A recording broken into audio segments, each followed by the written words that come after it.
But that's my car. I mumble feebly as she drives away from the scene. Yeah, that car's fucked.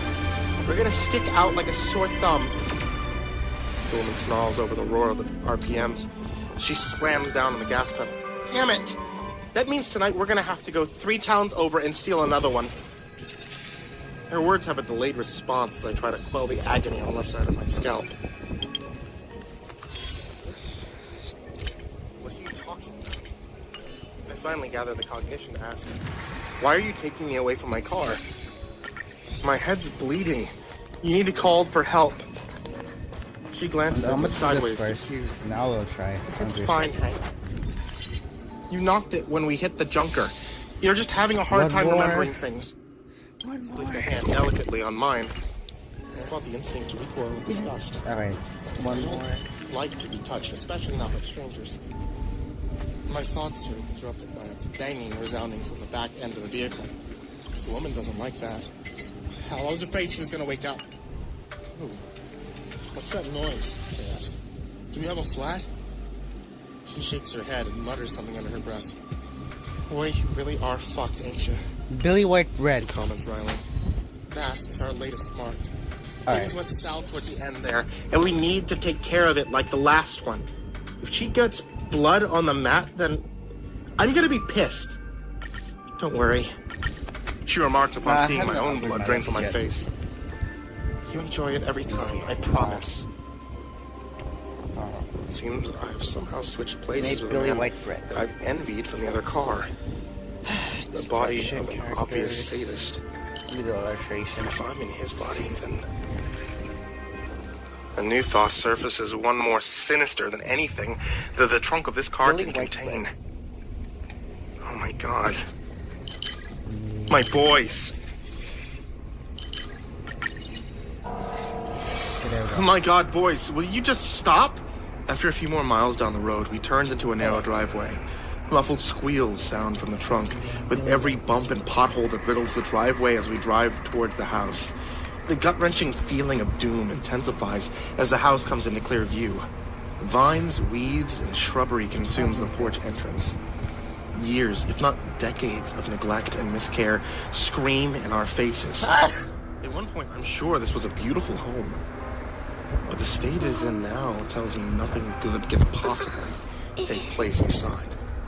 A fungal-colored algae covers the roof shingles and shutters. The attic windows have been shattered. The glass left behind, resembling an angry maw in the broken frame.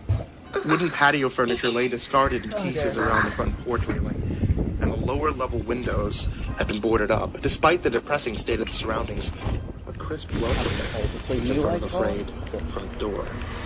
The red-haired woman gestures for me to go in first, as we leave our respective sides of the car. As I turn back to question her, I see her pull a vial and syringe out of her purse. She draws the plunger back halfway, then pushes her thumb down. The yellow liquid spurts out of the end as she primes the syringe. Keep moving, Hank. I got this one. Just open the door to me and go lay down. She snaps and get back to the car. Taking a quick moment to survey my surroundings, trying to assess if it's possible to leave on foot. The winding driveway is long and exposed. Woodland tree lines in the fields on either side are too shallow to hide it. My body sags involuntarily against the wobbly porch railing as my head begins to pound. Under the mat, babe! The woman calls over her shoulder as she prepares to lift, assuming now unconscious body from the trunk. Pop, no interesting go. She sings as the last bit of the stranger's body now leaves the trunk. My feet touch the rickety steps. Okay, there you go.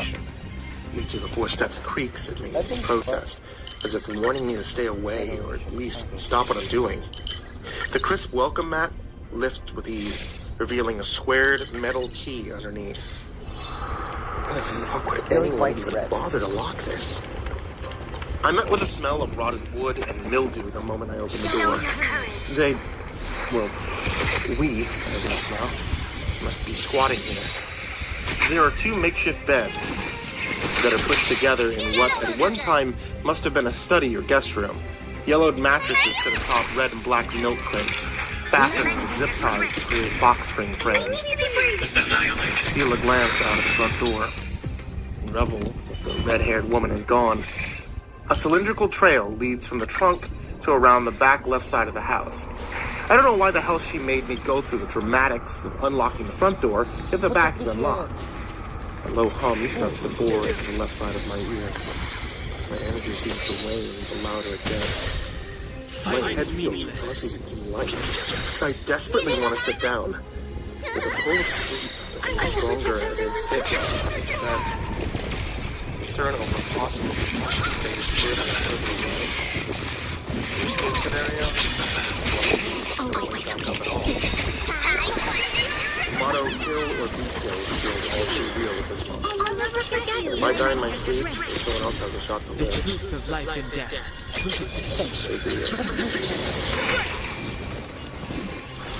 I wake up with my mouth hanging open, coughing wildly as soon as I take my first conscious breath. I don't have. Much to my sorrow, neither the best or worst case scenario has come to fruition. As I reach up to itch my chin, I notice the neatly trimmed nails and expensive watch. A heartbreaking realization is that I find myself in the exact same place and body as before I passed out. But the relief of my headache ceased. Questions begin to flood my mind. Are they really rich? Just a con couple. But why do they stay here if they have access to fancy clothes and cars? What is she gonna do with that woman? Time to sleep. I have fallen asleep. The rest of the lower level is scared and beaten by time. Rendered the upper level completely inaccessible. I just see a note hastily taped to the fridge with a local supermarket sticker. Thank you. I hope you're feeling better. I went out to the market to buy cleaning supplies and food. You deserve a home-cooked meal after what you've been through today. Don't go in the basement without me. Love, Georgia. So, that's her name. A heavy metal door looms forebodingly on the left side of the kitchen wall. A sliding lock and deadbolt sit on the right side. Whoever installed this is very intent on not keeping anyone from getting in. To keep someone inside out. The coat of white paint on the interior has started to peel away, revealing rust-colored stains underneath. You can't help but feel the blood. I think I remember the feeling. The one that unlocked the front door earlier in the day. It feels strangely cold in my pocket, despite its resting place nestled against the warmth of my leg. Pulling it out, I hold the vain hope that it might be the same key that unlocks this door. It slides into the lock seamlessly, only hesitating for a moment before the lock springs free. The feeling washes over me, and I can't tell if it's satisfaction or regret. The light of the area behind me only illuminates a small section of the basement as the door creaks open. Fortunately for me, it's more than enough. A cluster of humanoid figures squats in a huddle over something unknown. Tattered rags hang loose from their bodies. They emit high-pitched screams the second they see me. The tallest one screams a hunk of something flies from her mouth, landing on the floor in front of the stairway. On first glance, it seems like a piece of ham. Further inspection shows me the severed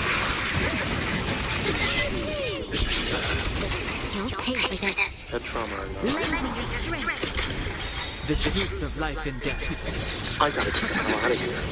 I run faster than I've ever ran in my life. A flood of headlights presents itself in the distance. I dive into the tree line just in time to see the battered red car driving back towards the house. My legs sag with the moisture of evening dew as I blindly run through the woods. I only have a short amount of time before she sees that I'm not there and starts driving around looking for me. If one of the creatures in the basement is first.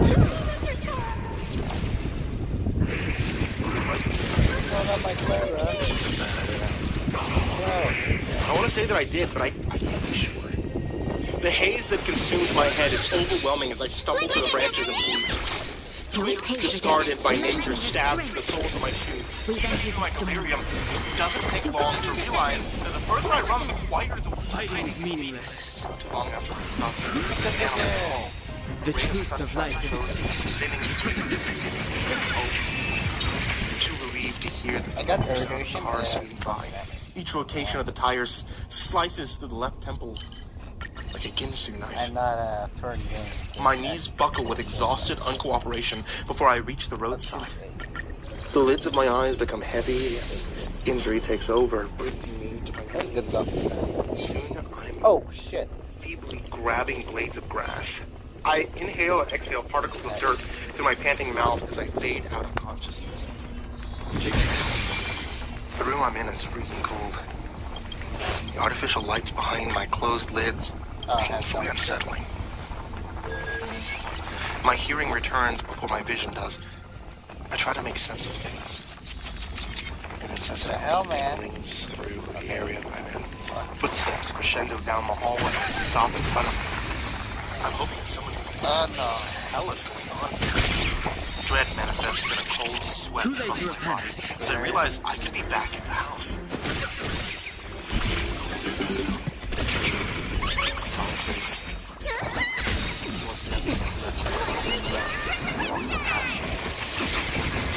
Whoosh of curtain being retracted as a man begins to speak.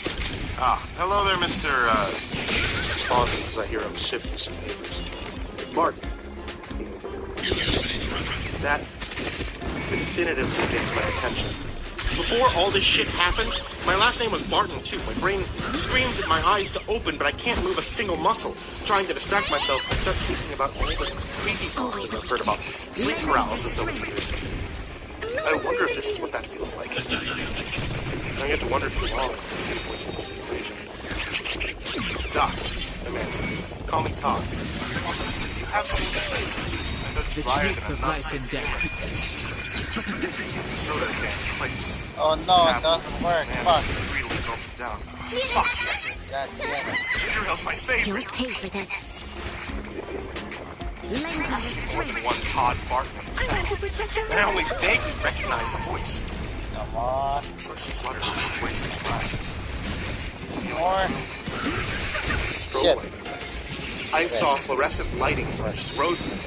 A solitary sink sits recessed into a counter. A dry erase board is hung above it. Wall. Room 439. Nurse Joanne. Ported phones is next to the table, followed by a hospital lamp and television receiver. My ribs and shoulders are racked with sudden dry coughs. Attention, my neighbors. The same set of footsteps from earlier approach my side of the room, pulling the security curtain back in one fluid motion. Mr. Richard! Welcome back to the land of the living, the doctor jokes. How you feeling? My mind woke up before my body did. I muttered uselessly, unsure what to say. My name definitely isn't Mr. Richards. I don't anything off key that I say will only prolong my hospital stay, so I write it out. Yeah, that's what happens sometimes, he replies dismissively. You have a pretty serious concussion, and cutting your scalp required multiple sutures. We gave you an anesthetic to help you sleep so your brain can heal. Normally we discourage the state of unconsciousness in the event of a head injury, but by the time the driver found you, it was already too late. Hey, roomie! I hear what was once my voice yelled from behind the curtain. What are you in for? He joked, confirming my suspicions. On one hand, I'm relieved that she's been here this whole time, at his house. On the other, we've been watching my kids. I chuckle half-heartedly in response before the doctor draws the curtain back. You decent, Mr. Barton? Decent as I'll ever be. The voice responds. Then stops short the second he lays eyes on me. Too late to repent. The brain that thankfully still belongs to me sends a signal to the eyes that are not to widen in terror as I take in the sight before me. The body I had taken residence in for the vast majority of my life now looked like an abused shell. When things were the way they were supposed to be, people often told me I had kind, smiling eyes. The two lifeless orbs I stared into now weren't that way at all. Now this parasite stares at me through blackened eyes and a broken nose. His lips were chapped and swollen. I'm horrified to see him feverishly pick at my skin with dirty, ragged fingernails, looking down at the hands I occupy now. I realize I've been taking care of his body much better than he's been taking care of mine. Too late to repent. You clean up good, man. Dear Martyr, leaning over his bed to look around the doctor, they've now entered the same half The of the room. truth of life and Actually, Doc, death. I think I want to get some sleep. Can you close me back in there, bud? Doctor. You'll pay for this. Light your strength. Fighting is meaningless. My head fills with bleeding agony. I circle my ankles around, making sure they aren't injured, swinging my legs around the side of the bed. Sharp pain jabs me in my left forearm. No interesting conflict. IV pole, a bag of saline, plus Lord knows what else. Slowly my arm. As soon as I place both feet securely on the ground, I'm interrupted by a knocking at the door. Don't worry A nurse about me. bustles into the room, pushing a metal cart holding 2 covered toothpicks. Did you have to use the restroom, Mr. Richard? She is concerned. Upon seeing my current position, she places the tray on my bedside table. Matter of fact, I could take a leak. The patient pipes up. Sorry, sir. Didn't mean to answer for you. Realizing the mistake you just made. I'm good, thanks. I answered. Just stretching my knees a bit. The nurse seemed satisfied with the answer and walks beyond the curtain to the other side of the room. I hear him stop her as she places the tray down and whisper unintangibly something to her. Okay, Mr. Barton. I don't see any dietary restrictions in your chart, so it's one time. But don't be spreading it around. Patients are supposed to eat what's given to them at their meal break. If someone finds out I made a vending machine run for you, they'll all be asking me to do it. She audibly agrees and thanks her as she leaves the room. I hear him roll the table closer to himself and murmur, fucking speech balls and cabbage. This in jail. Once again, I see. We've entered a storm. I want to protect everyone too. The truth of life and death. It's so surreal to me, wobbly, baby steps towards the manuscript. The curtain slides across the metal bar. Sit up in surprise. Let me in your The wound. meatball dish hangs loosely from his mouth. Under the This battle is possibility of unavoidable. mine, there's a reason I might be on his side. Maybe he's hoping I don't remember. Okay, I begin, not wasting any time. I got shit to do.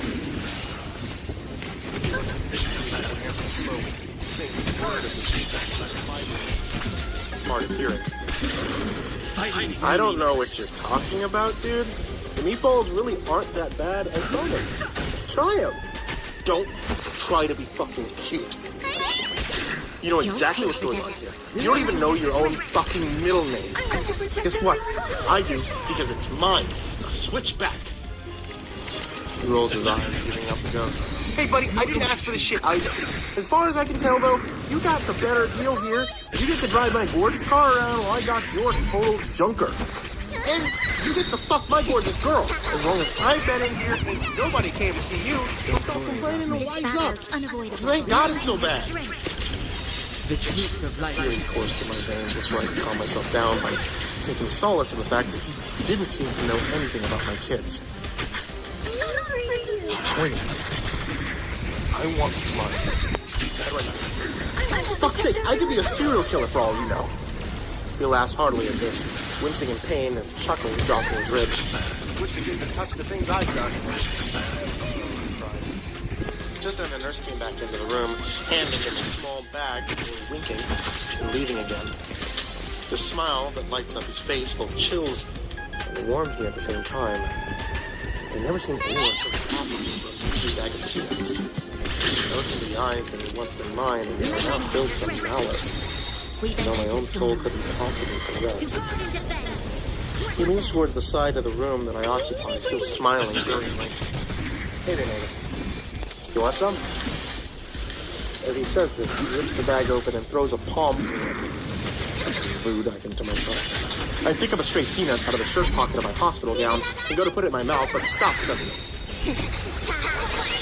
My head feels overwhelmingly thick You'll pay and for fuzzy. this. The room begins to spin as I find it harder and harder to breathe. As I bring my hand on my throat, I see they're incredibly swollen, to the point where I can barely bend my fingers. My throat closes and I fall to the floor, hearing his maniacal laughter as I fade into unconsciousness. I wake up in the same bed as before, throbbing pain radiating through my upper thigh. Different doctor leers over me this time. His eyebrows shoot up in relief over his mask to see me open my eyes. He gave us quite a scare. I can't apologize enough. It clearly states in your chart that you have a severe peanut allergy. I have no idea how he got them. What an unfortunate mistake. He runs his frail fingers through thinning hair before continuing. Oh, if it's any consolation, you've been upgraded to a private suite. My lips still feel as thick as rubber snakes. But I have to ask you to take him to the room. What happened to the man next to me? He smiles gently and assures me that I'll have complete privacy before remarking. He was discharged early this morning.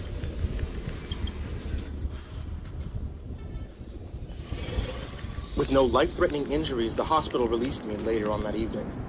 The phone in my pockets rifled with texts and missed calls from Georgia. Hopefully by Really white bread. I sure as shit won't go back to those creatures roaming around. No, I made my mind up to end this one way or another. What should have killed me? I hadn't gone to check on the kids. Not only would it confuse them, but there's a chance they'd be in danger if the other me saw that I was there. What the hell would a scumbag like that want with children? If anything, they'd had to be getting in his way by now. The dangers they could be facing stabbed in my heart at the point of blades. I just have to keep going. I stopped long enough to let everything sink in. It'll fatally absorb me. Can't let that happen. Like depicted in the old television shows and Freaky Friday specials, I figured the only way to get out of this mess is the same way I'd gotten into it. I need to hunt him down, find him, and hit him. My car doesn't take long to locate. I feel like I'm running out of time to save myself. I sit around the corner from my own house, thinking inside someone else is living in it. It's torturous to picture Hank's spirit rifling through my drawers, using my toilet, emptying my fridge. I sit in excruciating wait until he decides to leave the house without the kids. I'd gotten my first glance and I'd had it them all week through the window earlier. He looked slightly bored and sullen, but otherwise unharmed. I looped my car around a side street to our block, knowing it would come back around to the stop sign the other Todd would have to use to stop at. Taking a deep breath, keep my eyes shut, put my foot on the gas, and T-bone him as hard as I possibly can. My mind recognizes where it is before my eyes even open. My eyelids illuminate with bright hospital room lights. Something feels extraordinarily nervous. This doesn't gain back enough of my mental faculties to place exactly where it is yet. Beeps and whirs of machines drill through my subconscious, slowly forcing me awake. I don't have shit. Well, I have my medical bills would be through the roof. And jokingly hoping that whatever injury had landed me there would just kill me and get it over with. I didn't carry that with me long. My mind struggles to recount the events of the past week. I dreadfully realize precisely what's wrong with me. We've entered a storm. I have absolutely no fear when it is down. The interruption of the doctor into the room is a welcome relief from my spiraling thoughts. Welcome back! The truth of life and death. Then it occurs to me that he referred to me by my actual name. I looked down at my hands and was beyond elated to actually recognize him. A couple of men who would like to talk to me. They're right outside. I'm going to let them in now for a bit. I'll be back to check on you soon and we can discuss your prognosis. He explains gently. My stomach drops to see two uniformed officers enter the room, closing the door behind them. Good afternoon, sir. First of all, we want to say that we're sorry for all that you've been through. The descendants available for question. The damage of the vehicle is an intentional hit.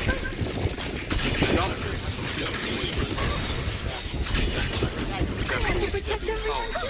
I hold up a weary hand.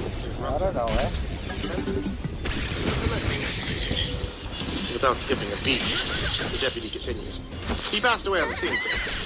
Tell me, does the name Henry Richards mean anything to you? People around here call him Hank?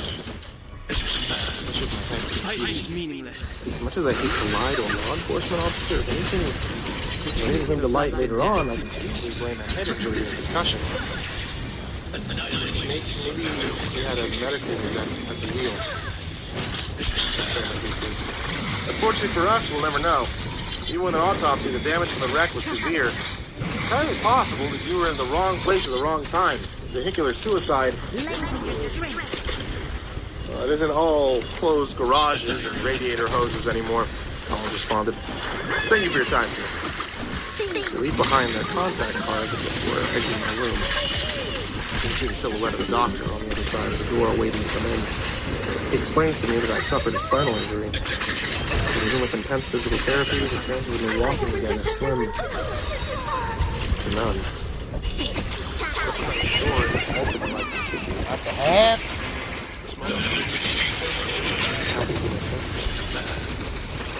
After 2 long weeks in the hospital, my ex-wife ended up being the one to pick me up and take me home.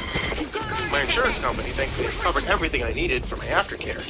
Brad was a thing of the past. I wanted to hate her. I need to be free. She was willing to.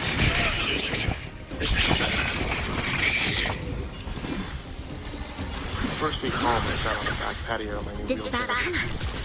The urge to stretch my legs was unbearable, but it wouldn't have done me any good. Someone could have hacked them off and used them for canoe oars. It wouldn't have felt good. The dull roar of the boys playing in the backyard soothed my weary soul. I may not have come out whole, Fighting is meaningless. but I won the battle for my body and soul. I've done The truth of I life closed my eyes. In the back of my brain, just above each voice. And out alone, right here too. My stomach slipped, causing me to vomit down the front of my shirt helplessly. Fear hammered through my heart. Jackhammer with recognition. We've entered the storm. To guard and defend. Crush them. Hey there, kids. Thank you so much for listening to my story. I wanted to tell you thank you, for listening to me at all. I'm actually coming up on doing this for 10 whole years. January 4th, I will have been doing YouTube for 10 years. That's a hell of a thing, man. It's nothing about all this. Thank you. Thank you for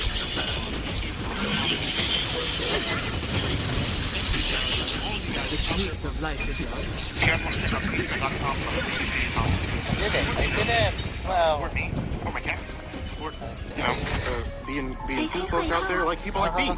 Jordan Alexander Sanchez, Mr. Thud, Ken Landa Higuchi, Champinski, Bobby Carmen, Nico Kyle, Tristan Pelton, Chance Burnett, Diana Krause, Raven Hart, 1-800-Nightmare, King Hades at 13, Unknown Nobody, Joshua McMeekin, Michael Scarborough, Kazin, this is my real name, no shit, Jason DB Wilson, Infernal One, Little Wolf Gaming, Jimbo the Hutt, Caspian, Jordan Niels, Hades Nephew, Jordan Wayne Decker, Bradley Lipe, Ann Sharon, Acid System, Mike Bullock, Prozac and Pancake Appreciation Society, Brian Ars, Cryptic Nightmares, Brianna Wright, Someone You Love, S-Man, Kiri the Sloth, Thomas Burkett, Liam Newman, Sky Harbor, Caleb Dougal, Nina Smith, Rafael Rodriguez, The Gingerbread, Aaron Stormcrow, Daniel Polson, and Corey Kenshin. Thank you guys so much for your support on Patreon. I really can't thank you enough.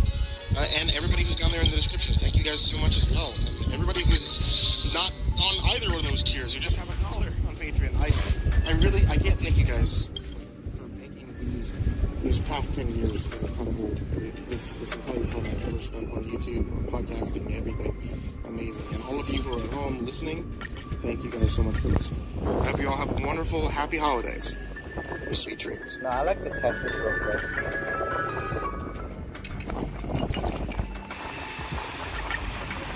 I recently left my job as a deep sea diver. I worked for a large company that offered diving services ranging from salvage, underwater demolition, ship repairs, and search and recovery. They're a reputable company and are considered safe and reliable. So much so that they're often contracted by the government. Truth be told, I'll miss working for them. The people I worked with are truly the best of the best. But there are only so many unexplainable things you can witness in the deep before you decide to stay out of the ocean. Forever. Here are some examples of the secrets of divers. On the way to the job, we were contracted We to entered our the storm. propeller became foul. I suited up and prepared to make a quick dive to remove the fouling. I did a brief inspection and located a thick line wrapped around its prop and shaft. I notified the supervisor, then lowered a canvas bag with the tools I needed to set it off. I hung the bag to the shaft and began bringing the propeller. It didn't take long, and I returned to my tool bag. I noticed a strange crunching sound when I dropped the tools in the bag. When I looked in the bag, it was full of large shells, many of which I had just crushed. After getting out of the water and stripping off my gear, I began examining them. The shells had what appeared to be hieroglyphics etched into them. I learned from one of the senior guys that this wasn't common, but it happened to several of them before. On one other occasion, we were recovering a military craft. When we arrived, naval ships were on the scene, waiting for us to recover it for them. We were quickly briefed that they had lost communication with the pilot and wanted us to recover it so that they could investigate. I was sitting comms and logs, or communicate with divers and monitor depth and bottom time. When the divers reached the project, they reported that the plane was intact. Leave it to me. We were all surprised. The supervisor asked how extensive the Nothing damage of the was. weight behind The survival plane, or destroyed. it was completely intact. There was no visible damage at all. It was just resting on top. Always a weakness. Even stranger, the aircraft canopy was still in place. That means that the cockpit is still sealed. In other words, the pilot did not eject. But there was no sign of the pilot. We recovered the plane, and the military took custody of it. We never heard about it again.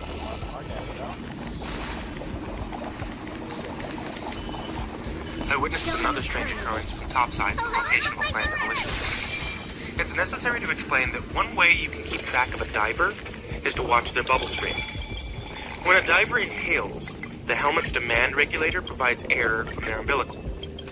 Then, when they exhale, it's exhausted into the water and floats up to the surface. On topside, you can watch the bubbles to get a general sense of where the divers are. Now, on this occasion, we were hundreds of miles from land and had placed 2 divers in the water. About an hour into the dive, we started noticing something strange was happening. There were 3 distinct bubble streams coming from where they were working. At first, we assumed that there was a current and it was affecting them. But soon we noticed a 4th set of bubbles coming from a distance.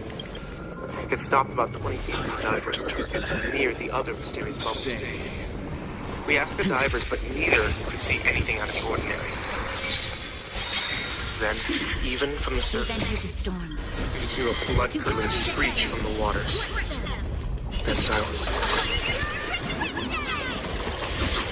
The divers weren't too concerned. We hear strange things all the time. Sound travels well in water, and you can learn to assume it's a long distance away. But soon, it looked like the water in the distance was boiling. And it was getting closer. It wasn't boiling, though. It was countless new bubble streams moving nearer to the location where our divers were working. The supervisor ordered the divers to get onto the dive stage and be lifted back to the surface. The bubbles were frighteningly close now, and the divers being lifted out said that they had begun seeing shadowy figures in the distance. They couldn't quite make out what they were, though. We elected to pull the divers out without completing their decompression stops and throw them into our hyperbaric chamber. There's always a weakness. During another dive in the Bahamas, I had a frightening experience. It was my first salvage job with them, so I got in with a highly experienced diving crew. At just over 200 feet deep, we were examining a sunken vessel for rigging points. As I approached the bow of the ship, I noticed he was investigating the damaged portion of the hull. Battle unavoidable. He swam a few feet into the ship. I asked him a few times if he wanted me to send his umbilical, or his air supply hose, to be just outside the ship. It's highly advisable since it's dangerous to enter some of the ships, which he stated. He didn't want to enter the ship. He insisted he was on the port side of the ship. Now, assuming he was disoriented, I reached in to grab him, and just before touching him, I realized there were no bubbles coming from the helmet. Whatever this was, it wasn't breathing. I backed up and reported that something else was down here. I expected mockery, but there was nothing. The next thing I heard was the diving supervisor. Both Fine. divers, square yourselves away and get ready to leave Do bottom. it again. I'll see it. When back on surface, I asked the supervisor about it. He said he refused to put his divers in exceptionally dangerous situations. He then refused to clarify. We declined to complete the salvage.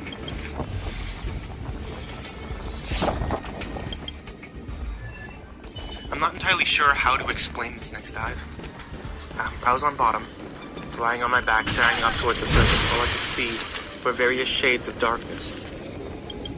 Suddenly, I came to my senses. I had no memory of how I got here. I realized I couldn't remember getting into the water or even why I was here. I tried to will my body to stand up, but I realized I couldn't move. I couldn't control my body. Over the comms, I could hear Topside instructing the other divers to find me. How long had I been down here? How long had I been missing? He told Topside, they grabbed you. I tried to shout out, but I couldn't even do that. After a few frantic moments of communication between the diver and Topside, I noticed a shadow growing clear. It was moving towards me. Topside, I found him. He reached down and grabbed my harness to drag me back to our dive stage. As he pulled me, I rolled over and got a brief glance at my surroundings. I had been lying on a pile of human bones. Okay, that's what I do, man. One of the strangest things I've ever witnessed happened on a body recovery mission. Even I wouldn't have believed it if I hadn't been the one in the water. The military had found a site in which they believed the bodies of several missing World War II soldiers would be found. I entered the water with another diver with body bags to carry the remains. On bottom, we eventually found 3 skeletons. We placed them in the bags and returned to the stage. On our return trip to the surface, we saw the bags begin to move. At first slightly, then violently shaking and rolling, bubbles escaping from 2 of the bags, and then they went still. The 3rd bag continued struggling. We reached surface and sat down on the deck, stripping our gear immediately. We were afraid to touch the bags, but one of the tenders eventually unzipped the moving bag. An old, frail, very alive man rolled out coughing water. We stood shocked, unable to comprehend what we were witnessing. Still not sure what I was doing, I ran to the other 2 bags and unzipped them. There were 2 more old men laying motionless in the bags. They appeared to have just drowned. We attempted CPR, but were unable to revive the men. The man, who was somehow now alive, was backing away from us, screaming of the horrors he'd witnessed. He screamed about an eternity spent burning. Oh no. We locked him in a room and contacted the military that we had found a survivor. Within the hour, a military chopper was hovering over us to pick up the 2 bodies and the survivor. We placed the bodies back in their bags and handed them over. The man bent over to inspect them, unzipping the bags. As he opened the bags, an unbearable stench overtook us. The bodies appeared to be in decay, as if they'd been dead and soaking in the water for a week. He zipped it back up and had them lifted into the chopper. Then we escorted him to the survivor.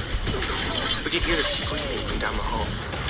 We opened the door and saw blood spattered on the walls. He was alive and screaming, but he too appeared to have started decaying. The man calmly walked him to the chopper, and 2 of them were lifted on board. We never heard about them again. However, I went back and examined the room. With his blood, he had drawn hieroglyphics on the walls. I'm not certain of what I viewed, but there were a few things that seemed to stand out. Waves, flames, and bodies. There was a tremendous amount of them on the walls. But shortly after, I walked in on our supervisor beginning to scrub the walls. He refused to let us examine it any further.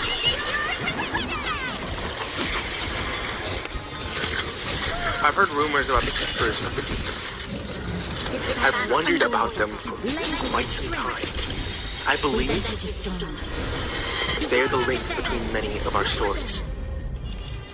Their myth within our team is seldom spoken, but here is what I've gathered over the years. We're not meant to roam the depths of the ocean.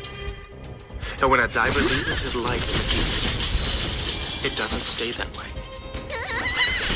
They're first to forever roam the oceans. And when they find the living in an envious rage, they will bring them back to the depths from whence they came.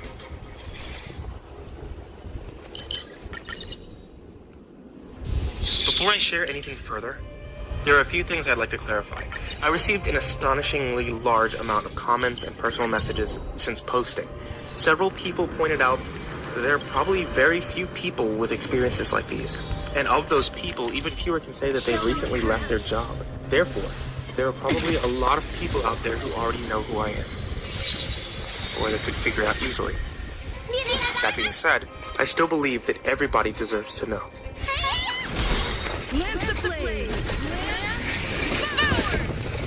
First, I'm going to answer some of the common questions I received.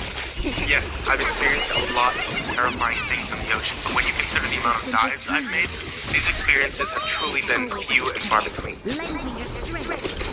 Basic information about our dive team. While it does vary based on the job, we do have a standard we typically use. We are hard hat divers, meaning we wear helmets, not it's surface-supplied air. We have an air system on surface which runs through an umbilical down to the divers. The umbilical attaches to the helmet to supply the air. Woven in with the umbilical are our essentials without getting too technical. There's a line to supply air, electricity for light, communications, and essentially a depth gauge. Additionally, we wear a tank on our back as an emergency gas supply. It doesn't contain much, just enough to get to the surface in an emergency. We don't use rebreathers for the work we do. We do, however, occasionally use a full face mask instead of a helmet, or scuba if it's more practical, but it is rare. The keepers of the deep. I've never found information about them online. This battle is unavoidable. Discuss them with members of my team. I've been told other teams have run into them too, so... But even the guys on my team are hesitant to speak. Now some more questions may arise, but I'll get back to why you're While working on an oil rig, we were utilizing our ROV as a small remote-controlled submarine to do some inspection. We've been hired to inspect for structural damage, deficiencies, after the rig had complained of abnormal vibration. During operations, the ROVs are tended from a line that offers power, a strength member, and transfers video and sonar images back to topside. As the ROV descends into darkness below, we begin to notice thin scratches along the structure. At first, it was barely enough to rip the marine growth off the metal, but as we got deeper, the scratches turned to gouges. As we descended even deeper, we began to notice that the scratches appeared deliberate. We pulled the ROV up close to inspect. There before us were pictures. There were hieroglyphics carved in the metal. They were fresh. The deeper we got, the older the carvings appeared. They were corroded and partially covered in growth. Whatever was making these carvings was working its way up from the bottom. Then the ROV stopped responding. It began shaking back and forth. We lost power to it. We tried to pull it up by a descending line, but it seemed stuck. Then we saw tugging against the line, but it was coming from the ROV side. Something was pulling it deeper. Two more guys jumped onto the line and struggled to pull it back up. The line began creaking and parting. We pulled up the remainder of the line, but the ROV was gone forever. The supervisor was then left with the task of figuring out how to report our findings to the oil company.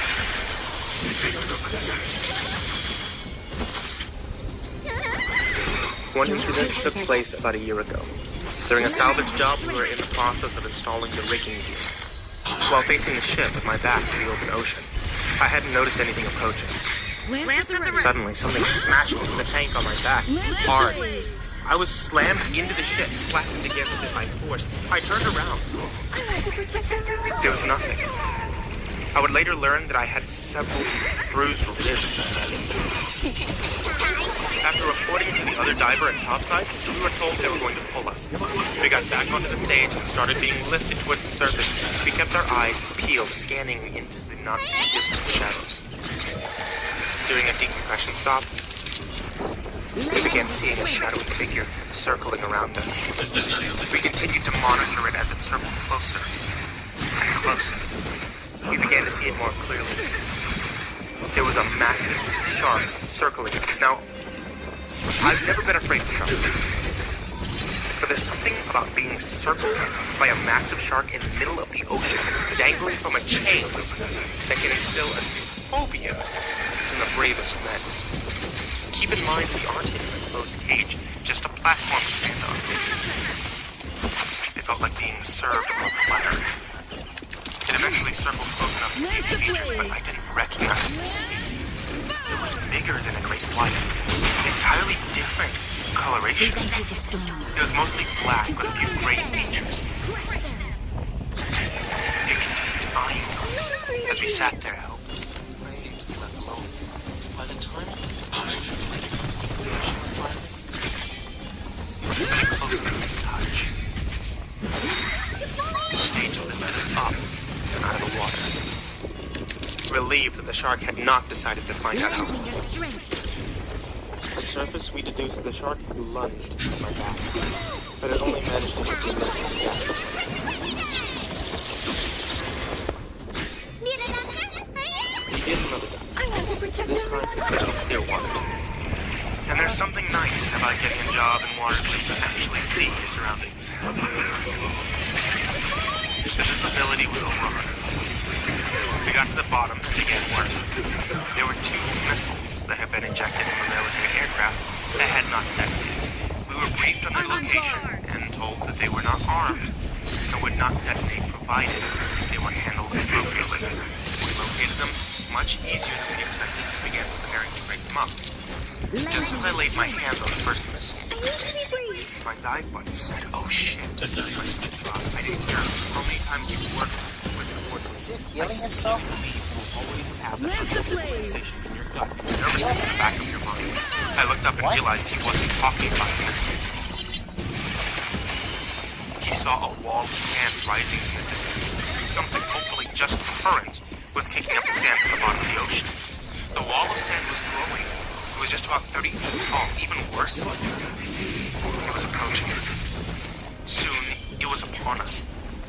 It's hard to describe what bad visibility does in the water. It's not a matter of not having enough light. It's a matter of too much crap in the water blocking. Imagine, if you can, that the fog is thicker than anything you've ever witnessed.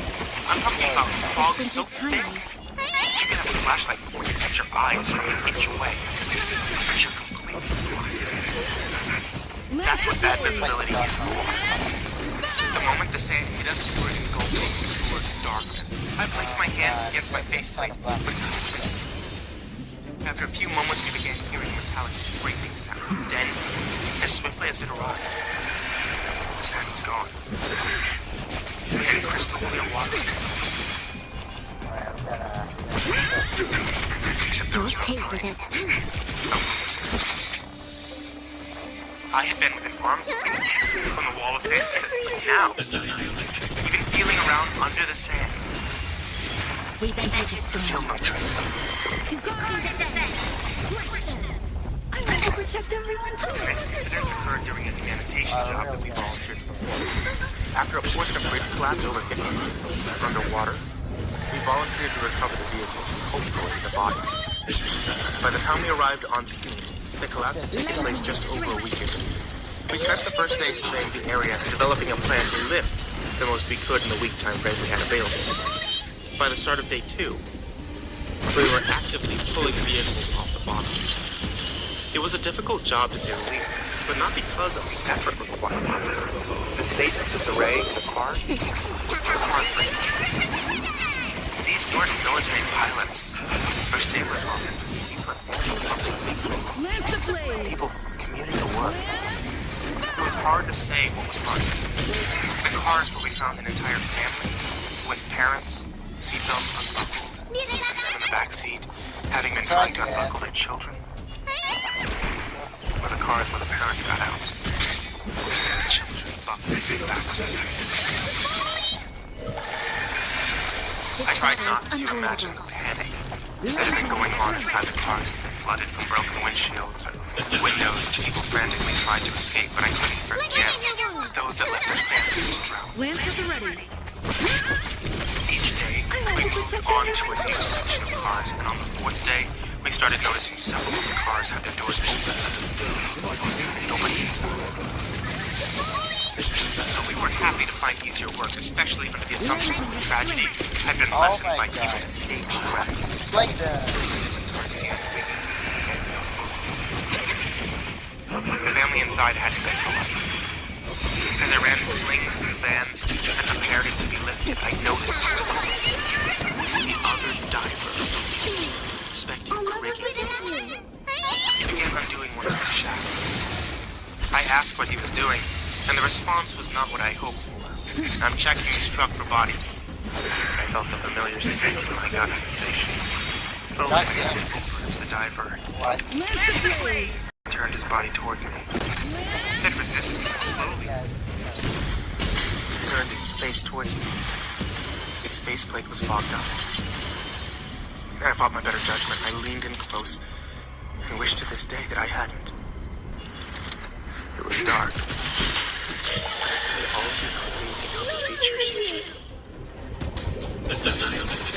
Rotting flesh. The person wearing this helmet had long since passed away. I lost my confidence, started to scream. My comms were blazing. Divers and topside were frantically trying to get my attention. But I was focused on one thing. I was scrambling backwards away from him, but I had fouled my umbilical around the rigging gear in my state of panic. The thing had again returned its focus to the minivan. As I frantically cleared myself from the sling, I noticed the telltale lack of bubbles coming from the helmet. It was opening the minivan door and reaching inside. As I swam away from the van, I watched it grab one of the passengers and drag them into the darkness. This was my I began to realize I might not have got out. I continued diving for longer than I knew I should. The entire time, thought lingering in the back of my mind. To get a safer career.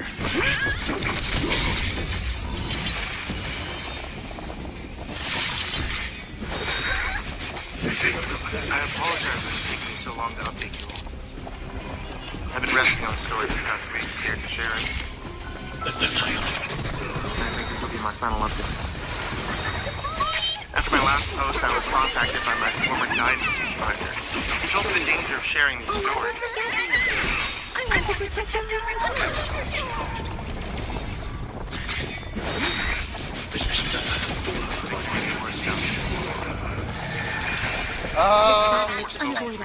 Kill himself every time. He continues.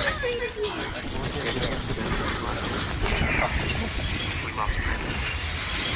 Oh my I god. was shocked. It's like We all know the dangers. We've all seen the keepers of the deep, but nobody actually expects to die. After a close call or two, you just expect to keep having close calls.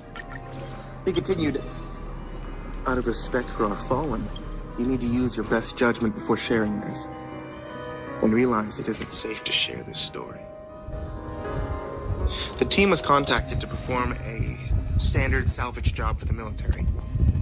They had been incredibly vague about the work, but indicated that a vessel had gone down. The dive team and their gear were loaded aboard a U.S. naval ship to be escorted to the project. This is bullshit. This is abnormal, not unheard of. I hate that. But things became more and more strange as they traveled to the project. First, they were briefed by the commanding officer. He reviewed the confidentiality agreements regarding our work. Then the brief was turned over to a man who did not introduce himself. He explained that the Navy had been working on a prototype submarine. Capabilities and new technologies would not be relevant to us. All we needed to know is that it was tremendous. The size would dwarf any subs that we had ever witnessed. He then admitted the Navy did not need routine salvage work, but assistance recovering their prototype. He briefed the team that 4 days prior, they had lost contact with the crew. Sonar images show the submarine resting on the bottom, apparently intact, but nobody was responding to communication. As the ship arrived on scene, they found that they were not alone. Nearly a dozen Navy ships were already awaiting their arrival. The divers were given the go-ahead to get in the water and begin work. Their first task was to inspect the submarine for damage and hazards. They needed to provide a bottom report to the engineers to develop a plan for raising it. Bullshit. They didn't want us rigging it up however seemed fit to us. They needed the prototype in as good of a condition as possible. The divers entered the water, and soon were in awe of the creation. It was like nothing they'd ever seen. It was tremendous. From where they descended, they could not see the forward or aft ends of the submarine, and the water was abnormally clear. In addition, the sub was created out of what appeared to be a reflective metal woven Oh into my scales. god. They began inspecting I the can't sub for imagine what the damage. fucking deer. After they had reached the maximum allowable bottom time, they were brought back to the surface to swap out with that event. They reported to the next set of divers that they explored from midship to the aft end and had found no apparent damage. The sub appeared to have gently set down from the sand. The next set of divers entered to inspect from midship to forward end. They began advancing while inspecting for damage. About 10 minutes into the dive, one of the divers began tapping on the hull. Immediately, both divers reported that they could hear people inside the submarine banging against the hull and shouting out. They couldn't understand what they were screaming, but the message was clear. They were terrified. The supervisor reported that they had found evidence that the crew was still alive. The divers continued advancing. It was about 5 more minutes before their next report.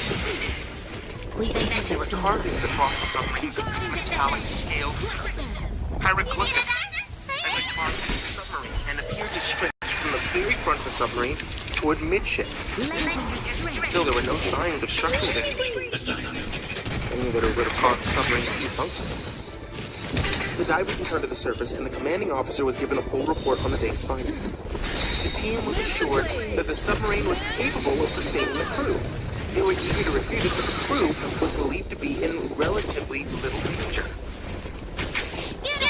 As day 2 begun, divers descended with instructions to locate 4 specific locations. Engineers needed to verify they were still structurally sound for attaching rigging. Immediately, the divers reported they could still hear the banging coming from within. They began locating the rigging point quickly and easily. As they approached toward the end of the ship, just within the region which was now covered in carvings, they noticed a figure moving about. Both saw it. There was no denying it. But it soon disappeared from sight. The divers were unable to figure out where it had gone. They agreed to quickly find the remaining 2 points. Quick work. The 2 remaining points were located already packed and readily available for use. As they ready to return to the surface, they were informed that there were 2 more locations located respectively. There were supposed to be 2 hatches, working on them. They had insisted needed to be checked. The supervisor was wary. The engineers up here get uneasy when they start to report that something moving around the ship. They stepped inside, and when they returned, insisted that they find the 2 hatches. I'm not sure what's going on, but they're being very ambiguous. Please be cautious. The divers returned to the area in question and began closely examining the area. As they worked, they soon saw a figure emerging from the submarine. It was dragging a body out of the hatch, and they froze. And watched as they pushed the hatch closed and began dragging it into the distance. Then they approached the spot and realized the hatch was almost indistinguishable between the scales and carvings of the submarine, but it was there. As they were reporting this, the hatch began to open again. Topside lost communication with the 2 divers. It was sheer panic on topside. The tenders were reporting strains on the divers' umbilicals. The standby diver donned his helmet and prepared to get into the water. The umbilicals began violently shaking and pulling, and the standby diver was clearly terrified, but nonetheless approached the side of the ship preparing to enter the water. The strain on the umbilicals released, and suddenly the lines went limp in the water. A few moments later, air bubbles were erupting to the surface. The supervisor grabbed the standby diver and told him, "Get the divers and get the fuck out of there." He entered the water and began tracing out their umbilicals. His goal was to follow the umbilicals to the divers in distress, and as he followed the umbilicals, he saw the air violently erupting from below and continued deeper. He reached the source. The umbilicals had been cut free of the divers and were pumping air into the water.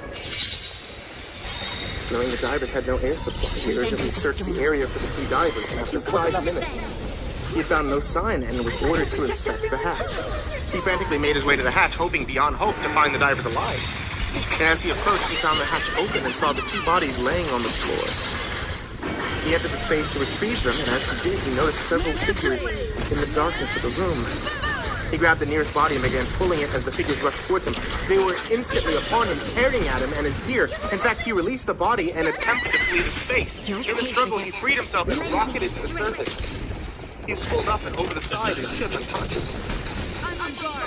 His bloody body lay likely suffering from an arterial gas embolism with rapid ascension. Rushed into the Honkai chamber to treat him. The supervisor informed the commanding officer that all diving had been done. He had lost 2 men and 1 in critical condition. There was inexplicable things happening on this submarine, and he would not sacrifice 1 minute. The treatment continued through the night, and the diver regained consciousness. He told the supervisor he was done. He would not get into the water again, ever. He was assured nobody would be returning, and as soon as his treatment was complete, the entire team was returning to land. The next morning, the team was summoned to what was believed to be a debrief. They entered the room to speak with the commanding officer and his team of engineers. The CO asked them to be consistent. He then informed them that they would not move forward with the salvage of the prototype. However, his down there couldn't permit whatever was inside the submarine had to be positively destroyed. The team was to re-enter the water and plant targets in locations specified by the entered the storm. The supervisor was furious. He demanded that the team be taken back to the mainland and released from the ship. Armed sentries entered the room and restrained him. Zeno again repeated his orders and clarified that the team would not be allowed to leave until the job was completed. Dive side was reassembled under the watch of several armed sailors. The supervisor continued to protest the job, and after over an hour of conflict, 2 divers agreed to rest, get the water, and rest charge. The 2 divers entered the water. Carefully they moved to specified locations and began planting charge. They began hearing the begging and shouting coming from within the zone. The divers, understanding these men, would still began sobbing. The CO came onto the comms and again explained that they would not be allowed to leave until the job was complete. Regaining their composure, the 2 regretfully continued. Completed their task and returned to the surface. In their shame, they refused to speak to anyone and they left. The ship began departing its location, and the team was again seen. The commanding officer thanked them for their service to the great nation and informed them that they would be handsomely rewarded for the regretful tragedy. This battle is unavoidable. Lend me your strength. He then went over the confidentiality of the job and everything that they expected. I want to protect everyone too. His final words were no more. Previous events have been public. Please realize there will be no consequences for any information about what happened. My supervisor ended the conversations with the entire team. Energy, they were going to leave the diving boat. Fear of release. The job was great.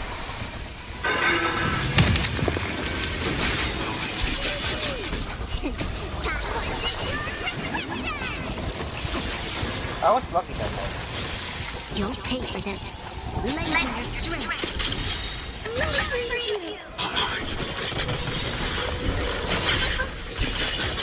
We've entered the storm. To guard and defend.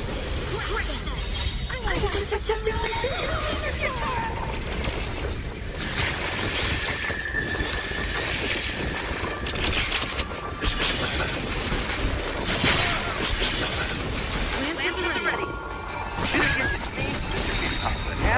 Happy holidays. Merry Christmas, etc., etc.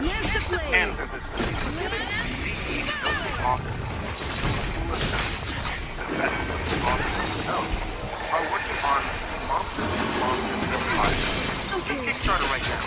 But it's to give you guys 100-story horror anthology. Also, in the effort to create a television on popular internet horror. If you guys have been reading some of the other creepypasta media, like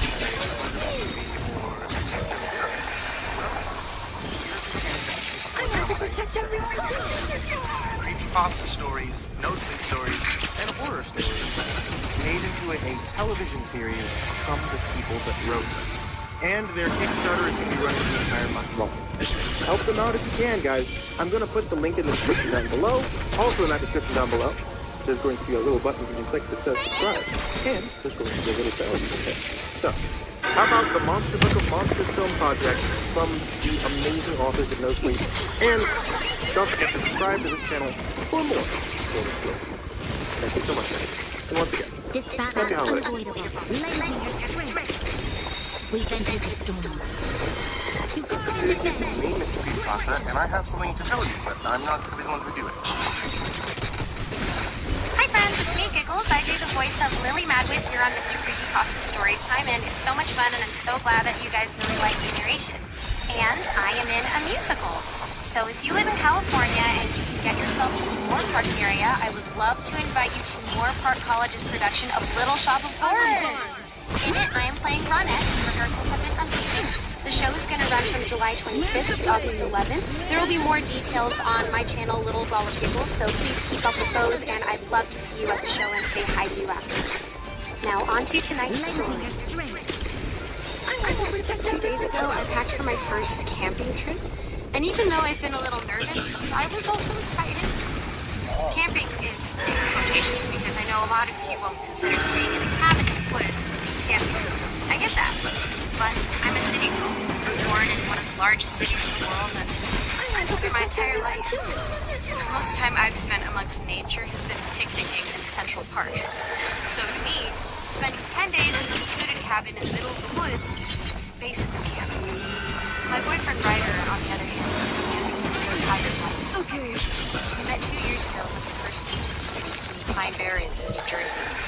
He grew up in the middle of the woods, so for him, city life was the big adjustment. On our first date, he told me all about his life as a pilot. I was taken by his adventurous nature and self-assuredness. He first moved to a construction job and lived in the quiet of the woods. So I've agreed to a camping trip so I can experience this part of his life that he loves and cherishes. I really love writing. I want to be able to love this part of his lifestyle. But I have to confess that so far, things haven't been comfortable. I don't mean the bugs or the creaky old mattress, which is fine, not my favorite, but, I'm not some pansy who can't handle it.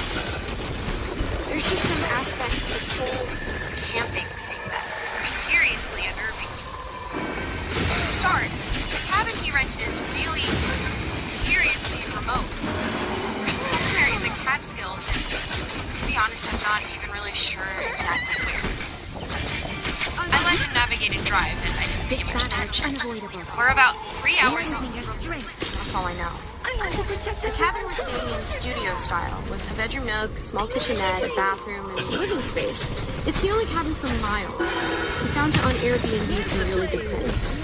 When he told me about it, he said we'd have lots of fun with all the extra privacy, and I felt excited by the twinkle in his eye.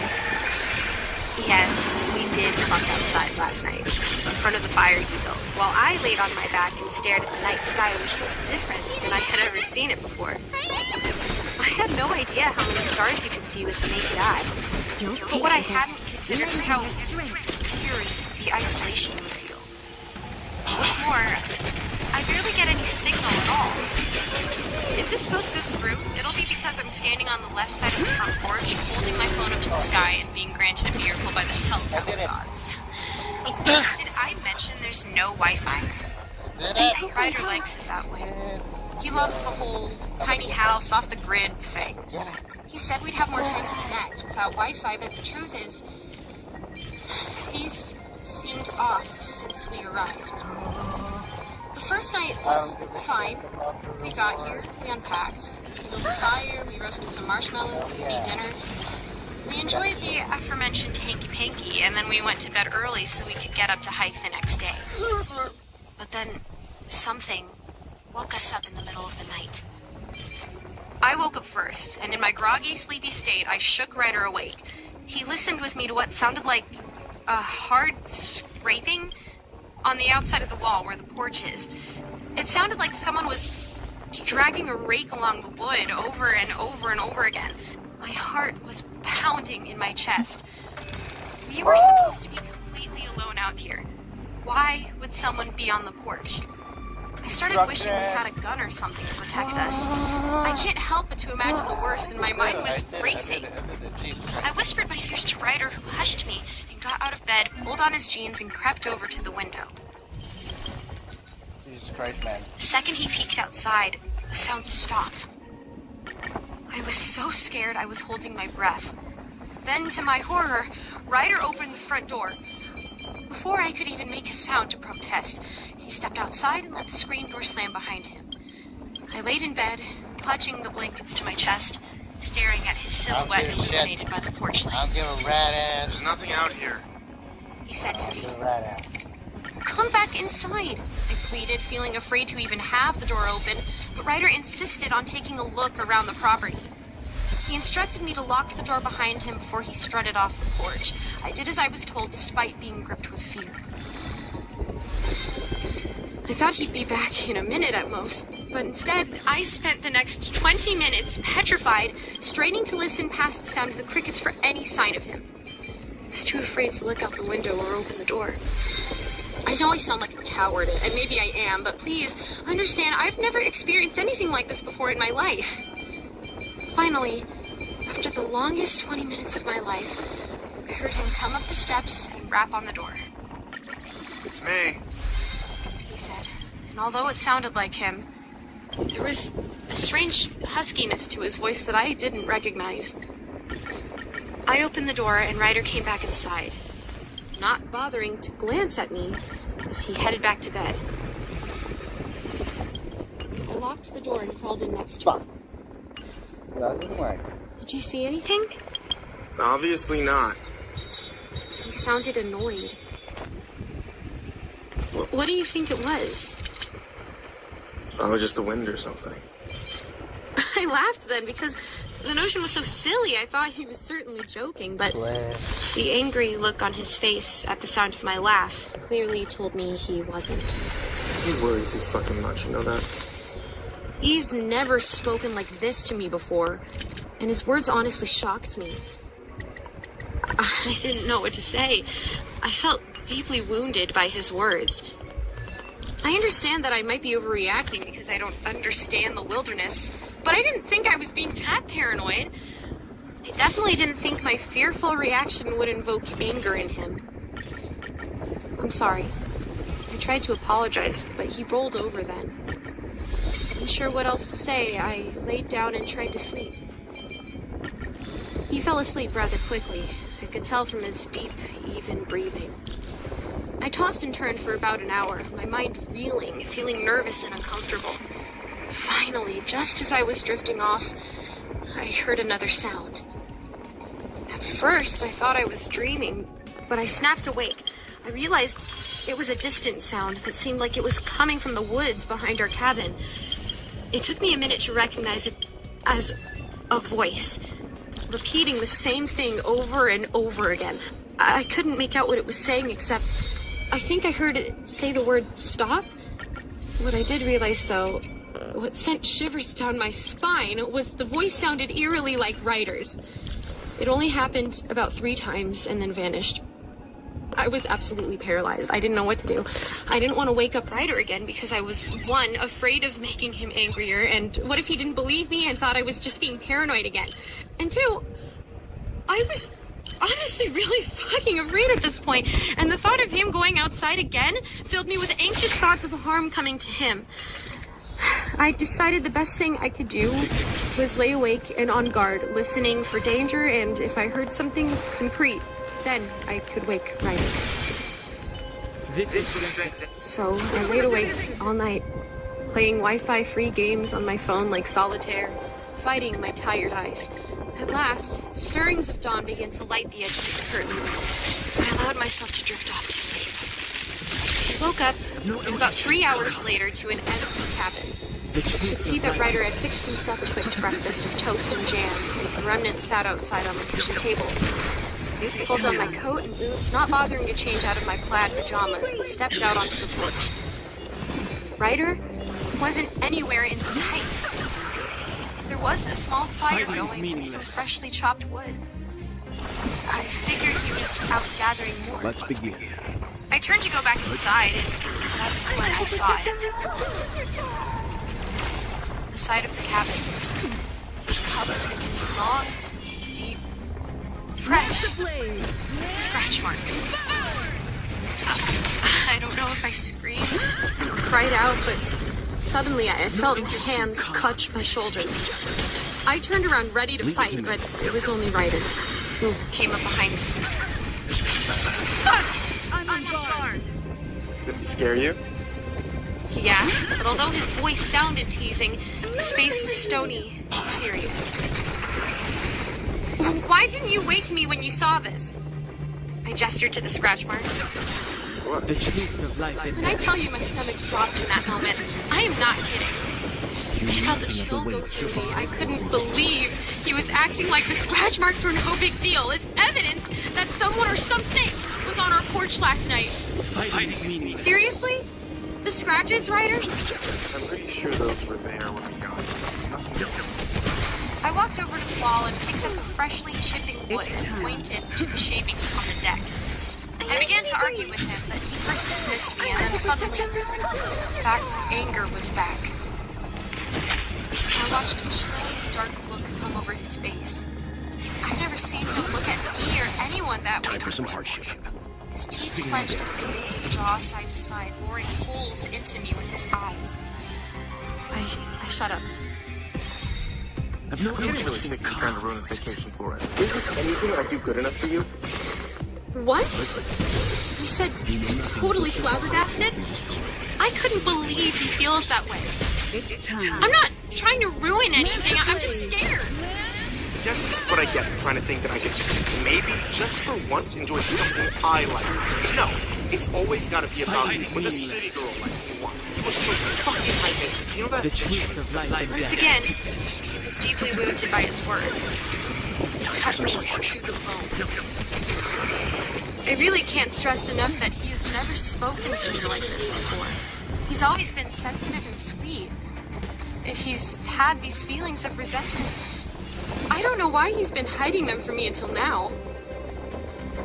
Please, I'm sorry. I swear it's not like that. I'm just really freaked out. Could we at least maybe ride into town for the day? Town is at least a 35-minute drive from here. His face turning red with anger. I fell silent, my voice catching in my throat. I can't take your bullshit anymore. I'm going to go fucking walk. He hollered and grabbed the axe he'd been chopping wood with, before storming off down a path and into the woods.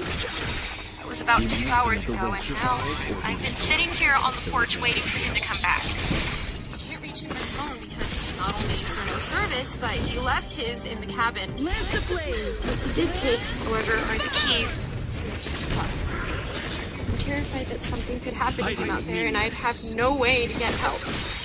I'm just stranded here, utterly trapped until he returns. I'm racked with anxiety, I can't eat, and I feel sick. I'm writing this in hopes that someone can make sense of all this for me. Am I overreacting to what's happened here? Am I being a bad girlfriend and ruining the trip?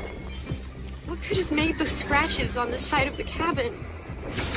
They're about 1 inch in width, and there's 4 of them in a line, running down the side of the cabin. It reminds me of claw marks. And I don't think an animal would repeatedly run their claws in the same spot like that. But maybe I'm wrong? I don't know a ton about bears or anything like that. Please, help if you can. I feel really scared and I don't know what to do. I'm going to sit here and just keep trying to get the page to load comments while I wait. I just hope Ryder comes back before nightfall, which is in about 8 hours, and that I can make it up to him and make him feel better. I don't know what I'll do if he's still so angry. Update. It's my first time camping, but things don't seem right out here. Alright. I want Hey some everyone. attack damage. Alright? First, I want to thank you all for all your comments and advice. I'm not gonna lie, it really freaked me out. I don't know anything about this Wendigo, Skinwalker, Fleshgate shit, but from the limited research Dude, I Jesus could Christ, do, man, what the fuck? basically my phone would only load the first page of Google, so I could just check out the result summaries.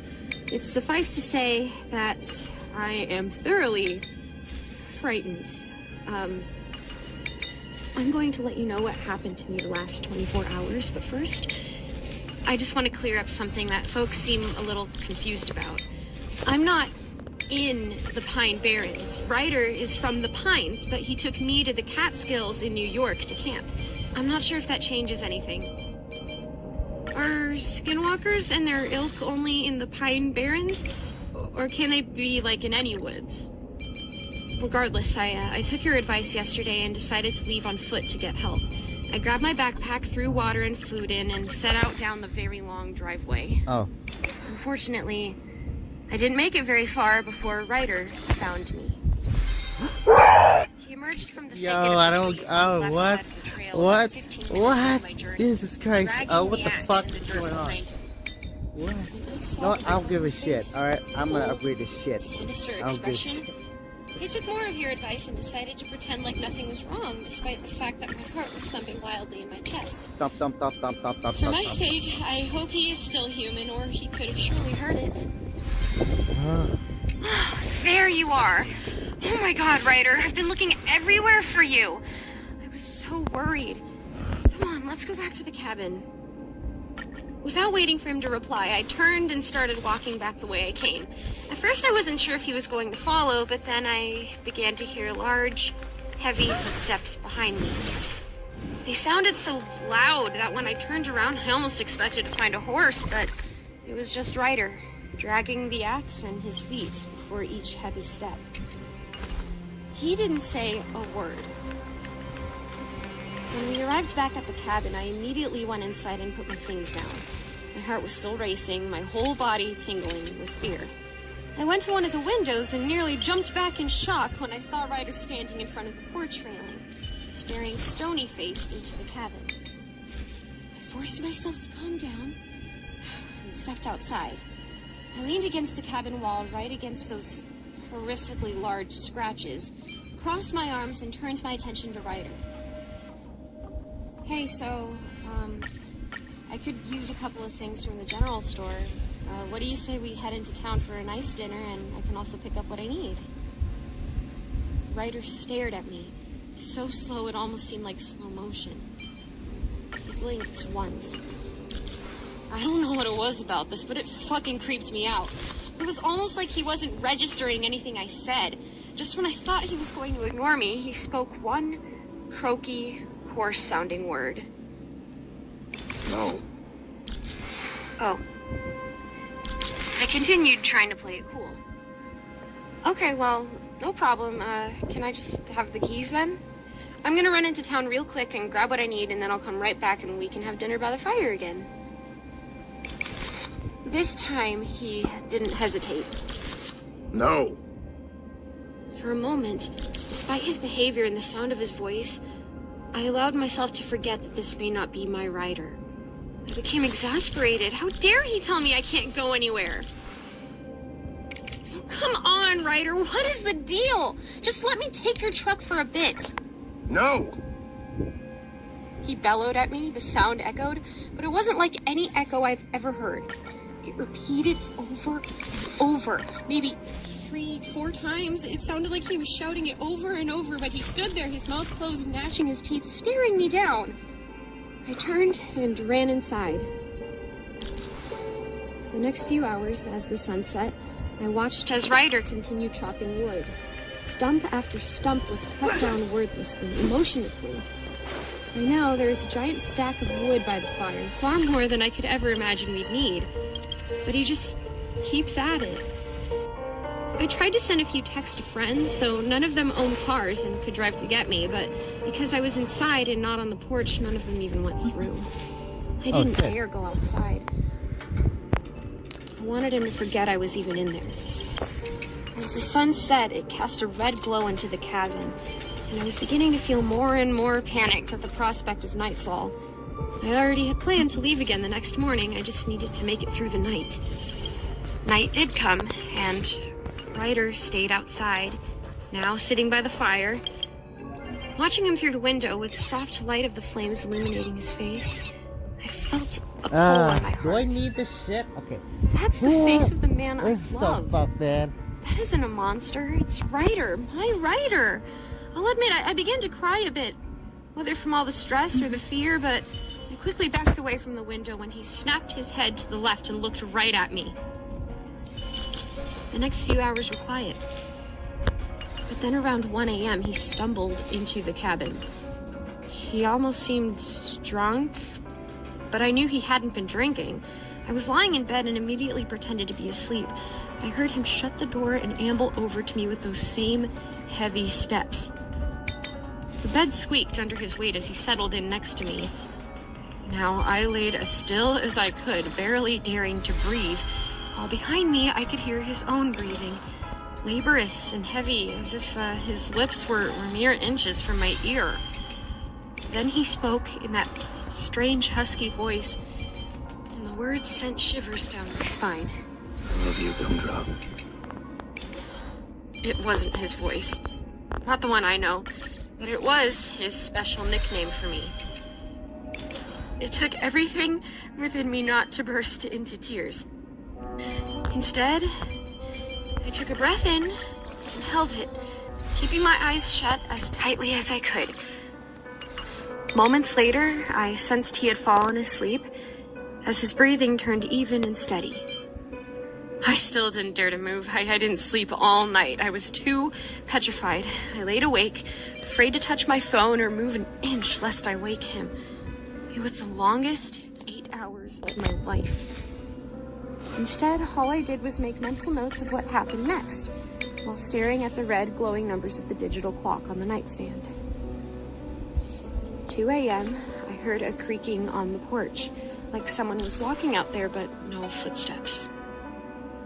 2:26 a.m., there was a loud, sharp yap in the distance, just a single sound, like a small dog or a fox or something.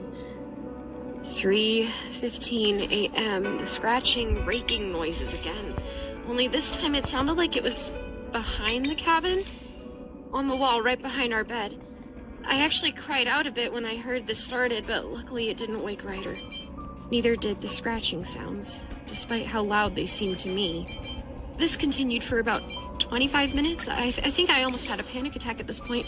It was really hard to even breathe. 4:05 a.m. The scratching noises have stopped, but now the roof of the cabin begins to creak as if someone were walking across it back and forth. When it finally stops, it stops right above my head. 4:17 a.m. I hear that voice again, and it sounds just like Ryder. Like Ryder's normal voice. Only this time, I don't think the repetitive phrase he's saying includes the word stop. Now I think it sounds like rot. From then until 8 a.m., things were quiet. I almost drifted off to sleep even at one point, but as I did, I was jolted awake by my own sense of panic. Finally, at 8, Ryder woke, stood up immediately, and slammed the screen door as he headed outside. I watched him leave and realized he still had on the same clothes as yesterday.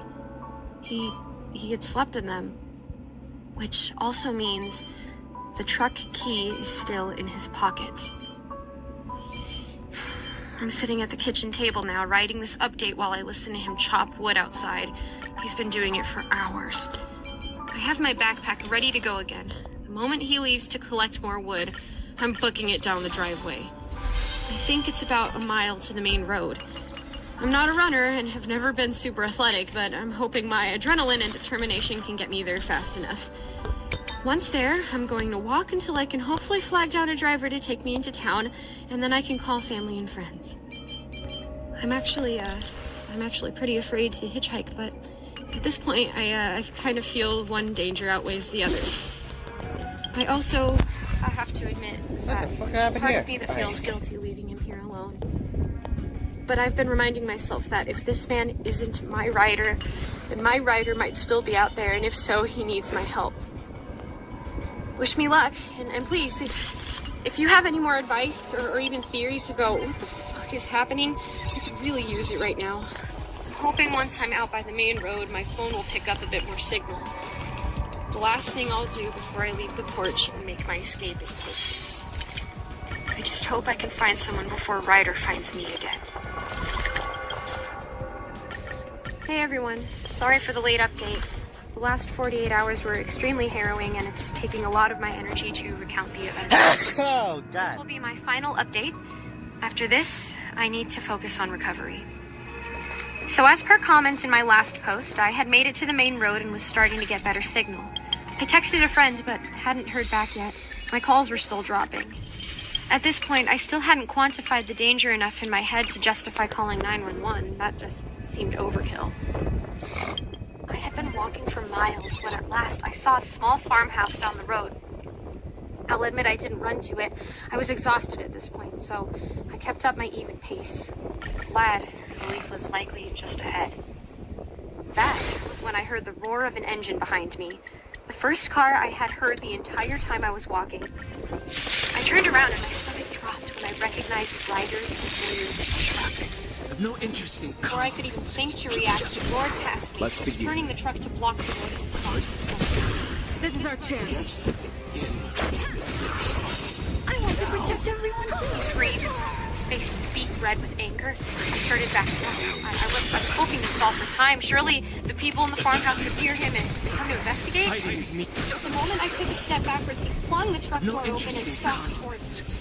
He grabbed a handful of my hair and yanked me into the truck, pushing me past the driver's seat and into the passenger seat before crawling in after. I tried to open the passenger door, but he must have had the child safety lock on it because it wouldn't budge.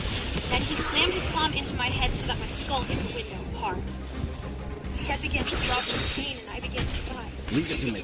This only seemed to infuriate him more.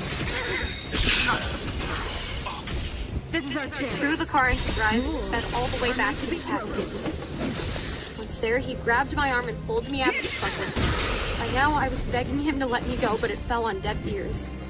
He pushed me to the ground by the pile of wood he's been working on for days and went off. Begin. You think you could abandon me? He started saying, but as he spoke, his voice sounded jumbled and distorted, cracking and deepening in random places. He twisted his neck around in an odd way, and his fingers were twitching and scratching at his sides. We still have 8 more days out here. You agreed to this. You can't leave. Not now. Not ever. That was when he reached for his axe. The truth The of next life few and moments death, are a blur. revealed in an instant. I remember I jumped to my feet and sprinted for the cabin.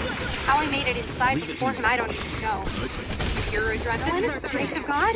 Regardless, the next thing I remember is standing inside the cabin with the door locked as he pounded on it. I vividly remember the way the room was illuminated with the setting sun, and that I felt very cold. Isn't that so strange? That in a moment like that, I could remember feeling cold. I had my phone out and was frantically trying to get a call to go through when I heard the first thunk of the axe against the door. No! Stop! Stop! I think I screamed. I bolted to the bathroom, locking that door too. I could hear him continuing to slam the axe into the wooden door, growling in This is our chance. You'll regret. You'll regret. You brought. You brought. I heard wood splinter as I went to the bathroom window and yanked it open. The drop from the window to the ground was probably about 8 feet as it's on the back of the cabin without the torch, but I didn't even hesitate as I lifted my short 5'0" frame out the window. I dangled as far down as I could and then dropped. I didn't land gracefully, but I wouldn't even feel the bruises until later. In that moment, I simply stood up and sprinted into the woods, looking for a place to hide. I could hear Ryder making short work of the bathroom door with his axe. As I ran, I chanced one last glance behind me, and that's when I saw the massive, deep scratches along the back of the cabin from the night before. I ran down a small embankment and found a cluster of boulders by a creek. I wedged myself in between two in a small crevice and nestled into the dark space, praying I wouldn't find myself sharing the spot with a snake or a deadly spider. I barely dared to breathe. In the distance, from the direction of the cabin, I heard an inhuman roar, sharp and ragged. A few moments later, I hear the crunching of leaves and see Ryder's silhouette emerge at the top of the embankment, the setting sun glowing behind him. I've never been so still. I've never held my breath so long. I heard him come down the hill and begin to walk across the stone. My God, The chilling bro. sound of the axe scraping the stone as he dragged it behind him filled my ears. Where are you? He said, and my heart leapt because it was his voice, Ryder's voice. He sounded normal, concerned even. Come back, Gumdrop. I'm sorry I got so mad. I just love you so much. Let's go to town and have dinner together. I didn't respond. And after a moment, I heard a thud and then his heavy footsteps as he continued on. I listened as he walked through the creek and then shuffled down the second embankment. I counted to 60. Okay then. What's the quest? Okay.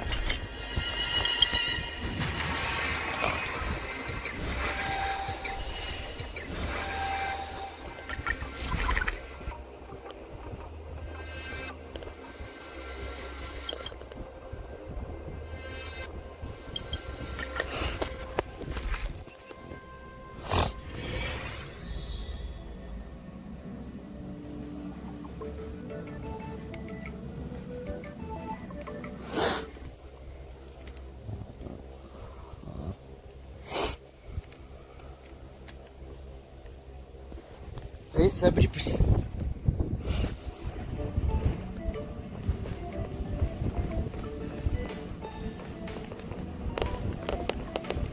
Is this a letter?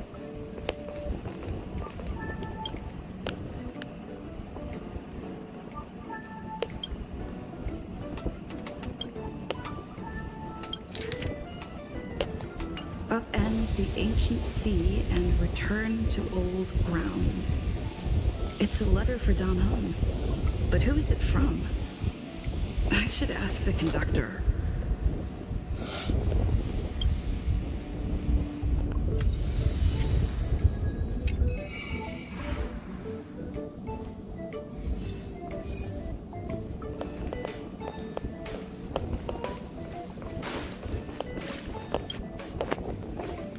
Heave ho! Heave ho! Huh? Trailblazer, do you need help with something? Pom-Pom's been cleaning up this whole time and didn't see any letters. What? Huh? Don't scare Pom-Pom like that! Why are there always strange things sneaking onto our train? Pom-Pom is going to upgrade the security level around here. Oh.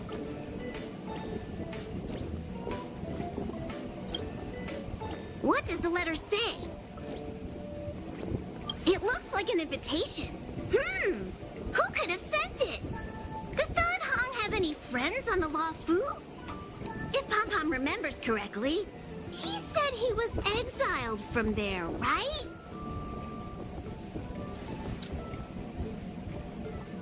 I highly doubt Don Hong's enemy would send an invitation letter. Why don't you show Don Hong the letter? You know where to find him.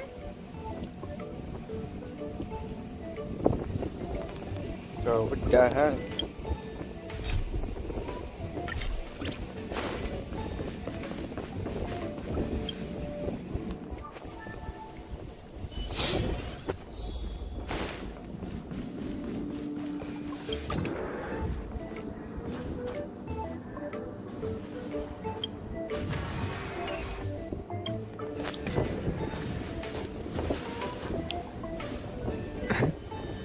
What is it? Do you need something?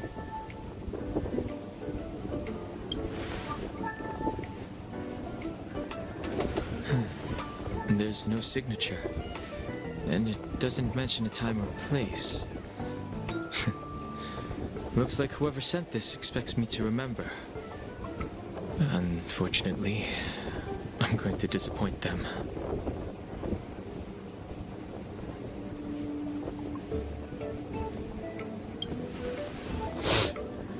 Thanks, but I don't even know where to start. Let me hold on to the letter. Anything related to Don Feng's past should be handled with care.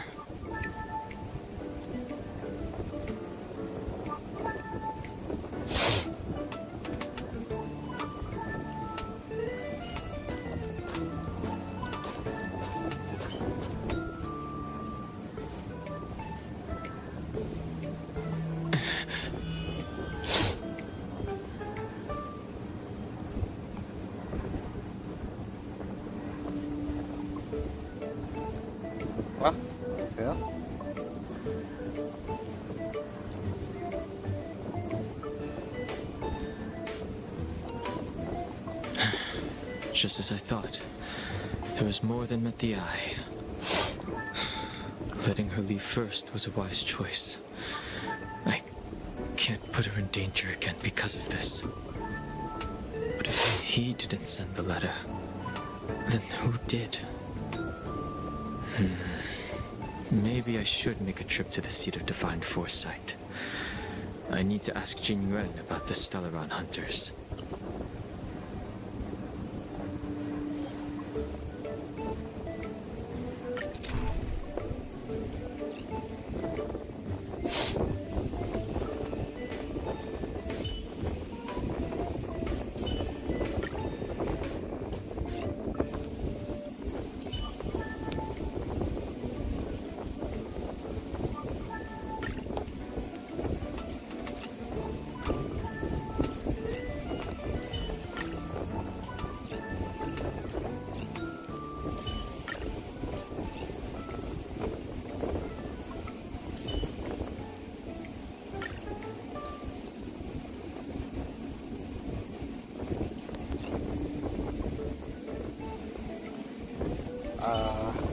Tasha.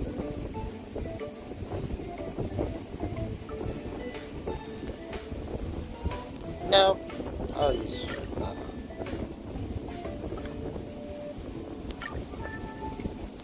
Because I feel like that. Go.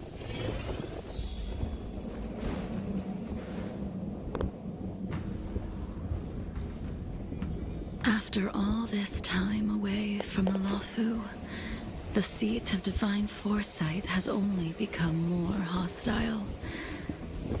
It's quite reassuring. Relax. You needn't be so cautious, young man. I'm just reminiscing about the old days. However, I never thought Jing Yuan would send you to accompany me. It would seem our fates are intertwined. Huh?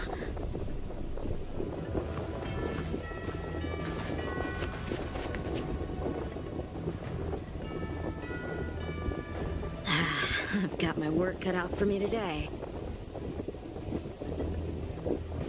Well, if it isn't Dan Heng.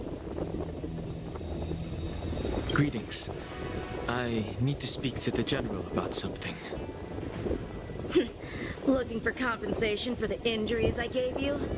I accept full responsibility. They can deduct my next 100 years' salary if they like. The Cloud Knights were doing their duty. I'm here to ask the General about the Stellaron hunters. You came at a bad time. The General is busy with urgent work. You probably won't be able to meet with him today. But he did leave a message. Dan Heng, do you recognize the person on the steps? No. If the General isn't available, I'll come back another day. You don't remember her? I see. I suppose the memories of your previous life really were wiped clean after the rebirth. That is Jing Yu, the previous sword champion of the Xianzhou Luofu. She was the closest friend of Imbibitor Lune, your previous incarnation. She was also the General's master. According to records of wars past, her blade has slain countless denizens of abundance. Not even the feather guards of the Wing Weaver, the father wolf of the Orison, or the gigantic mecha beast could withstand a single strike from her. She's a renowned legend. However, those are ancient stories.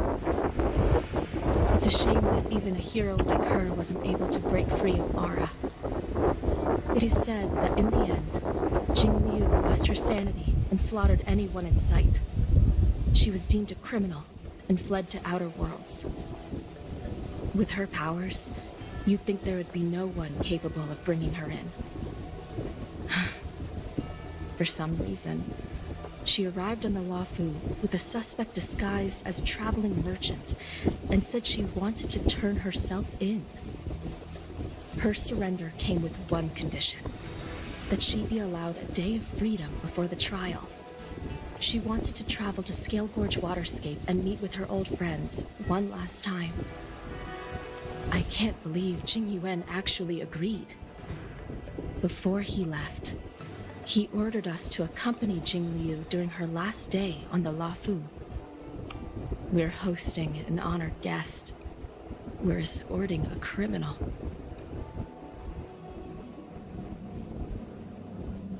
Huh. Imbibitor Lunae, you're here. Since you traveled all this way, why don't you come and talk with me?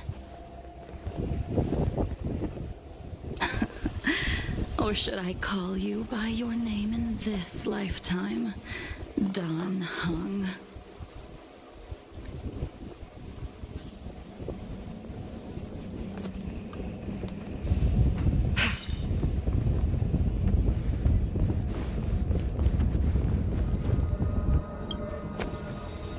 When I left the Xianzhou, I heard they took away your scales and horns, forced you into a hatching rebirth, and detained you in the shackling prison.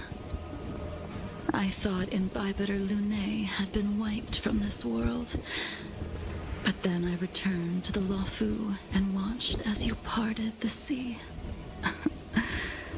After all these years, it was a magnificent sight to behold.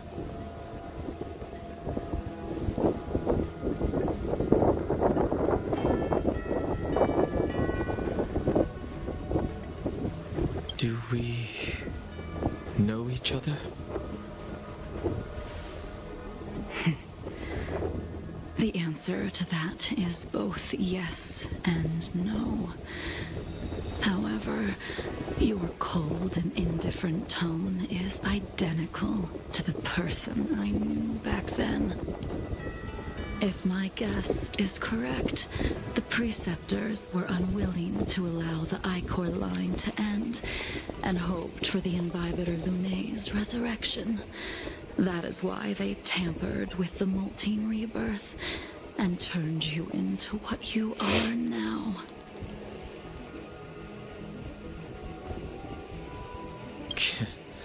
You're not here to reminisce on old times. Tell me why you're here. You didn't hear? That Videodora girl explained it clear as day. I returned to the Luofu so I could surrender myself to the Alliance and atone for my sins. I did, however, have one request before the trial. I asked to be given a single day to go and see old friends, and to fulfill promises I made long ago. Jing Yuan has always been an understanding person. He heard that you would be coming and agreed to my request. So, you're the one that mailed the letter to the Express. That's right.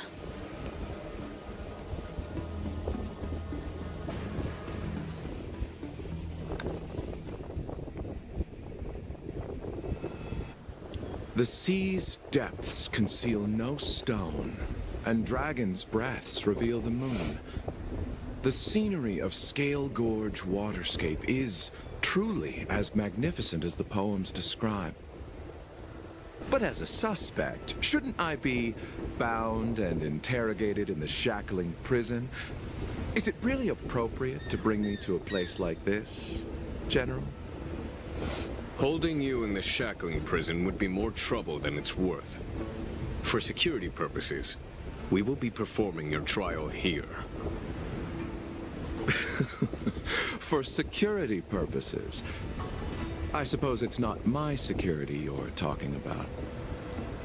The Stellaron's descent, the Ambrosial Arbor's resurrection, the Destruction Emanator's impersonation of the Amicassator. According to the Skyfaring Commission's investigations, Yeah. you arrived on the Law Fu with a group of merchants, but didn't make a single trade during your stay. Your departure coincided with the day the calamities took place. You took advantage of the chaos to sneak into the shackling prison, but seemingly took no course of action. Now you claim that you are responsible for the Stellaron crisis and wish to surrender yourself. Your behavior truly is puzzling. I can't seem to piece together your motive. I was asked to deliver a token in my capacity as a traveling merchant. I knew nothing of its significance. I admit I did have my own agenda for entering the shackling prison, but in the end, I found that the Law Fu did not possess what I was looking for. It is through fear of punishment that I am choosing to surrender. The galaxy is a vast place, but I am merely a wanderer. It would be silly of me to think that I could outrun the Alliance. Merely a wanderer? You're too modest, Lawcha. Do I need to remind you of your actions at the Eternity Fortress and the Shroud Veil Star Zone? Or must I utter that tongue twister of a name?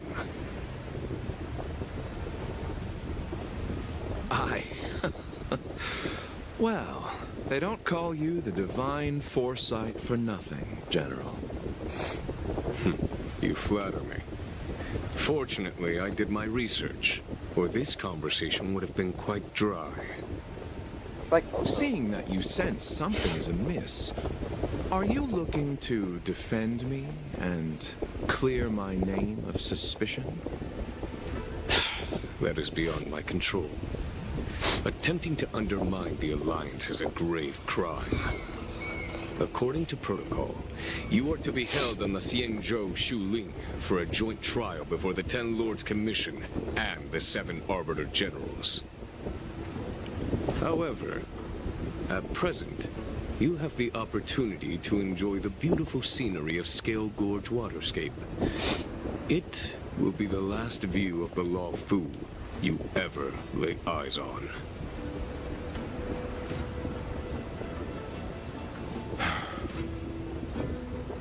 She told me that the High Cloud Quintet once gathered and feasted here hundreds of years ago.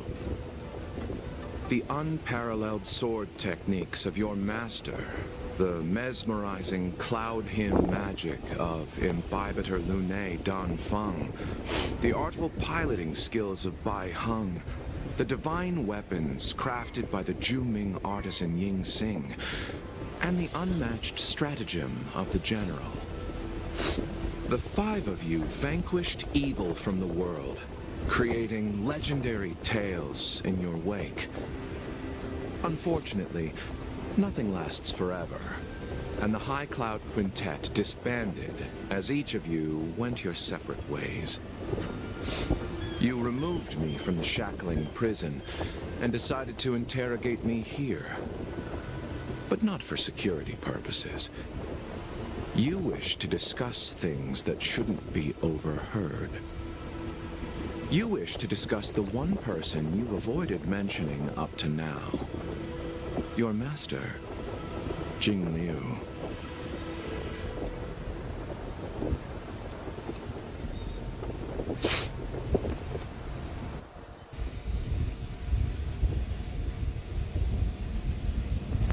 We can head out now.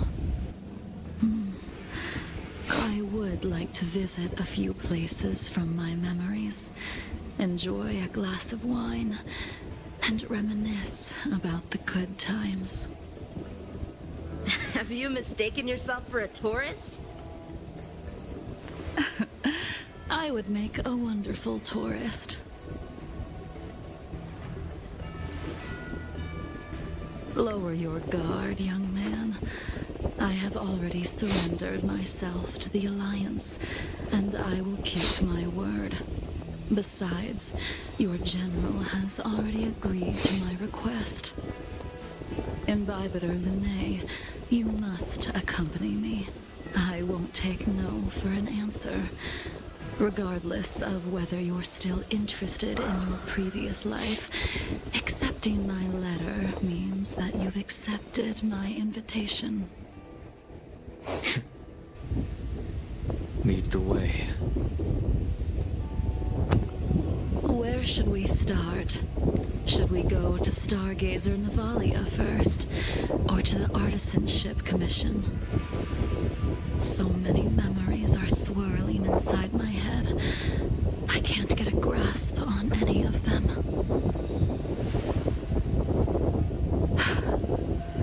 When the people of the Cienjo live to be more than 1,000 years old, each day is like carrying the weight of a mountain through an interminable maze.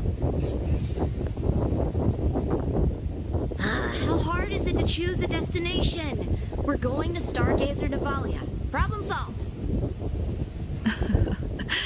The young are the antidote. Stargazer Navalia it is.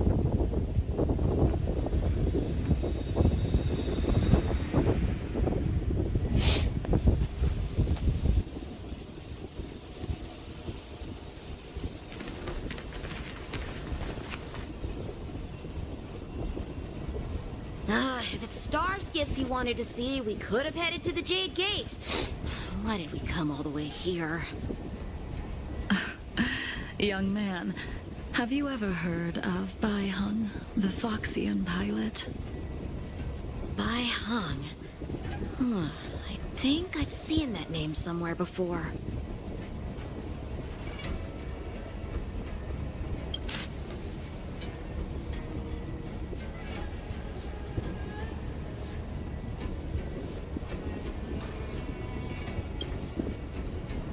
The star skip won't hold much longer.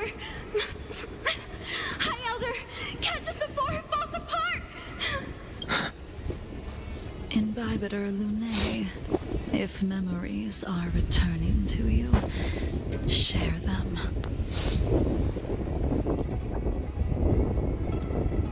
I think she was one of Imbibiter Lunae's comrades.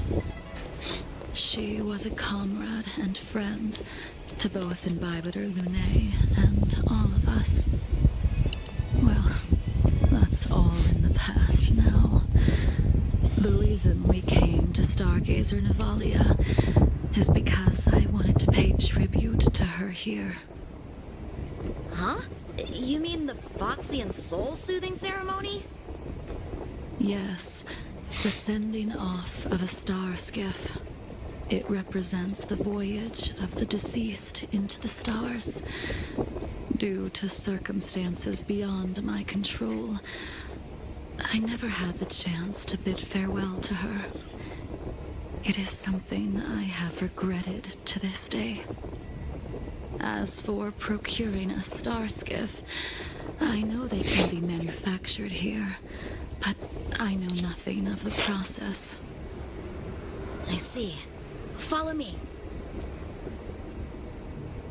I don't know anything about manufacturing star skiffs either. But getting these machines to work shouldn't be too hard. Careful. There's still Stellaron spirits lurking around. No need to worry about the two of us.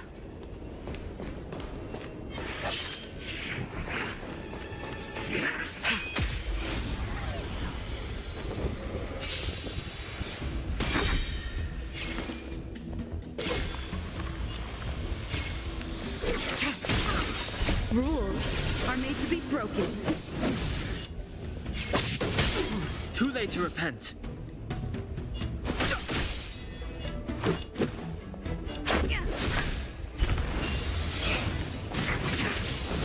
I'm not afraid of you.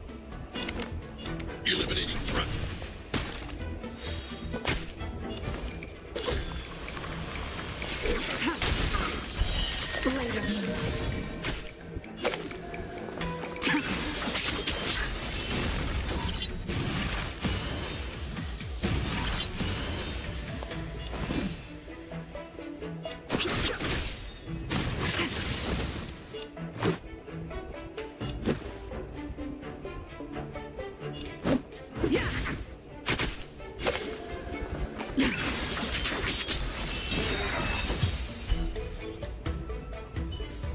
careful.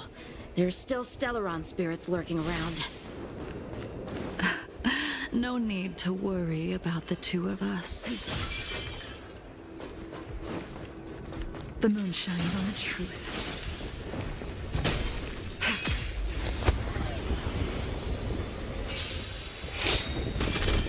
Stand down. All will be revealed.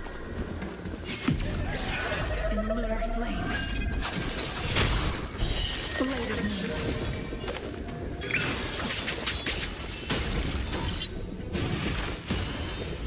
I've no interest in conflict. The truth of life and death, the sanctuary, is but a vision. Break! Let's go. Hide. Try harder.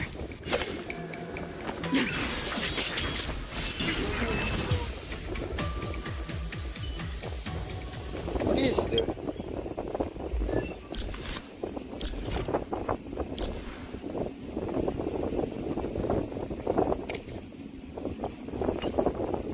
Okay, what is there actually?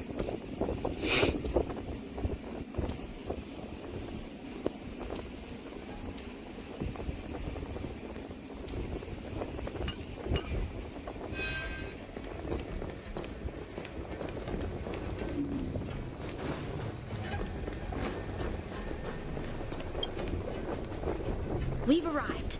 All ship production in Stargazer Navalia starts here. Just enter the command into the device. The vessel used to cultivate starskiff seeds will be activated, and a ship will appear in the skyport soon after. I remember now. I've seen Baihung's name in books before. You like to read? I couldn't tell. Hey, I don't read much, but the General forced me to finish a bunch of ancient volumes during my training. I remember one called Views of the Universe from a Starskiff. The author's name was Baihung. That's right. Baihung was the one who wrote that travelogue. It was actually really interesting. 90% of it was about starskiff crashes on different worlds and dangerous situations. It also had records of local species and ecosystems. I remember thinking, how could an ace pilot crash land her starskiff so many times? Then I realized that every time, she made the best of the situation and got back alive. Her luck really was out of this world. Indeed. Her luck always astonished us. Whenever she piloted a mission, you could almost guarantee a narrow escape from the jaws of some abundance behemoth, or a miraculous return from behind enemy lines. Very few starskiffs she piloted were able to return to port in one piece. The folks at the Skyfaring Commission secretly referred to her as the Starskiff Killer. She also possessed an uncanny ability to predict future events, inauspicious ones at least. Every ill omen that came out of her mouth would sure enough come true. Very few Cloud Knights had the courage to accompany her on missions. However, when it came to surviving, her fortunes were incredible. Even in the worst situations imaginable, she was always able to turn the tide. Luck is a type of strength, after all. I hope that this ship, built for the Starskiff Killer, will also be able to return to the stars.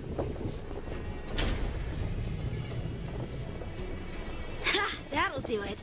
The Starskiff assembly line has been activated. The Starskiff will take shape and enter the skyport. Let's go wait for it there. It won't be long. Thank you, young man.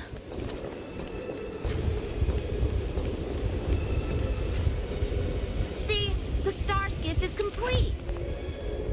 After being away from the Lawfu for so long, I can finally say farewell to you. So, what happened to Baihong in the end? In the end, I do not think the details are necessary. We are here today to commemorate her. Imbibitor Lune, do you still remember the battle against Shuhu?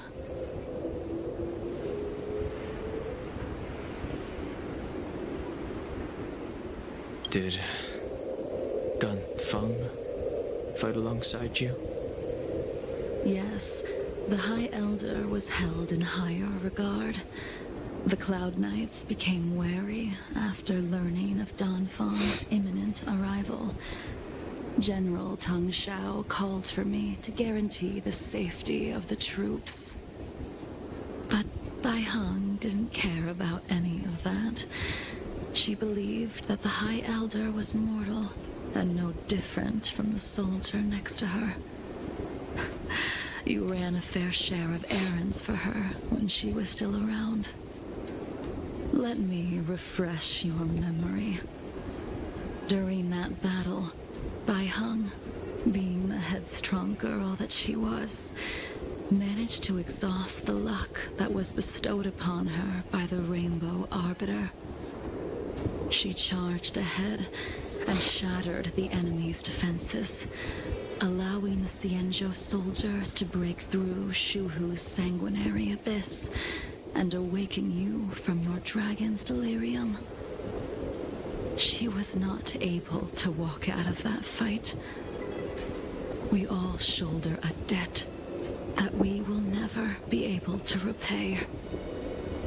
For the Cloud Knights, giving up one's life on the battlefield is an honor. But that wasn't something you believed in Imbibitor Lune. You couldn't accept that Baihong was gone. Instead of leaving her to eternal rest, you decided to... You made a mistake that can never be undone.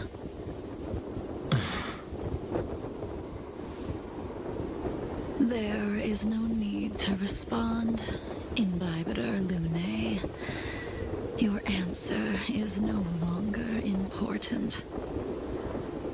And now, I will send off this star skiff.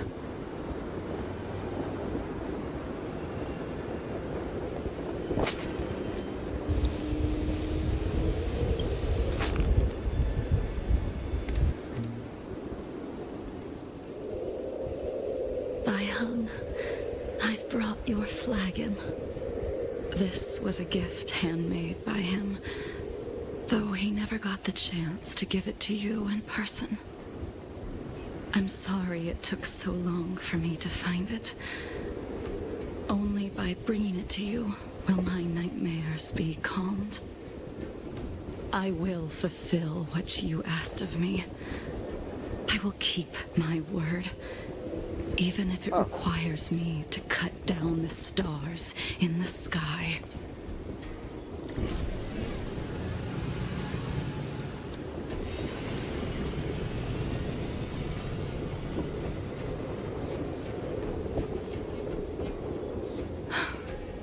Let's go. The Artisanship Commission is next.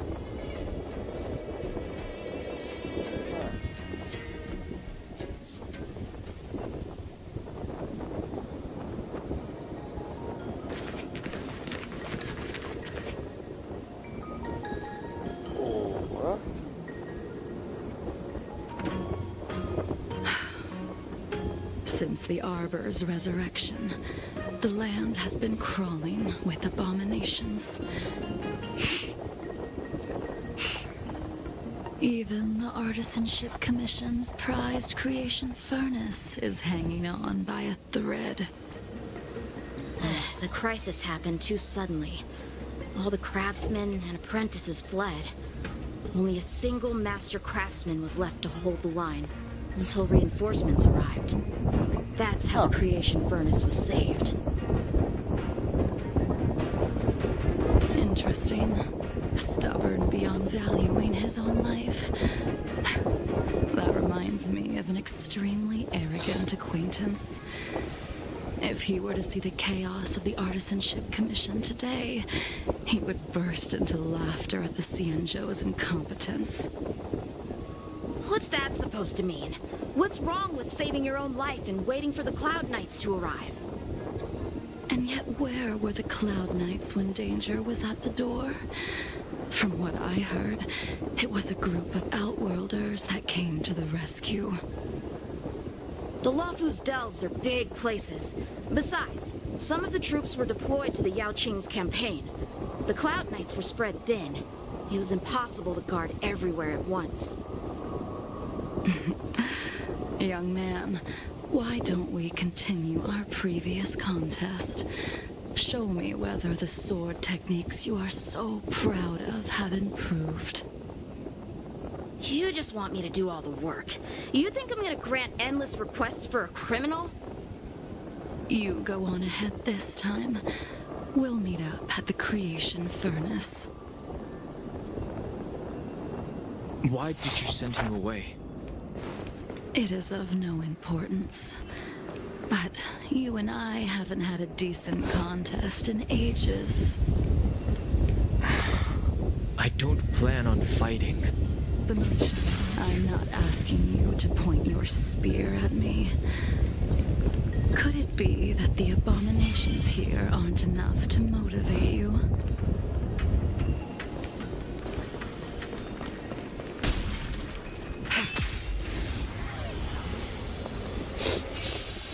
Even after your rebirth, your moves and techniques haven't changed one bit. When I move, it's like you never forgot. All will be revealed in lunar flame. Like a two-strike.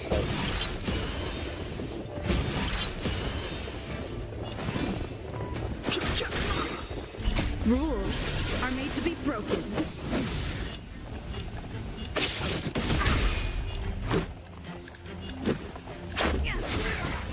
I need to be brave. Annihilate.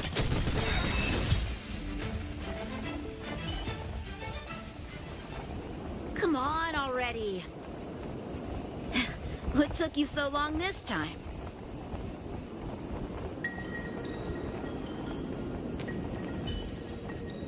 Don't get anxious, Imbibitor Lunae. We have all the time in the world. The moon shines on the truth. Something's not right. Let's go out of here.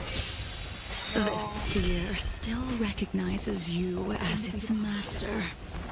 Imbibitor Lunae, do you know who crafted it for you? It's been with me ever since my exile. Fighting is meaningless. I don't remember when I started wielding it. Let's make it quick. I want to protect everyone too. Are you all right, Superman? Vitality means forever. I'm not afraid of you. Hide.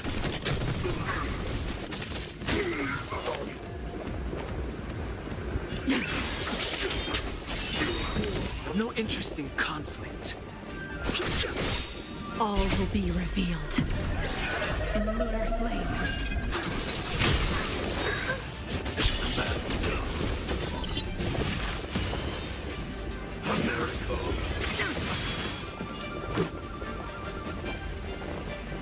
Oh shit.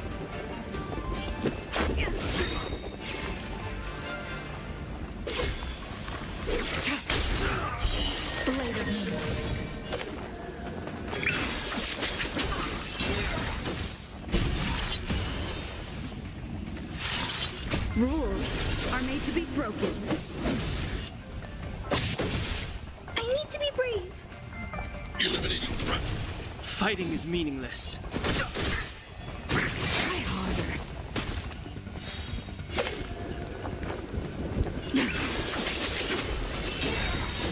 All will be revealed in lunar flame.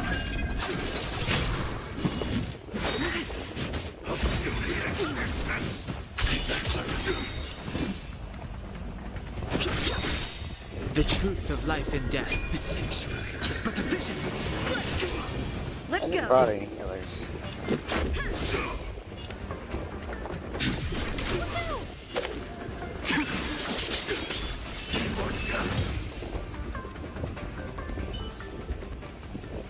You can continue to convince yourself that you are merely the reincarnation of Dan Feng and have nothing to do with his sins. And you can keep insisting that you have forgotten everything. But you cannot run from combat, Dan Heng. Your spearmanship is identical to Imbibitor Lunay's. Combat is like smelting, purging the impurities with burning flames and exposing a person's true nature. Those are the words of the one who made Cloudpiercer for you. Do you remember? Out of all of us, you were the closest to him. It was strange, really, to see someone so arrogant get along with someone so proud.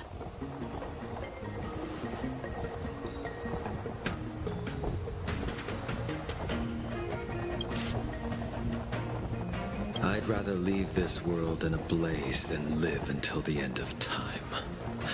I will let all of the Xianzhou know that a brief moment of my life is worth more than their long and meaningless lives.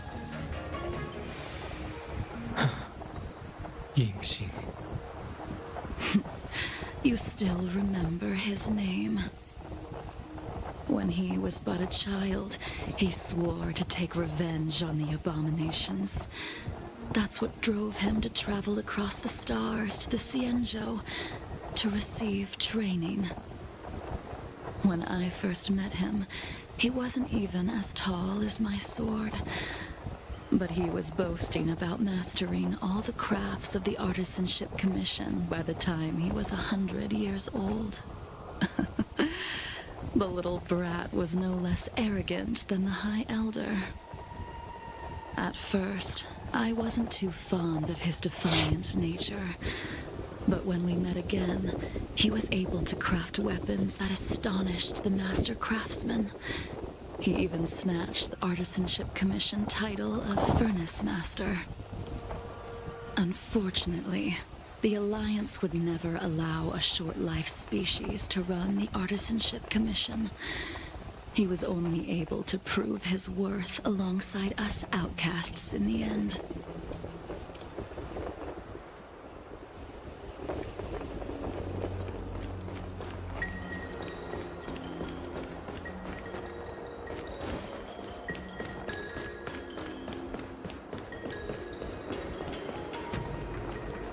That guy healed first.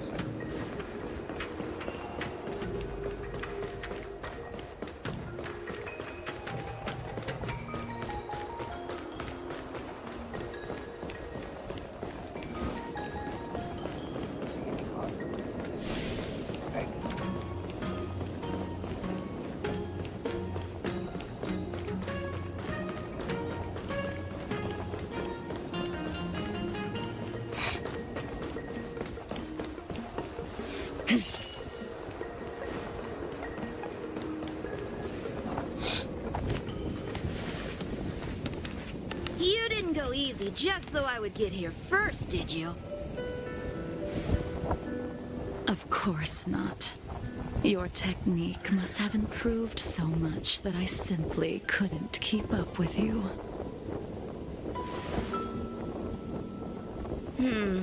So, are we here to commemorate your short-life species friend? Eavesdropping is a bad habit. Besides, when did I ever say he was no longer in this world? Even the cryocapsules wouldn't be able to extend the life expectancy of a short-life species for long. If he is still alive, he must be ancient.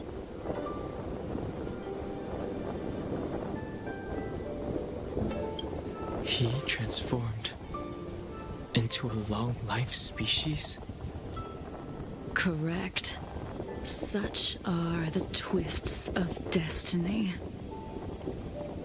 Some people are born with unparalleled foresight and exceptional intelligence, but make the most ill-advised choices at destiny's crossroads. As smart as he was, he made the foolish attempt to use the flesh of the Abundance Emanator to aid Imbibiter Lunae in resurrecting his deceased companion. His stupidity turned him into a monster, cursed with immortality. His soul was shattered and became the evil that he hated most. The irony. For an old friend, you don't seem to have that much pity. I gave him a second chance. Does that not count? What did you do to him? He should have been eternally jailed in the shackling prison for his crimes. But I gave him a different kind of freedom. I took the shell that once held his soul and passed my sword techniques on to him.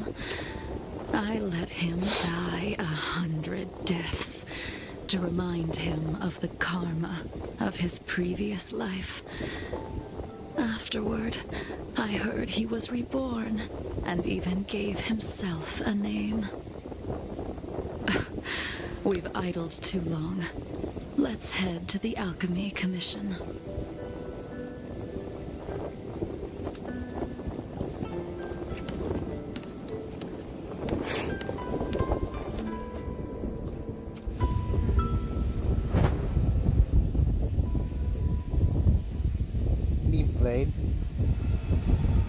As a follower of the Rainbow Arbiter, you have witnessed the catastrophe brought upon by the plague's author, General.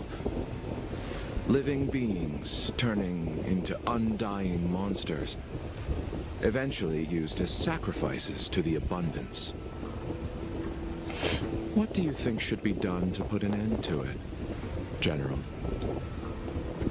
The Alliance follows the Rainbow Arbiter's edict to continue ridding the world of evil, so that one day Yaoshi might be vanquished and the cycle of life and death restored. Under the auspices of the Rainbow Arbiter, the faithful Cloud Knights continue the hunt. Their devotion and sacrifices are indeed commendable, but their devotedness has made them close-minded. Take me, for example. My powers originate from the Abundance, yet my goals are aligned with the Alliance. The Hunt is not the only faction in the universe that wants Yaoshi dead. It is natural for short-life species to yearn for immortality. That is expected of any intelligent life form. To want to eliminate these thoughts would be equivalent to killing an eon. Such a goal is so impossible as to be laughable, to be honest.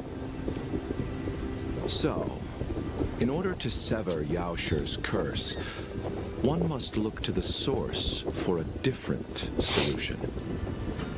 Your master happened upon a revelation and returned from the Mara. She has traveled many worlds and discovered a solution.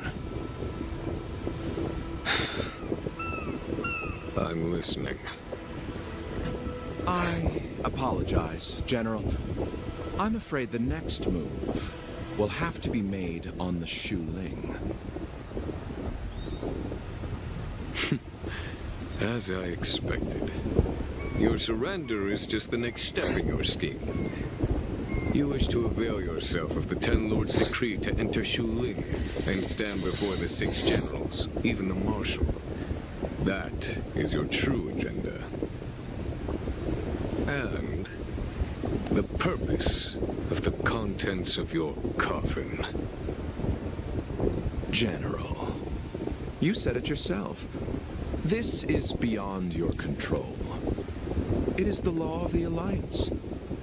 We cannot deviate from it. Splendid, well done. This was a spectacular move. You've changed, Jingyuan. The man I knew would never have admitted he was bested.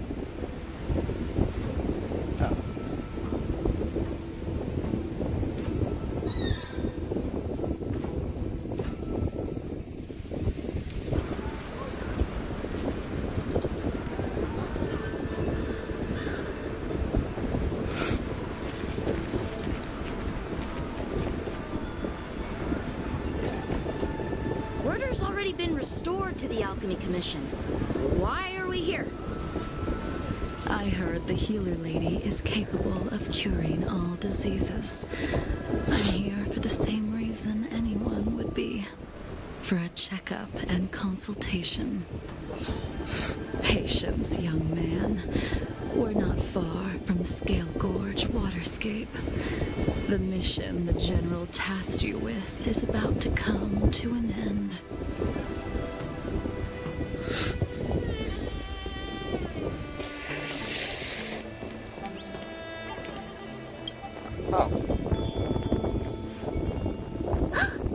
Dunhung, what a surprise!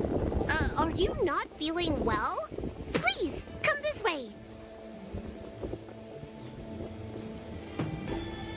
Miss Bailu. She's here for a consultation. Oh, I see. Are you here for your eyes? Or is it something else?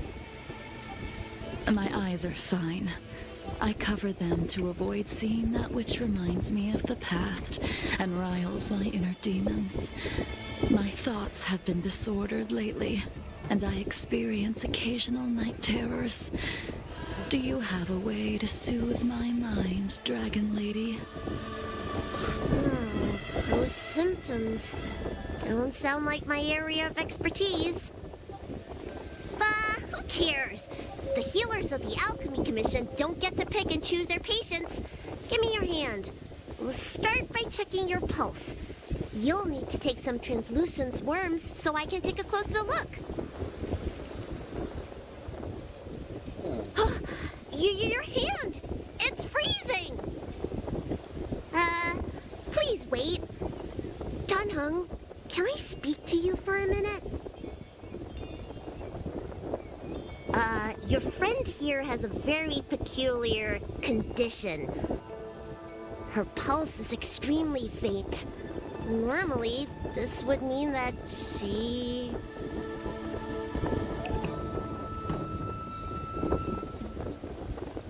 There's no cure. Let the healer make the professional diagnosis. Your friend's situation is unique. She looks healthy, but her hands are cold as ice. It feels like there's a dark current running and pulsing between her core esse and her veins. I've never seen anything like it. With more research, I might be able to make a new entry in the medical records. Can you and your friend come back for follow-up visits? Today's her last day on the Luofu. What a shame. If she could stay for a few days, I might be able to figure out how to cure her. I'll do my best. No matter what I administer, she's gonna need to drink a ton of warm water from this point on. Come with me. I'll prescribe her some soul-returning vitality infusion. I won't cure her, but I'll... Wait! Where did my big medicine box go? I'm sorry. Ever since the disciples of Sanctus Medicus were expelled, things have been a mess around here. Dunhung, you mind coming with me to retrieve my medicine? I could use your skills. Are you in trouble, Dragon Lady? I'll come along as well. No. No trouble at all. It's no bother. A little walk will do me good.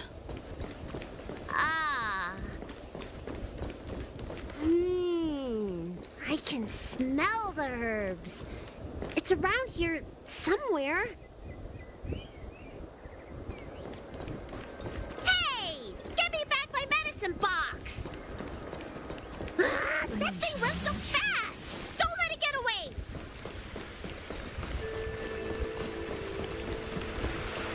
Oh, shit! There's an even bigger monster protecting this one!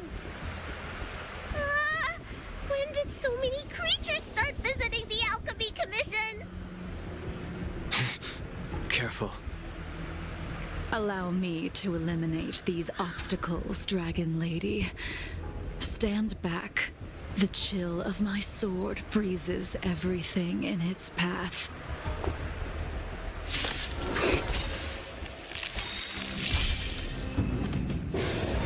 Soon to be departed. I want to protect everyone. So this is why your hands are so cold.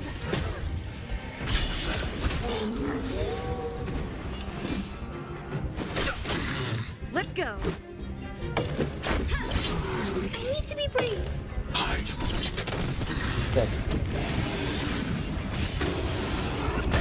No. Stand down.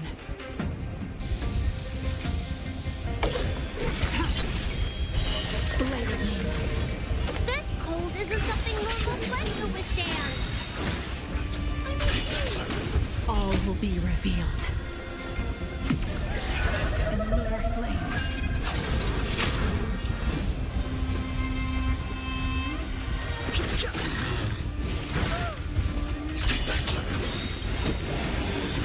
I want to protect everyone too.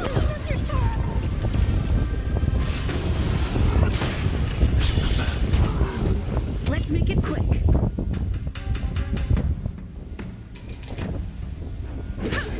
Nowhere to run. Target threat index lowered. Annihilate.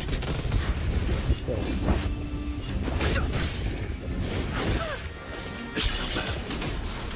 Not much left.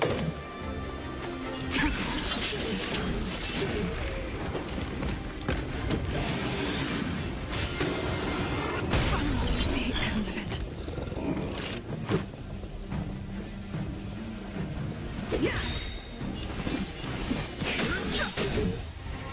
Rules are made to be broken.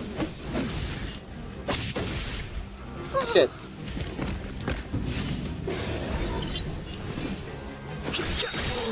The truth of life is We've done, huh? but a vision. Take a lot of damage. Let's go. Sorry.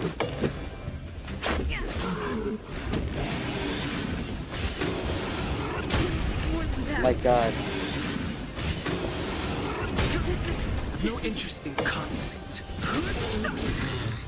No! Good body killer.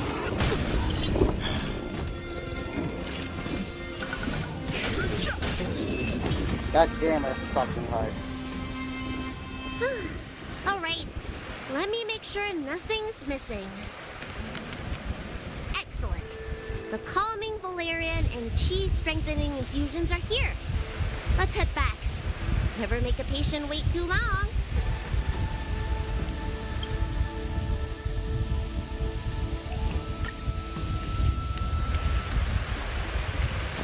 Okay. Oh my god.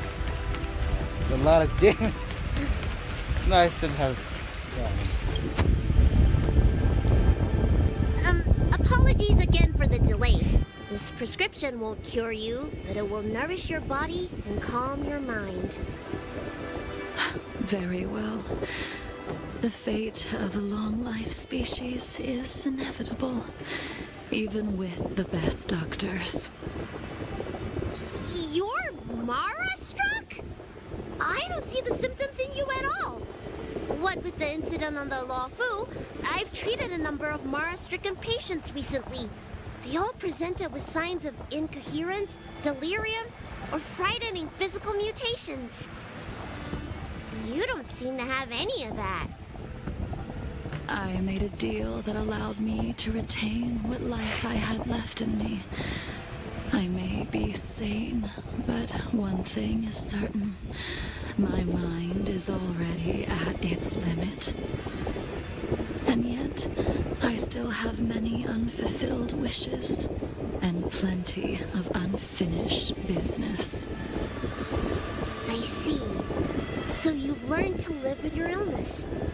I can't help much with issues of the spirit, but the medical records do mention that calming the mind is a way to heal the body.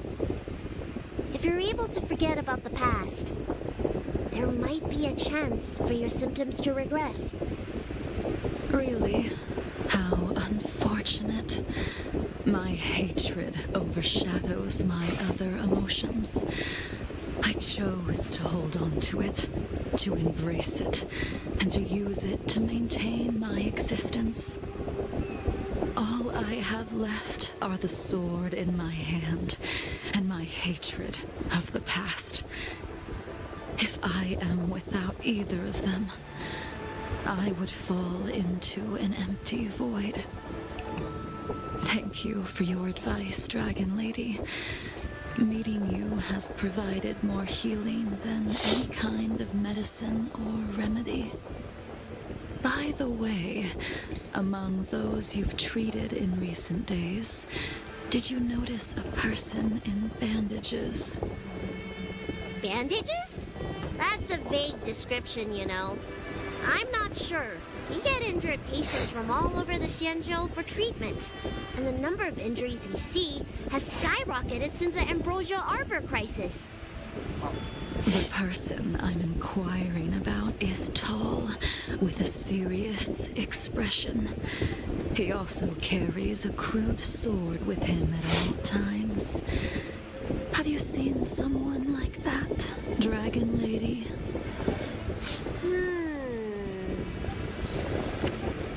Oh, yes! Someone came by today that matches that description. He must have suffered some kind of sword wound. He had a strong scent of blood.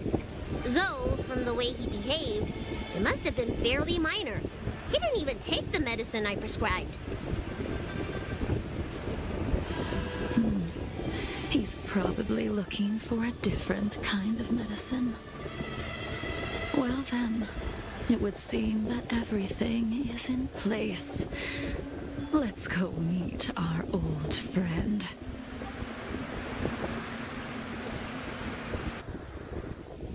Huh.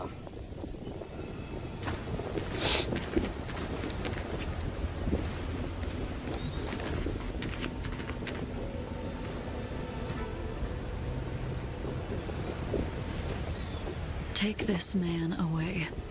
This does not involve him. Yanqing.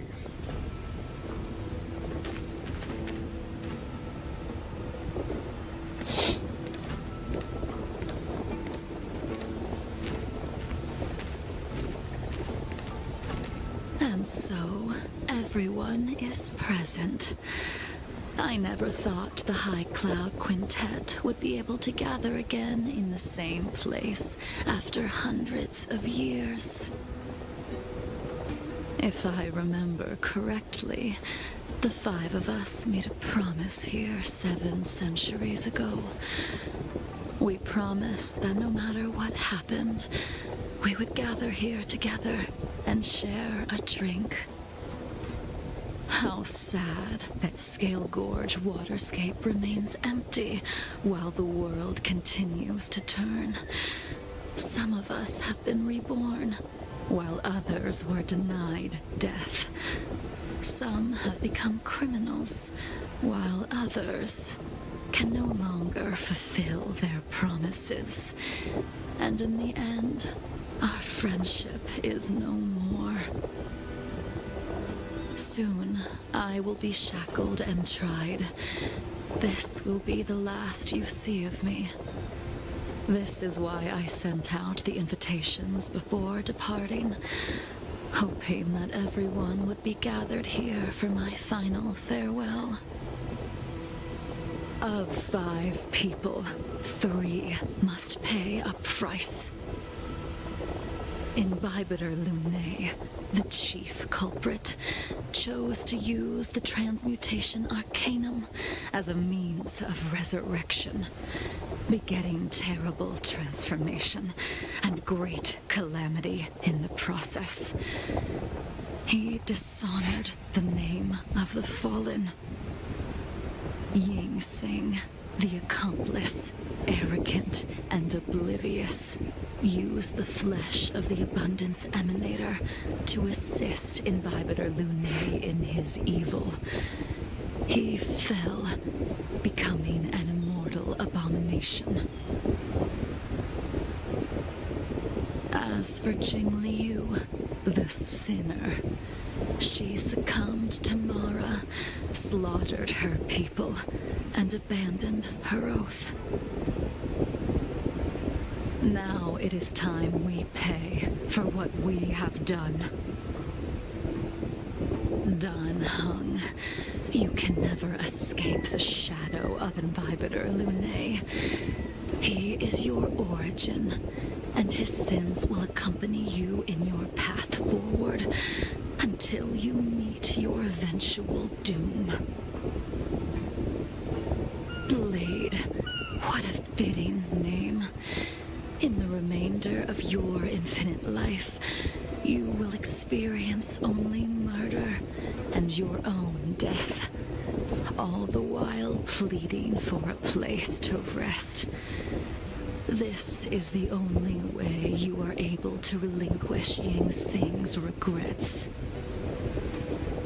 And I will face the punishment of the Alliance and suffer an eternal punishment before paying an even worse price.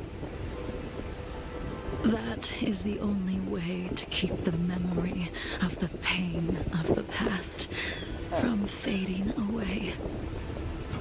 High Cloud Quintet, it is time to say goodbye.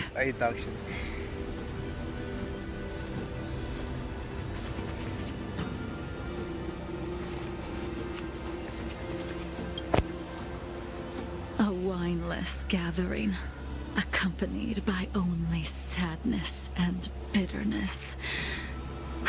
What a depressing reunion. Jing Yuan, is it not time you sent me to the Shuling? The laws of the Alliance cannot be subject to change. Unfortunately, your next stop will be the Yuchi. I reported everything to the Marshal, and the Seer strategist just so happened to take an interest in the case. They set up a Deca-light reflection barrier in hopes of meeting the two of you beforehand. Jing Yuan, you haven't changed at all. Always trying to destroy the plans of others.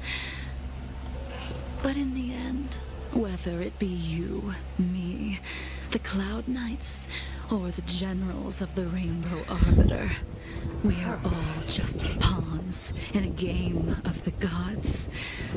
I am sick and tired of treading on a predetermined path. No matter, I will deviate if you insist. But this does not change how things will end. Ultimately, I will stand on the side of victory. Then I shall see this gamble through. Wait. Jing Liu, before you leave, you still owe me my due. I have tried. Besides inflicting more wounds on your body, there is nothing else I can do for you. The immortality that you possess is not something that can be dealt with so easily. I am sure Destiny's Slave already told you that the swords of mortals are incapable of killing someone with the flesh of an emanator. He did. But you still owe me the attempt.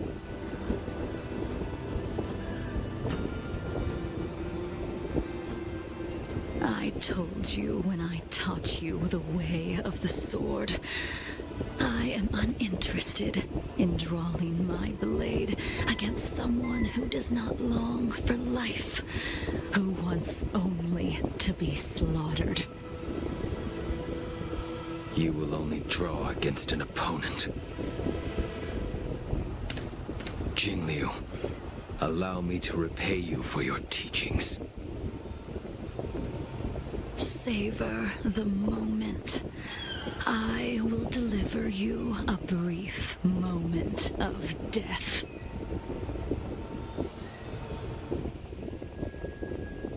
We were here once, 700 years ago.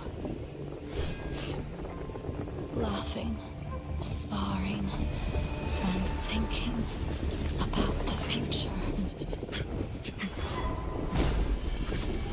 Their faces still linger before my eyes, like a bygone dream.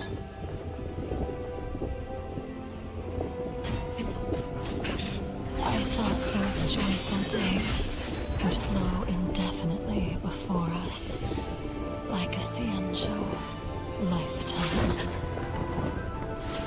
Yet, dreams will eventually fade like clouds from the sky.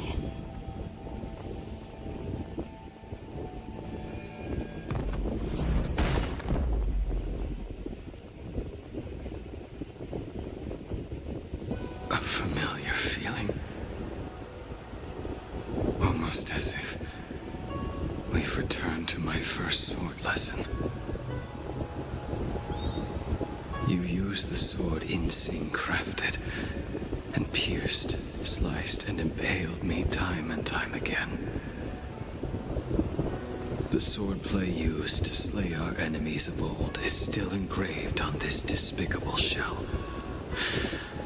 All I can do is watch my flesh become severed, healed, and restored. It's as if they're saying, Why? Why did you and Imbibitor Lunae commit such an unforgivable sin? I know that you have no interest in my answer. Which is why I asked the question as you looked me straight in the eye. I've asked myself that same question infinite times, but was never able to find the answer.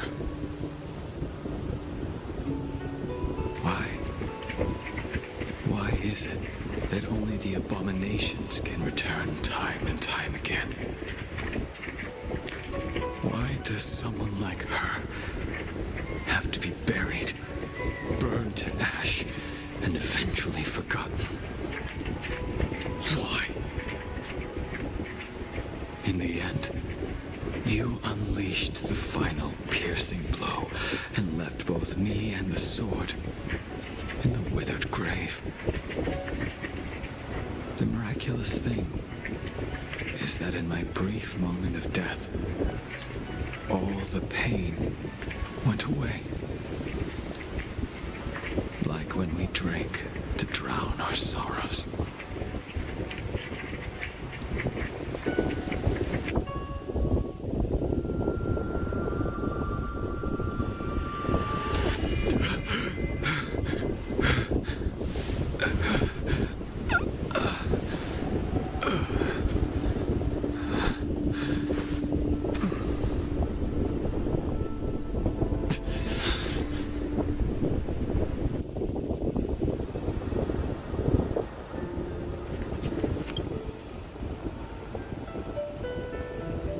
Imbibitor Lunae, what do you plan on doing next?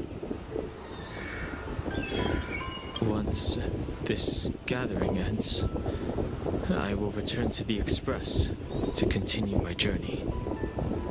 The Express won't be able to carry you forever. Your friends all have burdens of their own, just as we did back then. I did think about giving up on revenge, and letting go of everything when I fled the Lawfu years ago. However, as time passed, it became more and more clear. It was like an old friend that accompanied me every passing day, always nagging in my ear. The memories of what I did when I was Mara-struck are deeply rooted.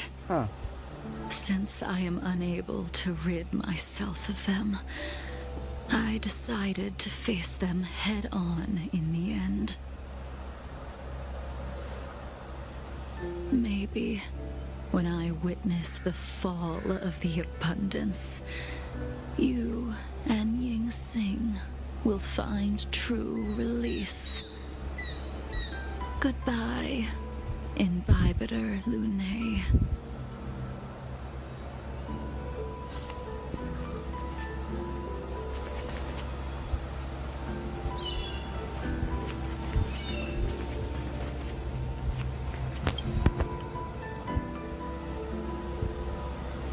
Dan Heng, the General wants me to forget about everything I saw today. I understand. These disputes are far too complicated for me right now. Swordplay is a lot simpler. I have some close friends of my own in the Cloud Knights. Will we fall out the way you guys did? Goodbye for now, Dan Heng. I hope the next time we meet, it'll be under happier circumstances.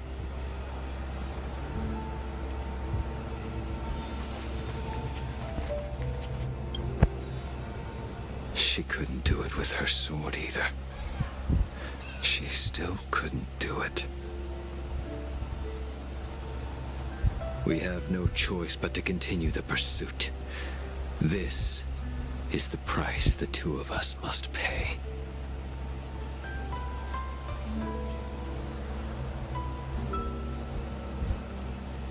I will see it through. Elio's script still requires you to stay alive. For now. I don't mind prolonging my vengeance. It might be more interesting that way.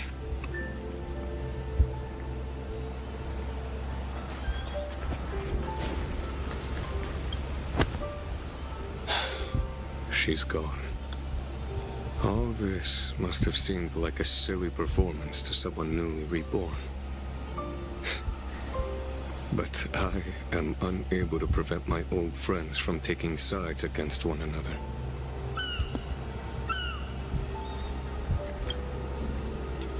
Who you are is a question that only you can find the answer to. Even if the Preceptor's interference denied you a true rebirth. Yes. It has been a long day for you, Dan Heng.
What the fuck?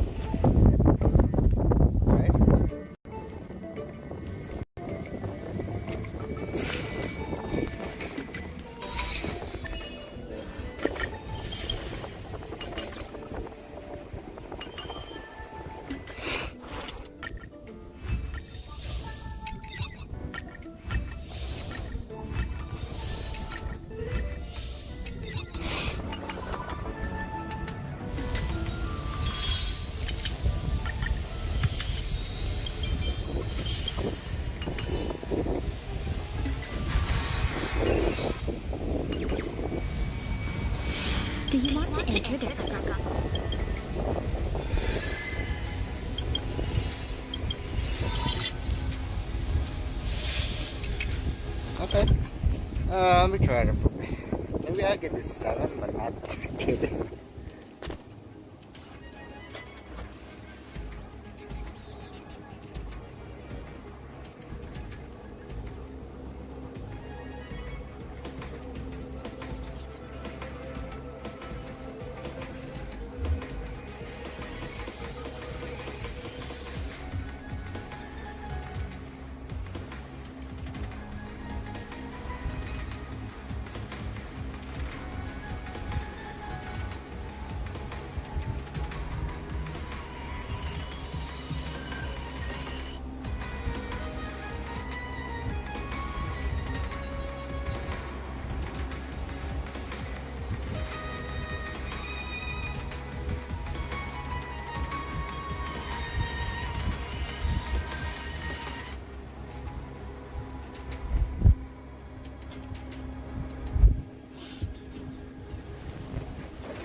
Where is he?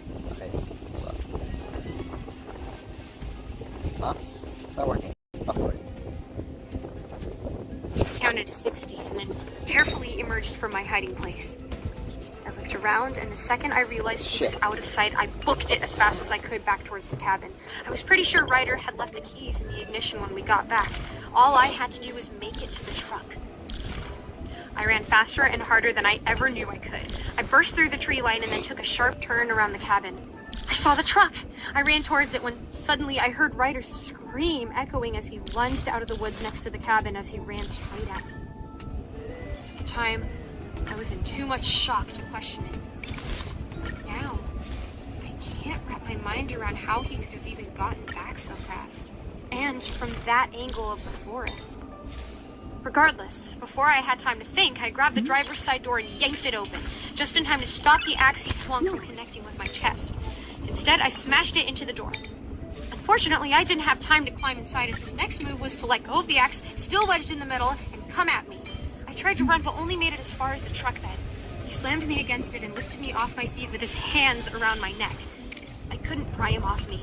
For a moment, I was sure I was going to die.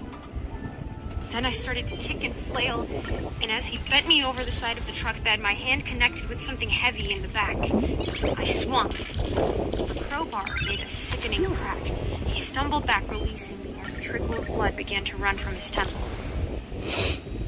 In the moment he was dazed, I jumped into the driver's side of the truck, slammed the door shut, the axe fell out, started it, and slammed the gas pedal down. I burst into tears as he disappeared from view. He had dropped to his knees and was just kneeling there, watching me go. I didn't stop driving until I reached the police station in the nearest town. By then, it was nightfall. The next few hours were a blur. I remember bursting in there, sobbing, and telling them that I needed an ambulance for Ryder. They immediately dispatched one to the cabin and then tried to calm me enough that I could tell them what happened. Finally, I went with an officer in his car back to the cabin. I needed to see Ryder now that I was safe. I needed to know that I hadn't killed him. When we got there, though... Show your courage. High threat target ahead. Omar sat next to me and touched. But Ryder was not.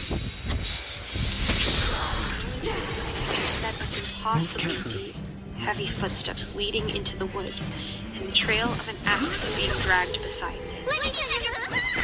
That was almost 48 hours ago, and still no trace of Ryder has been found. I spent most of that time at the police station answering questions and filing a missing persons report. After seeing the bruises on my neck and the destruction to the doors of the cabin, they will be pressing charges against me, even though I admitted to bludgeoning him with the crowbar. They asked me about the scratches next to the door, but I didn't know what to tell Life them. and death. My dad is on his way to get me, and should be here any minute. I could barely tell him what's going on. I could barely tell my son. How did I get here?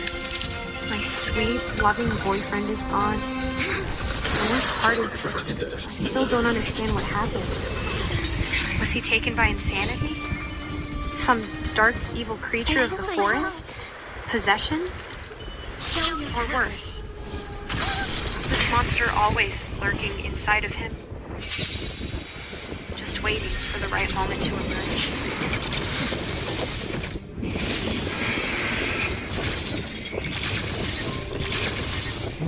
Hey there, kids, it's me, Mr. Creepypasta, and I just wanted to give a big thank you to you for watching this video, or listening to this podcast episode, or clicking on this Before I wish you some things tonight, I just want to Taysea Lynn, Nobaka, Arneo, Eric Perry, I'll never forget you. Nice Smiles, Alexander Sanchez, This battle is Wayne, Miles, We come to the Lando storm. Taguchi, Brianna Bentai Jensen, Nicholas Saeed Al Yassin, Buddy Burrows, Tyler Ramber, Uni, G. People, I want to protect everyone too. Gabrielle DeBaca, Red Oak Shield Fighters, Sandy Barney, Melissa Swigart, Chavinsky, Nick Rao, The Ginger Bros, Robert Ramirez, Andrew Stenberg, Holy Realm, Ralph Rodriguez, and Dr. Strong. The truth of life You guys and death. are from Patreon. Who help you stay alive. If you guys would like to help support the show as well, you can always check me out at patreon.com/MrCreepyPasta. You can get your name either shown here at the end of the credits or in the description down below. And you can check out this podcast here on YouTube or here on Spotify or Apple iTunes Podcasts or Google Play Podcast, wherever one you happen to go to. I mean, seriously, if you're on YouTube right now and you look down in the description, there's like a whole list of things to play with. Hours upon hours upon hours of content. You want to get your horror story creepypasta fix all there, as well as like a live stream. Oh, and also my wife sells links are also down below. Sweet dreams, everybody. Can't wait.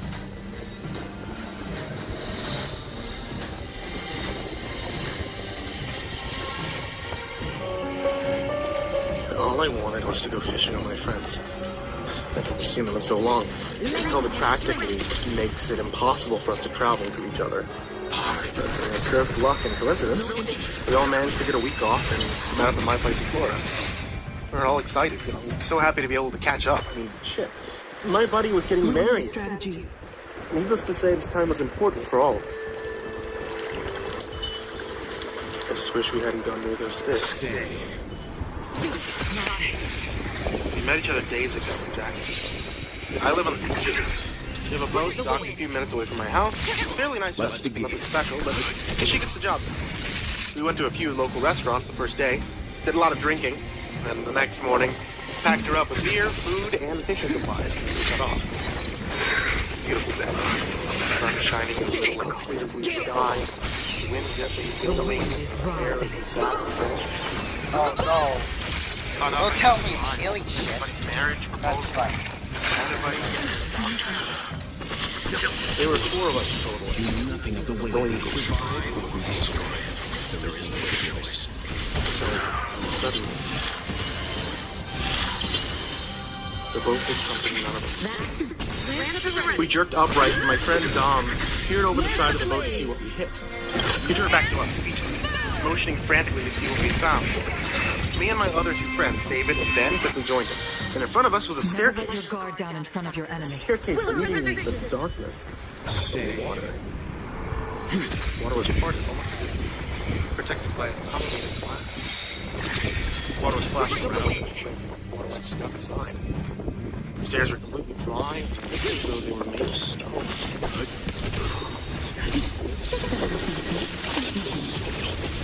Nice teamwork. None of us recognized their decisions.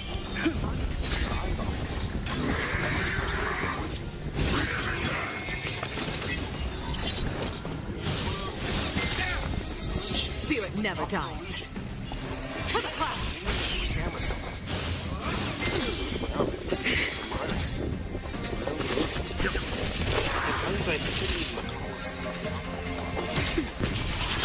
No way. There's nothing out here to discuss. I'm on guard.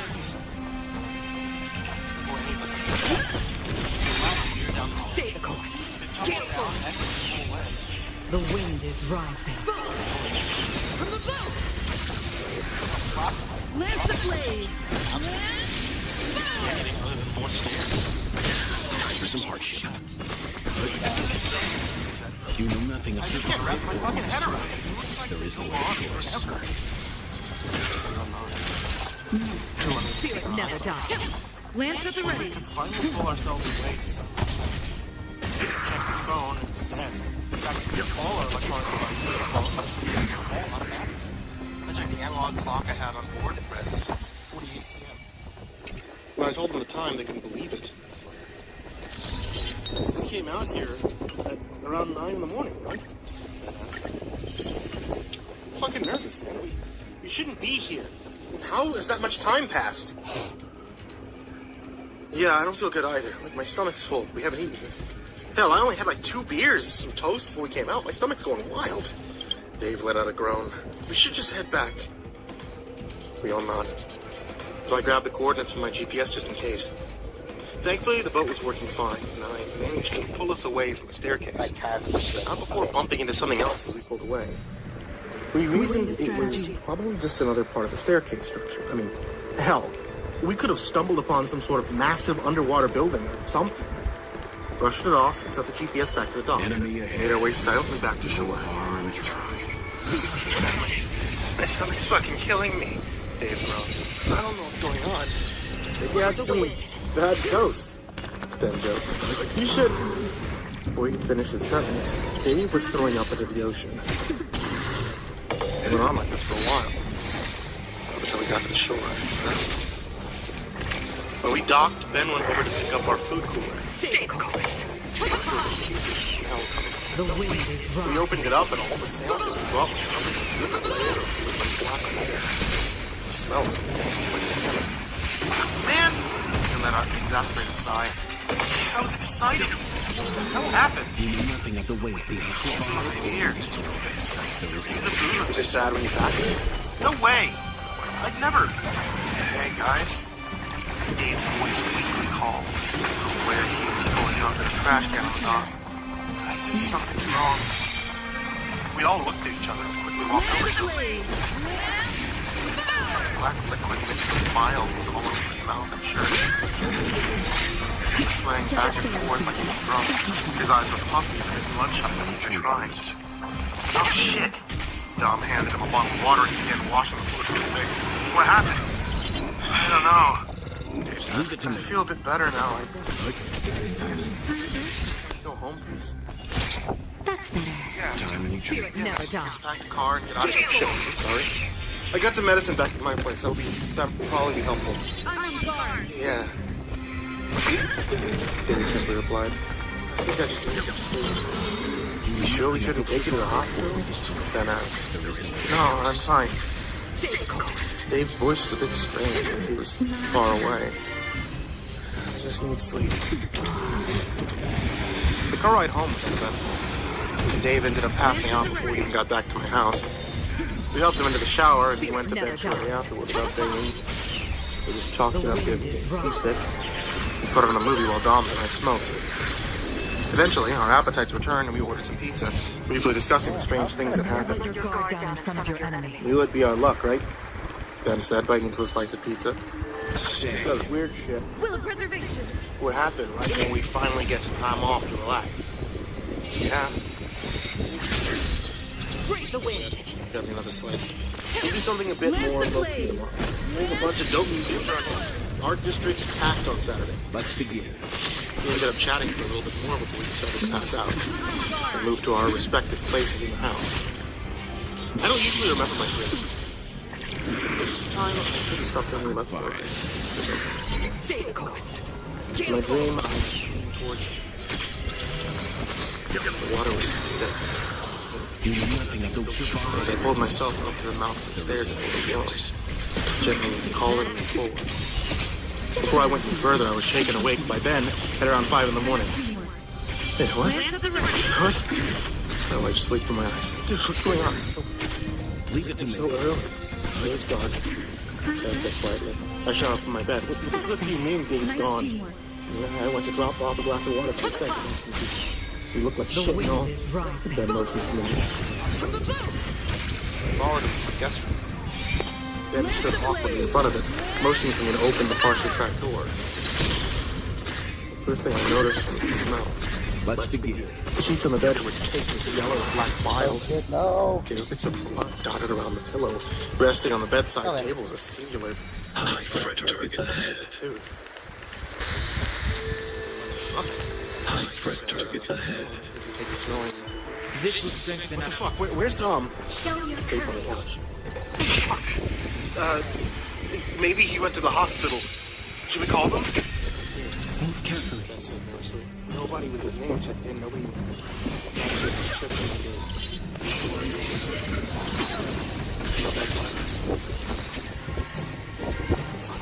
you call his phone? This battle is unavoidable. Lend me your strength. I'll go back to my room. I left my wallet and phone in the car by accident. Let me get The that. truth of life and death is Can you wake up, Dom? Tell him what happened. Oh shit. I went back to my room to pick up my keys. I put them on my bedside table. I couldn't find them anywhere. I tore my room apart and resigned to luckily my spare form on the other side of my mattress, but I got outside with the thing with the collar there. I still no interesting. Need another? You'll pay for this. Lend me your strength. Fighting is meaningless. Dave would never do something like this, especially without telling The enemy me. situation is Needless to say, we aren't sure what to do next. The only thing we are sure of is... lend me the storm. To guard your bed. I want to protect our relationships. We rented a car after the car. It makes me stupid. We didn't want to report my car stolen quite yet. If he was as he was last night, a cop might hurt him. We just wanted this to end quietly. And stupidly, I think we still felt like this weekend. The truth of life and death. Brain age is to get treated at the hospital. The good news was that we were left showing no symptoms, whatever gave him. We threw away all the sheets in my guest room. We put the tooth in a plastic bag in my refrigerator because you never know if they can put it back. Dom's had been I don't placing want in to his wait cup until he preferred to preserve it longer, but the roots of the tooth were black. They were curved inward, almost like a fish hook, you know? It didn't look like it could go back in. We left without eating, and we drove by my boat. It was still there, but there was no sign of my car. When we drove closer and got out to inspect it, the boat's keys were in the ignition, and there were 3 more teeth in the captain's chair. There were dents in the body of the boat, a few tears in the upholstery. This is really fucking bad, Ben said. We should call the police. He's pulling out his fucking teeth. Yeah, but Dom inspected the jagged tooth. It doesn't look like a human's tooth. It's almost serrated. We each picked up a tooth and examined it. Come on. Dom's was right. They were longer. The sides were sharp and serrated like a bread knife. I think I felt mine pulsate, almost as if it had a heartbeat. Open the bag. I sighed, maybe we should call. Before I could finish my sentence, an old man called out and waved us down. We turned, saw it was the dock man. Contorted in anger. You boys need to go. This boat, too, no longer allowed to dock here. Pointing at my boat like I was some sort of monster. Whoa, wait a second, I said, taking it back. I've been docked here for 2 years. What's wrong? We didn't do anything that broke any rules. Your friend last night, the drunk one, came in, tried to take it out while it was still tied to the dock. Fucking lunatic. When me and the deckhand came out, he just jumped in the water, dented up the boat and the dock. He was practically spitting me so bad. What's wrong with you? That's your idea of fun? Listen, okay, we're very sorry. We didn't let him do anything. I took a breath. This is gonna sound insane. When we were out boating yesterday, we hit a staircase out in the middle of the ocean. I could tell the dockmaster wasn't having it, but I continued anyway. Something happened to him. He's not himself. Did you call the cops? The dockmaster spat. No cops on my dock. Get your things. I'm giving you 2 days to be out of here. 2 days. No interest. Care about your stayers. Get out. Then I turned and went back to my boat, lighting a cigarette as he walked. I hope I helped. Really sad. This will strengthen. The dockmaster was usually calm and kind. It hurt to have him angry. He dove into the water. No way, he swam in the ocean. Yeah, Dom said simply. He was fucked up. So was the boat. Why would he try to take it? He's never driven a boat before. The truth of life and death. Expecting the damage. Pretty dense and a few scratches, but what caught my eye was black mold growing from the side of the boat all the way underneath. It was thick, viscous. It wasn't there yesterday, at least. I didn't think. Hold on, I gotta check for you. Then, can you grab me my goggles from the car? Then nodded and ran while Mom squatted next to me, eyeing the mold. What's all that shit? I'm not sure. So remember when we were leaving the same basement? All the shit on the way out. No, the second pump.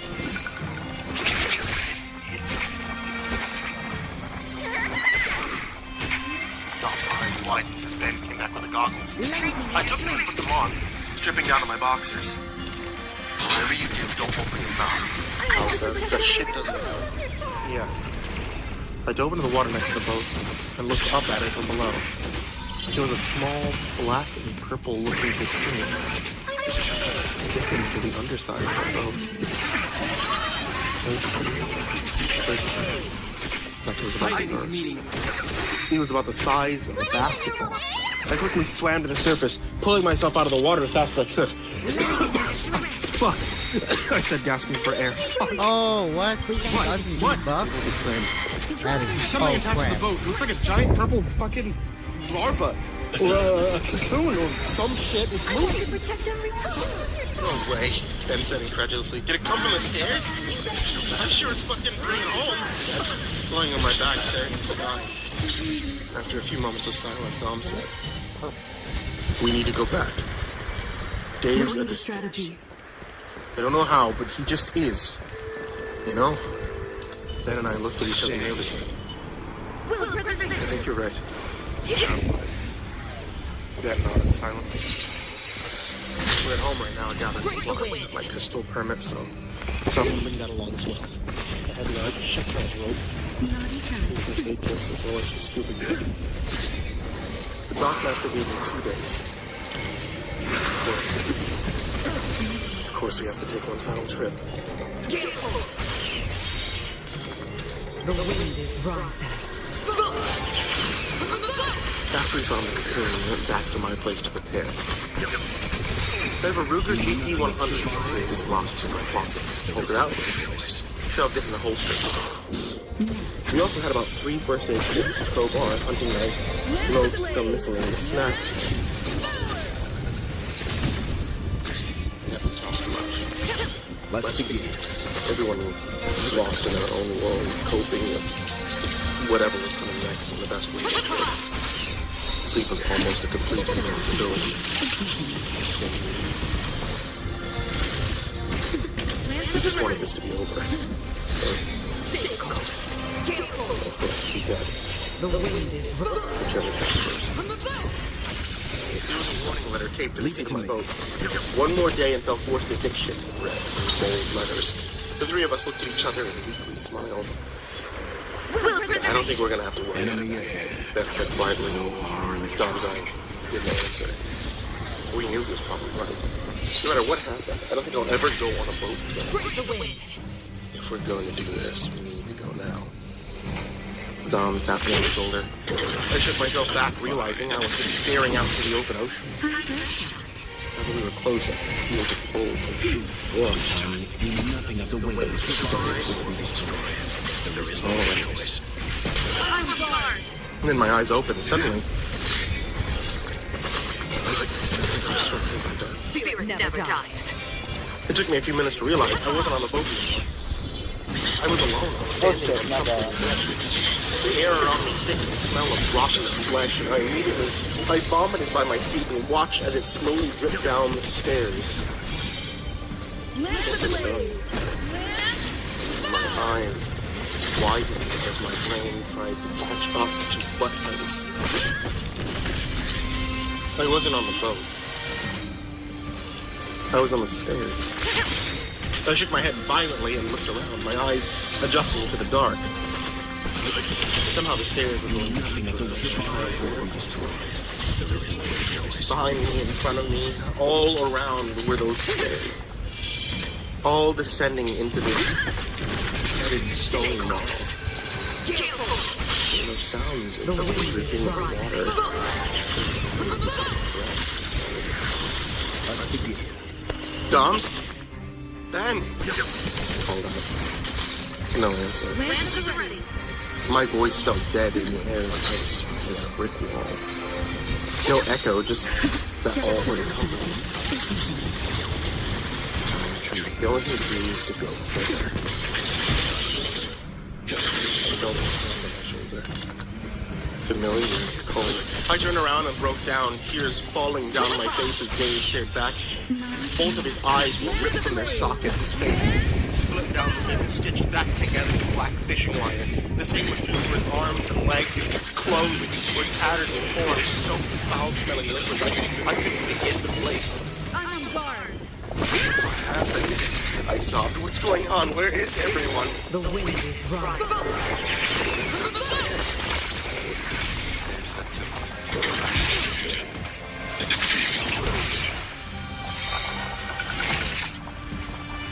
No way, don't fucking way.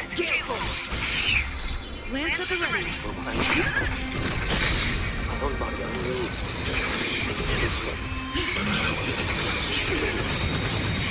Purple, wrinkled like I had been soaked in water for a whole week. All of my fingernails had fallen off. My fingers were green and yellow, dripping some sort of putrid pus. My clothes looked like his, dirty, covered in foul unknowns. And as I slowly removed my shirt with much effort, I saw black wire bedded in my flesh, keeping my chest from slipping apart. There's hope for you, at least, Dave said, his voice calm and level. But you need to go deeper. I can try that later. I fell to my knees. Fuck that! Just kill me! I can't. Nothing dies here. How long has it been like this? Dave paused for a moment before answering. I don't know. Maybe weeks. Time is different here, too. How the fuck are you so calm? His face softened, and he extended his hand and pulled me up. Because I'm already gone. With that, he disappeared, leaving me in utter silence. I did the only thing I could do. I kept going deeper. With every step, the smell became more and more unbearable in the air. The air was getting hotter and hotter, like I was walking into something's open mouth. The symbols on the wall became more chaotic as I went, and I found myself touching them without thinking, dragging pus along the walls like a grotesque slug. After what seemed like a lifetime, I arrived. The massive field with seaweed and other plants swaying like they were underwater. The ground was purple and brown and had the consistency of mud. Tiny creatures poking their heads out and burrowing themselves intermittently as I trudged forward. There were large stone structures as well. Creatures I'd never seen, I couldn't imagine. I walked, desperately searching for some sort of sign, something to keep me going among the madness, but I could find nothing. Eventually, I sat under the shade of one of the statues, resting my weary head against the stone. As I sat, I heard a voice coming from behind the statue. We made it. I spun around in disbelief. It was Dom's. Half his face carved down to the bone, the other half barely hanging by a thread of tendon, sagging like rotten fruit. His body was marred by the same black wire that was inside me, and his left arm was missing completely. Tears began to fall down my face. I made it, I said between sobs. Have you seen Ben? Or Dave?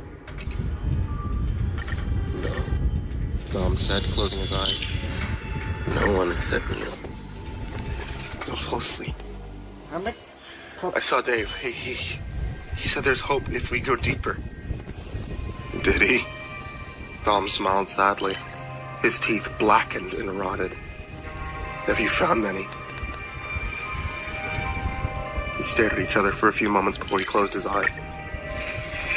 No matter how much I shook him, he wouldn't wake up. I sat next to the body and I wept, waiting for my turn to die, or whatever it was that happened to us in this place, however, it never came. After a few minutes, the statue we were under began to vibrate and then shake violently. And then a deafening sound, unlike anything I've ever heard in my life, tore through my entire body. We entered the storm. Her voice next to me said above the noise.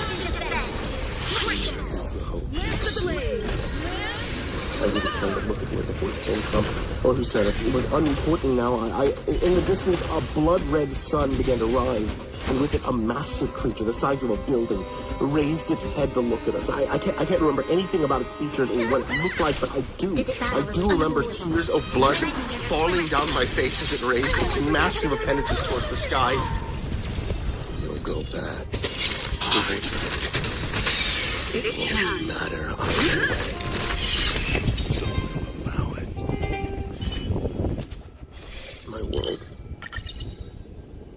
My world spiraled in a kaleidoscope of color, and suddenly I was staring at a bright light. The sounds of a hospital clamored around me. I was told I was the only one they found alive, face down on my boat about 20 miles away from the dock we came from. Show your courage. They found Dom's next to me. Dead. Dave and bodies were never found. My right leg was infected with some open wounds. Trust. It had to be. Lend me your strength. Lance at the ready. And that's it. That's what happened. Ever since I was released from the hospital, I haven't been able to think about anything else.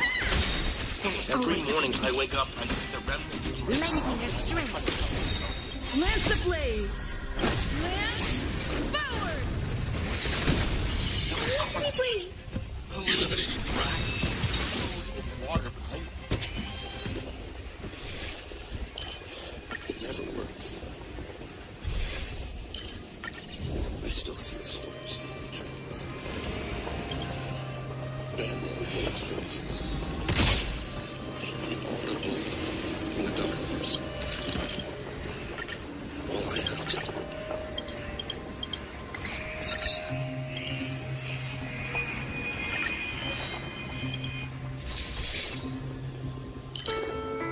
Hey there, kids. It's me, Mr. Creepypasta. I just wanted to say thank you so much for listening to tonight's story or watching tonight's video.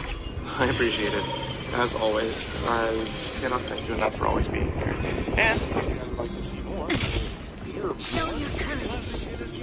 subscribe button. Or if you're listening on a podcast, then click the follow button. You guys like words, right? I speak words. You guys hear words. Also, did you know you can read words? They put a lot of words into things called books. And I have 2 of those on Amazon. Creepypasta collection. Volume 1 and Volume 2 are available now on Amazon. Give it a search, or you can just scroll down to the description. And as always, I want to give a big thank you to all you guys who support on Patreon, patreon.com/MrCreepypasta, especially Jacob Schaefer, Jay, Zach, Jordan Alexander Sanchez, and Landa Higuchi, Bobby Carmen, Kristen Pelton, Chase Burnett, Diana Krause, Katrina Beazle, Caden the Spooky Boy, Zane Nightshade, My Body Sounds Like Rice Krispies, Ashwood, Lord of the Weaves, Miss Alexander, Mr. Unsettling Spaghetti, Eurogore, Suji Campbell, Marco Takes Dabs 420, Frickin, Ozarine Fox, Robert White, Andreas Garza, Snails Brennan, Legit Quad C, Fried Chicken 12, James Bruce, Chris Levin, Freddy Krueger, Ty Nanny, Justin Johnson, 1-800-Nightmare, Unknown Nobody, Michael Scarborough, Jason Wilson, Infernal One, James Lowe, Lisa Cottrell, Jimbo the Hut, Caspian, Jordan Ells, Amy's Nephew, Tater Chip, Acid System, Prozac and Pancake Appreciation Society, Brian Ars, Cryptic Nightmares, Brennan Bright, Someone You Love, S-Man, Kiwi the Sloth, Liam Newman, Sky Harbor, Caleb Dougal, Nina Smith, Nico Kyle, Rafael Rodriguez, The Ginger Bros, Aaron Stormcrow, Talon Parlay, Daniel Polson, Trace Miles, and Corey Kenshin. Thank you guys so much for supporting me, and if you guys would like to join them on the list of people's names that I mispronounced, you can always do so at patreon.com/MrCreepyPasta, as well as all those fine people in the description down below who help support this channel and keep the lights on and give treats to Hylas and her. You guys, as always, are the real MVPs, and I love and appreciate every single one of you who support there or just support anywhere by watching and subbing. So good night, everybody.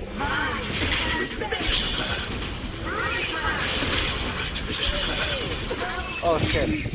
Lily, before I tell you what happened next, I have to warn you that there are going to be a lot of bleeped out words in this journal entry because your brother Roger swears like a sailor, as Mrs. Lake would say. You've been warned. So, we totally stole someone's car. Roger took me to this garage nearby the lake's house and he took this brick and smashed it in a window. Crazy, right? And then he did it again. He smashed in a car window to get inside the car, and then he spent several minutes doing something with the steering wheel and cursing before getting out and going back out the garage window, smashing the window to the house itself, climbing in that, and then eventually coming back out with a bunch of keys on a big metal ring. He used one to get the car started and then threw the rest out of the window as he backed out of the garage. What kind of car is this? I asked.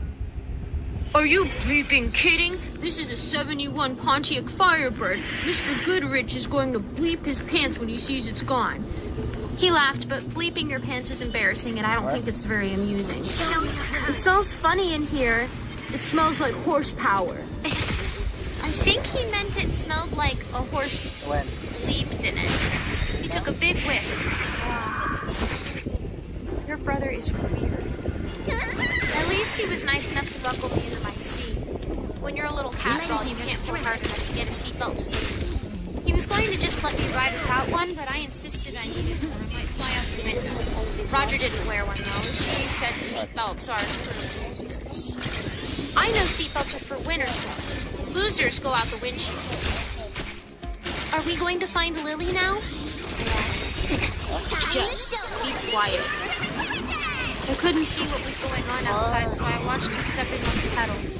It's far away. Do you even know how to drive a car? Of course I do.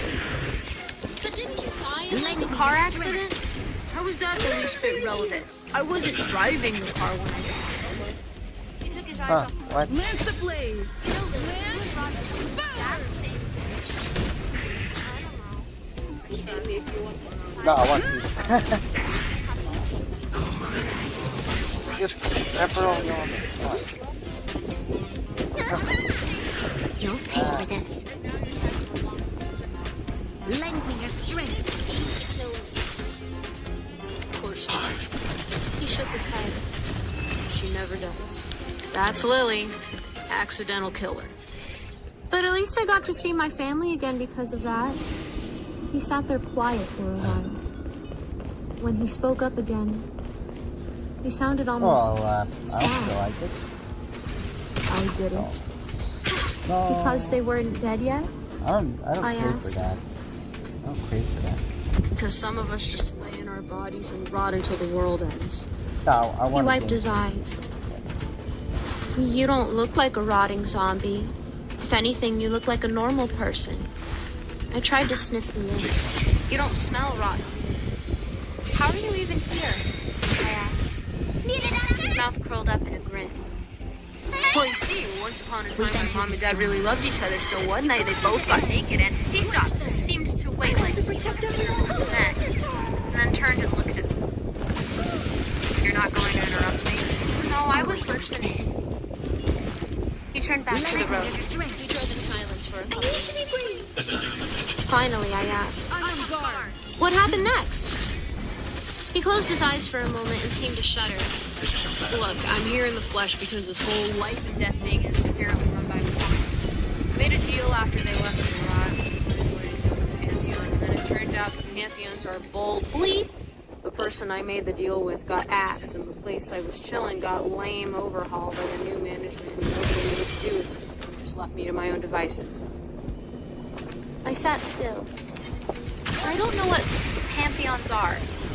I think it's on the periodic table. He glanced at me and frowned. You paying attention? Yes. Do something. Blink. Flap your arm. How am I supposed to know you're still listening? You're stupid. Assistance is timely. I turned to look at him. I couldn't blink, so I waved my paw instead. I'm a haunted, stupid-looking blue cat toy. He smirked at that. Good enough. After a bit of silent driving, Roger turned on the radio. I think it was an oldie station because the song sounded clean. Roger made a gagging sound and quickly reached for the knob, scrolling through the empty stack until he found it sounded like a woman with a sore throat wailing on someone using a poor guitar by smashing it with a set of drums. At first I thought he stopped in the noise because he was having a seizure, but then I realized he was doing that headbanging thing and singing along to the lyrics. You could be my He screeched. I suddenly regretted not having real ears that I could cover. Is this what your brother has always been like? And he was your dad's favorite? How did you turn out so normal? He caught me staring. I don't know how he could tell I was doing it. My eyes don't blink. My mouth doesn't open, but he knew I was gawking at his weird spasming and screeching. What? He asked. You never listened to GNR? I don't even know who Gina R is, I admitted. She sounds like she has laryngitis. Not Gina R. Pleat face. GNR. Guns N' Roses. He's back out in front of the car, which is good because he was driving. You should always keep your eyes on the road, especially if you already died once in a car wreck. He shook his head and muttered to himself. Laryngitis. Wait. I tried to nod my head to the song, but it was just too loud. My parents always played the Mamas. This battle is unavoidable. Lending your strength. Do you know them? That's the kind of music I like. This was like the Mamas and the Papas getting into a fist fight. He subjected me to that torture and several other similar sounding songs for several minutes before stomping on the brakes and screeching stopped. He chucked me out of my seat. Were we there? Where you were? I could see a pointy roof and blue window thing. Shutters? Whatever they are. I could hear a dog bark. It reminded me of the dog things I saw back at the house. One of them got out, remember? So I thought maybe the dog bark would freak the dog that had escaped. Are you there? I asked. The dog kept barking. Someone nearby yelled, "Shut up!" The dog went quiet. Roger got out of the car and slammed the door shut, leaving me trapped in his seat. Hey! I shouted. Hey, let me out! I'm coming too! Holy bleep! I heard someone else say. Holy bleep! No bleeping way, dude! What now? I'm on guard. I couldn't tell if the person was freaked out or excited. I guess it was a bit of both. Freaked excited. I tugged at the seatbelt until I could slip out from under it, and then used the door handle to climb up and peek out the window. The house we pulled up in front of looked very nice. There was a porch with a big yellow doggy sitting on it. The doggy's tongue was hanging out, and it whimpered occasionally.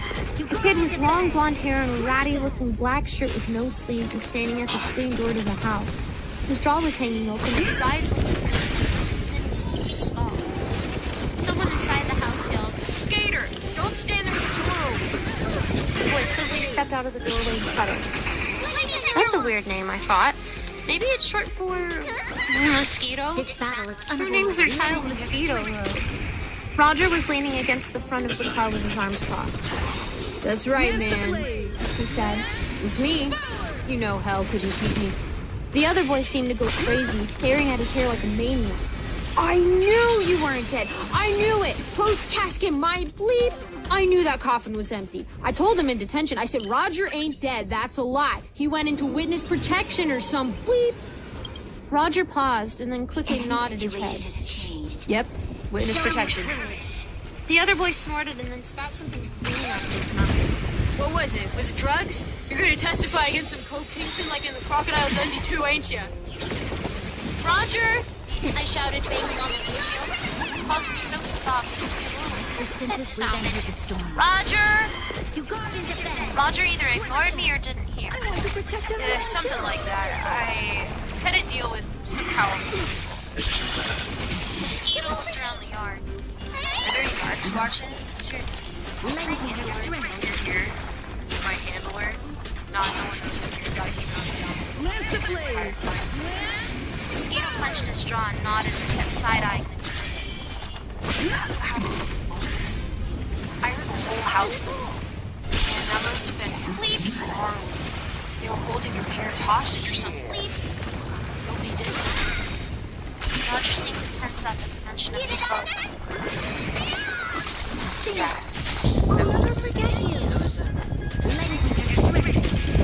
Mosquito looked down at his shoes. Sorry, man. Back up. Hey, little sister survived though. Survived the library. I'm on guard. I was, in the library. Roger sighed. I don't want to talk about it. I'm here because I need your help, Mosquito. Mosquito's face lit. Is it dangerous? Nah. Roger paused and seemed to reconsider the answer. I mean, yeah, real dangerous. Life or death, please. They looked at each other for a moment and then both laughed. I guess this was some sort of joke between them. I didn't get it. We really were dealing with life or death. In fact, we needed to get going and find Lilybird. Mosquito brushed his hair out of his eyes and then looked back at the street corner of his house. There's music, something like it coming out. It sounded a lot like the noise Roger had been blasting in the car. He turned back to Roger. I'm not gonna have to go into witness protection too, am I? For real, my mom can't be moved too easy. Roger shook his head. It's nothing like that, dude, trust me. I just need your help getting something only you can get. Mosquito gave him the side eye. Fireworks? Like Sector Gaza tapes? Roger threw up his arms. Oh, water, dude. I need like a jug of it. Mosquito threw his arms up his arms. Oh! Wait, what? The bleep do you need holy water? Roger walked over and put his arm around his storm. Let's just say I have to perform an exorcism. Mosquito stared off in his face. He had a look about him that made me think he does this a lot. Man, my uncle's banned him from church property. I'm on guard. Roger pulled him into a semi-hug and he started grinding his knuckles into the top of Mosquito's head. I think they call it a noogie. It looked like it hurt a lot. Mosquito flailed his arms and screeched. Roger kept him in a headlock for almost a minute of noogie torture and then casually released him, letting Mosquito stumble away, clutching his sore head. You gonna wimp out on me, man? Roger asked. I gave up my cover to see you because you're the only one I can come to. What happened to Blood Brother? He held up his hand at Mosquito like a crossing guard telling you to stop. Mosquito stared at Roger's hand. I guess there was something on it I couldn't see from inside the car. After a moment, he puffed up his chest and held out his own hand. There was some kind of dark, jagged-looking scar on his palm. It's the end of the world. This is all very dramatic, but can we please get going? I shouted, pounding on the window. I was about to poop stuffing. I was so anxious about getting back on the road to find a new me. Thankfully, Roger and Mosquito started walking back toward the car, playfully punching each other. I don't understand why boys like to hit each other all the time. It just seems like you'd always be covered in bruises. As he approached, Mosquito spotted me in the window. What the bleep is that thing on your dashboard? Looks like that dog from Garfield. Bleep the Smurf. He squinted at me. Holy bleep, dude. Is that moving? I thought it was just a bobblehead. Roger opened the driver's side door. It's haunted. Mosquito steps back. Is it dangerous? Is that what you need the holy water for? It's not like gonna bite me or anything like the fetish doll from the Trilogy of Terror, is it? Roger slid into the driver's seat and snorted. Does it look dangerous? Mosquito opened the door on my side of the car and looked at me. It's time. I looked back at him and tried to smile, but couldn't. Hello? He stared at me and twitched like someone who couldn't decide whether to sit down or run away. It smelled like gasoline. Gasoline and baby powder. I don't know, it was a weird smell, right? It smelled weird. Those are the best two smells I can think of to describe it. Oh, and his jeans were all shredded around the knees. Good bleep and Mosquito. Roger said. He grabbed me around the waist and tossed me like a piece of trash in the back seat. No, it's not gonna bite you. It's actually more dangerous than it's alive. I was a little offended at being tossed like trash in the back seat, but it didn't hurt. It's weird. I have feeling in my little stuffed body like I could feel the seat beneath me as I landed on it, but it feels like falling on the floor, but you're wrapped entirely in bubble wrap, so it's just soft, no pain. Within no time, we were back on the road with Roger and Mosquito in the front seat screaming along to some band called Van Halen. I thought their name might be a reference to Van Helsing, a vampire hunter in the old black and white movie Dracula. During a brief station break, Mosquito turned around in his seat and looked at me. What kind of demon is in this thing? He asked. He reached out, leaning all the way into the back seat and picking me up. He didn't have his seatbelt on, just like Roger, and that's really not safe. No demon, Roger said. He was chewing on a toothpick. I don't know where he got it from until I spotted them all over the floor of the front seat. I hope those ones got spilled after he picked one up to put in his mouth, but something told me he picked it up off the floor. I guess when you're dead, hygiene goes right out the window. I told you, he continued. It's haunted. There's a ghost in there.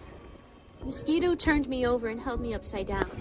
He squirmed in his hands, trying to get loose. Let me go! I yelled. He didn't seem to hear me. You're pissing her off, dude.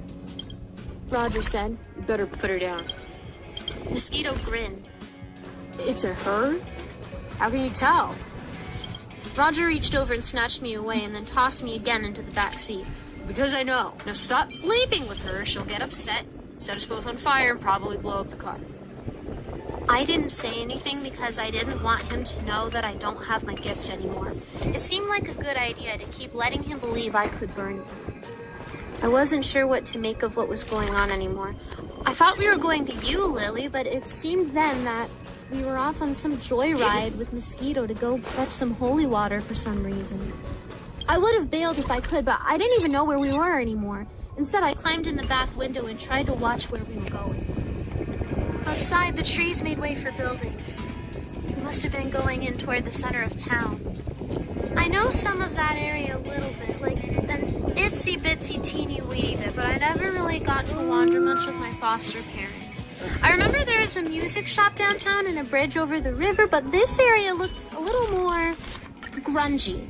There were lots of small shops with boarded-up windows and people walking by who looked upset about things in general. Eventually, we came to a little brick building with a rickety-looking sign that read Trinity, and beneath that, 7 days without the Lord makes 1 week.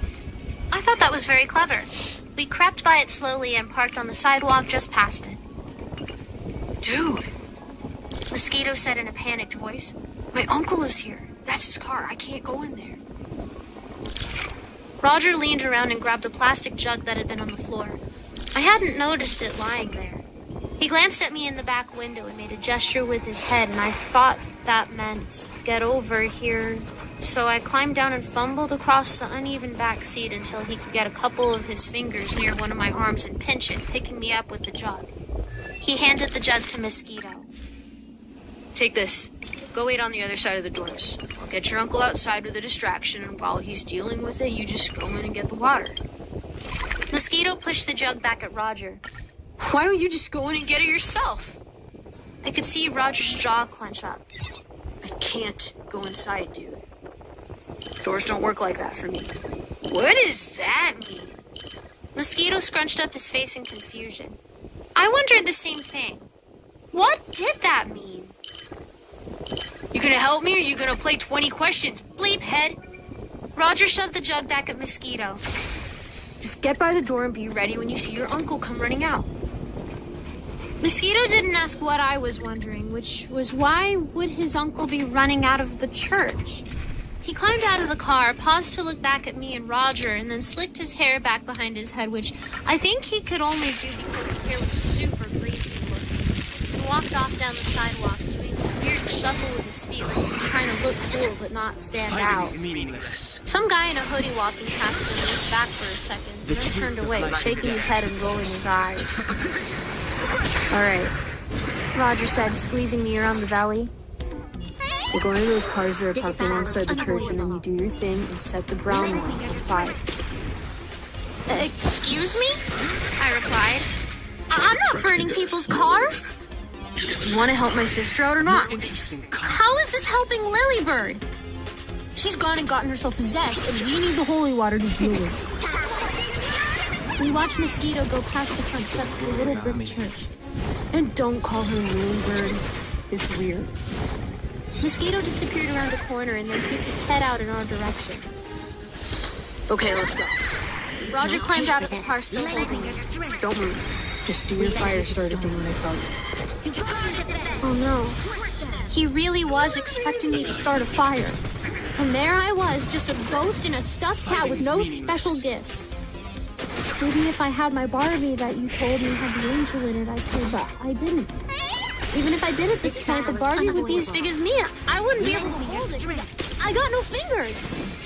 Roger stuffed me up in his armpit and stuck his hands in his pockets. It was gross and damp up there and smelled like sweat. I wanted to gag, but I have no mouth, so I need a little sounds, then just suffered through it. A minute later, to my relief, he pulled me out and held me up in front of him. We were standing between a bin marked Donate and an old-looking little brown car with a deep howl cross in the window. All right, little cat, set that bleep alight, Roger whispered loudly. I can't, I yelled. He squeezed me tight around the tummy. Just do it. I didn't know what to do. Roger might get pissed off if I didn't at least try to start a fire, so I just thought angry thoughts at that car. I hate you, car. You are a nasty shade of brown. Nothing happened. Roger shook me. Hurry up, he hissed. You look stupid holding me like this. Yeah, that's of great concern to me. How you look, I thought. I stared at the car. You are a bad car. You cause accidents that get people killed. Cars like you killed this boy Roger, who's being kind of a jerk right now. So just stop just sitting there and burn, car! Lend me your strength. Ooh, the car didn't seem to be catching fire. You need to burn Mr. and Mrs. Car so I can help save her. She's in danger because of those arrested. Hurt her and stole me. The truth of life and death. It's crazy. I thought about those scary movies called Santa and his dog and dragged me back to your house that night. And then I thought about the awful man who tried to kidnap me and made me burn that poor police lady to death. It all made me so angry remembering those things. Then the interior of the brown car erupted in flames. Yeah! Bleep yeah! He jumped and pumped his fist with me in it, making me feel like hurting again. He started to shake his hips in a dance and then seemed to realize that maybe we shouldn't be standing by the burning car when people started to notice it and dashed away back toward where he plugged the Firebird. As we climbed back into the car, we looked across the street and noticed a familiar-looking person watching us in a red suit and a brown overcoat. He was looking straight at me and nodded. He then turned and with the flip of his blonde ponytail, disappeared into a shop.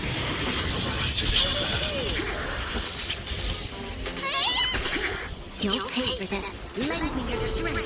Hey there kids, it's me, Mr. Freaky Pasta, and I just want to tell you thank you for watching tonight's video, or listening to tonight's episode of the podcast. And as always, I want to give a very big thank you to everybody who supports me on Patreon. If you scroll down to the description at the very bottom, you'll find a whole bunch of people there. Also, we included this nice little scrolling thing, because the number of people who support me on Patreon has gotten so big that I'm afraid it might actually max out the description. So we've included this here as the little scrolling text on the end screen. So everybody on that scrolling thing, everybody I'm about to mention right now and mispronounce all of your names, and everybody who could donate even $1, thank you so much. A very big thank you to Jordan Alexander Sanchez, Stephanie Butler, Reaper61167, Bobby Carmen, Crispy Pelton, Chance Burnett, Diana Krause, Dickie McQuickie, Sam High, Crusader Chocobo, Spooky Chow, Adam Morris, Grandma Pinocchio, Big Smoke 369, Captain Scurvy, Salty Irish Poet, Esteban, Braden Morris, Nick Cole, Horror Fan 1212, Power Mint Second Time, Kyle Resnack, David Martin, Scarrington the Unkempt, Robert Malcolm, Angeles, thank you, Lupin Galvin, Tyler Fletcher, Mertzon, Red Shadow Cat, Xavier the Cheyenne, Devix, Sean Catabaker, 6K Ratchet Trench Coat, Turtle Man, Rob Like Sharpfin, Spirulinian, Xavier Graphics, Lord Life's Best, Gorington Magazine, Maria Walker, Emily Mitchell, Crazy Kid, Mr. Marcus Blitz, Eka Linshaw, Dirt Diver, Odrio, Matt Bob, Boys and Fans, Coffee Donkey, Hidden Tiger, Kelly J, Jeremy Lee, Second Mount, Nana, Something Like, Holly Sid, Harley King, Matt Miver, Michael Ortiz, Titanic Henry, Hawk 764, Ramda M98, Harley, Sashi Suzaku, Cronut 509, Haley Ambrose, Happy Birthday, Dude, Nephew, Atherton, Rodak Advanced Appreciation Society, Benjamin Welker, 59 Years, Sloth, Fester's Lampshade, Sky Harbor, As always, thank you guys so much, because you guys help me do everything that I do here. You guys help paint authors for stories, mission stories, do everything that I can do to make this channel and make this podcast the best it could possibly be. Thank you all for supporting me here, and as always, everyone, sweet dreams.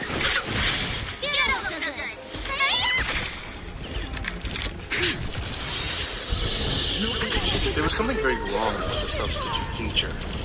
Ian knew it as soon as she opened the door to the classroom. This lady. The intruder seemed to fill up the entire doorway as she stepped into the classroom. Impossibly wide and tall, with a long, dark skirt and a matching dress jacket. Don't worry about Her eyes were a little too bright. Her grin was just a little too sharp. Her gaze flickered across the room with machine-like precision, scanning faces and taking in the smallest details for future consideration. It reminded Ian of a documentary he'd seen. The truth of life and death. Some hour-long PBS special about lions in the African savannah. You can imagine her tongue sticking out of her chops as she stared them all down. Her nervous anatomy, nowhere to run.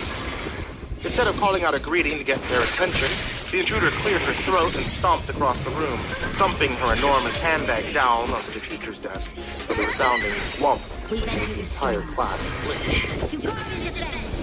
She flashed a ferocious smile and wrote, "Mrs. Blackmore," on the chalkboard, printing her name, slanting line, angry-looking block letters. "Good morning, class," I have to protect everyone. the figure bellowed as she clapped her meaty palms together with a sound like thunder. "I'll ask you to stop talking and give me your full attention, please." The classroom was instantly as silent as a tomb. The frightening woman gave the wide-eyed children a total grin and swoon. "Oh, that's much better.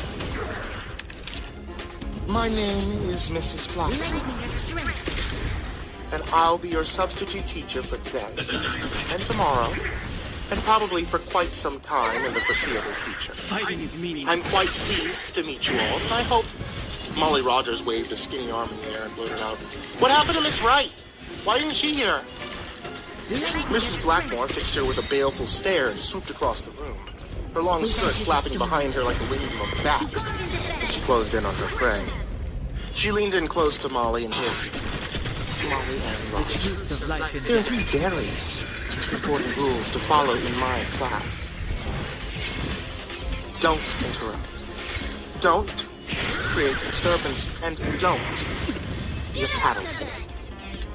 We're not even 1 full minute into the school day, and you've already broken 1 of the rules." Molly shrank down in her chair, trying to make herself as small as possible. She whispered an apology on the floor. Mrs. Blackmore glared down at her, her left eye twitching with a barely contained fury, and she snarled, "They're all sorry, and you recognize not better.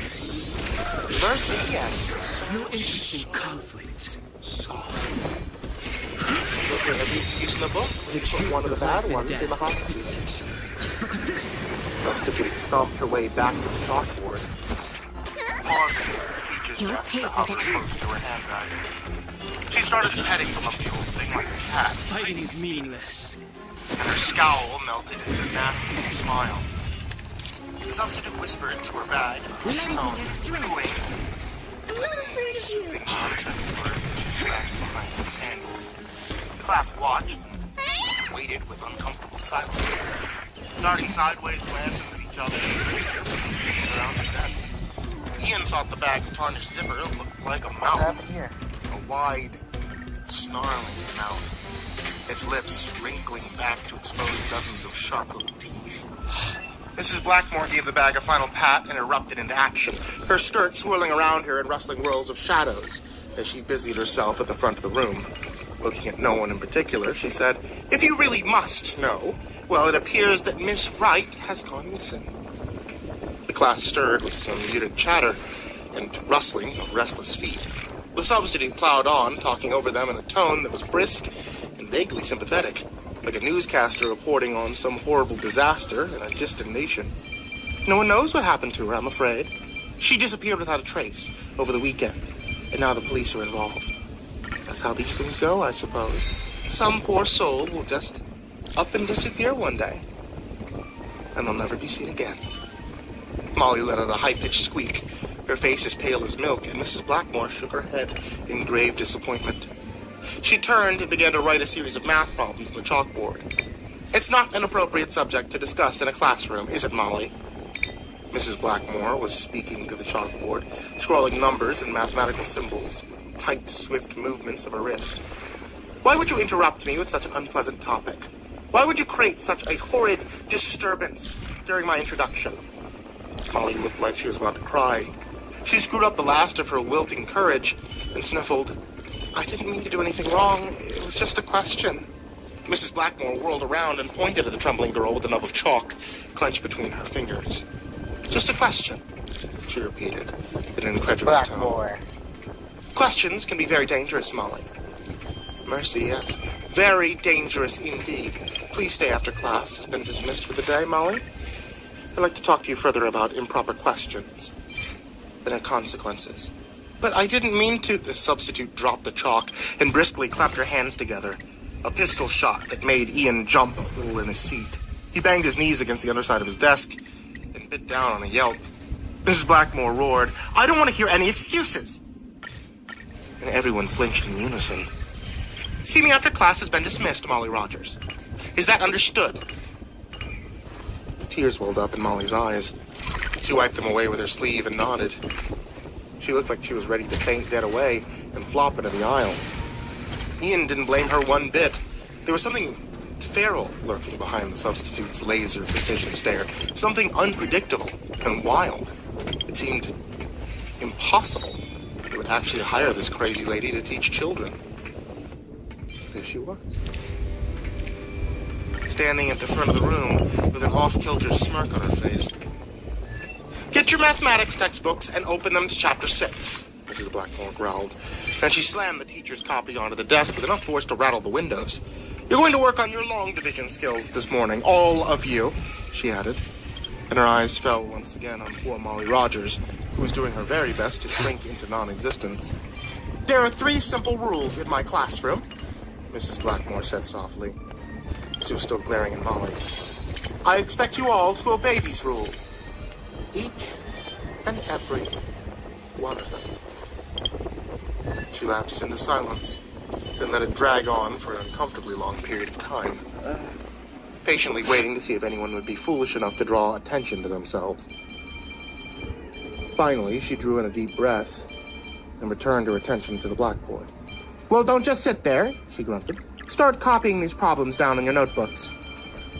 We're going to do this until we get it right. After what seemed like an eternity, the final buzzer rang. Mrs. Blackmore dismissed her class with a curt, Go on then, get out of here. Not you, Molly. Ian caught up with Scotty and Mariana just outside the front entrance. On any other day, Scotty would be gleefully haranguing the other two with his manic stream of consciousness style of conversational discourse, while Mariana would be alternating between laughing at his antics and barking at him to shut his stupid shithole. But not today. Today, the trio walked together in silence. There was an unspoken elephant in their midst. Her name was Molly Rogers. It wasn't long before Scotty wordlessly pointed out the first poster, an 8.5 by 11 sheet of paper with missing, printed in large, bold letters across the top of the page. Centered below this was a slightly blurry photo of Miss Wright, sitting in a lawn chair, smiling for the camera, in a pair of cut-off denim shorts and a gray t-shirt.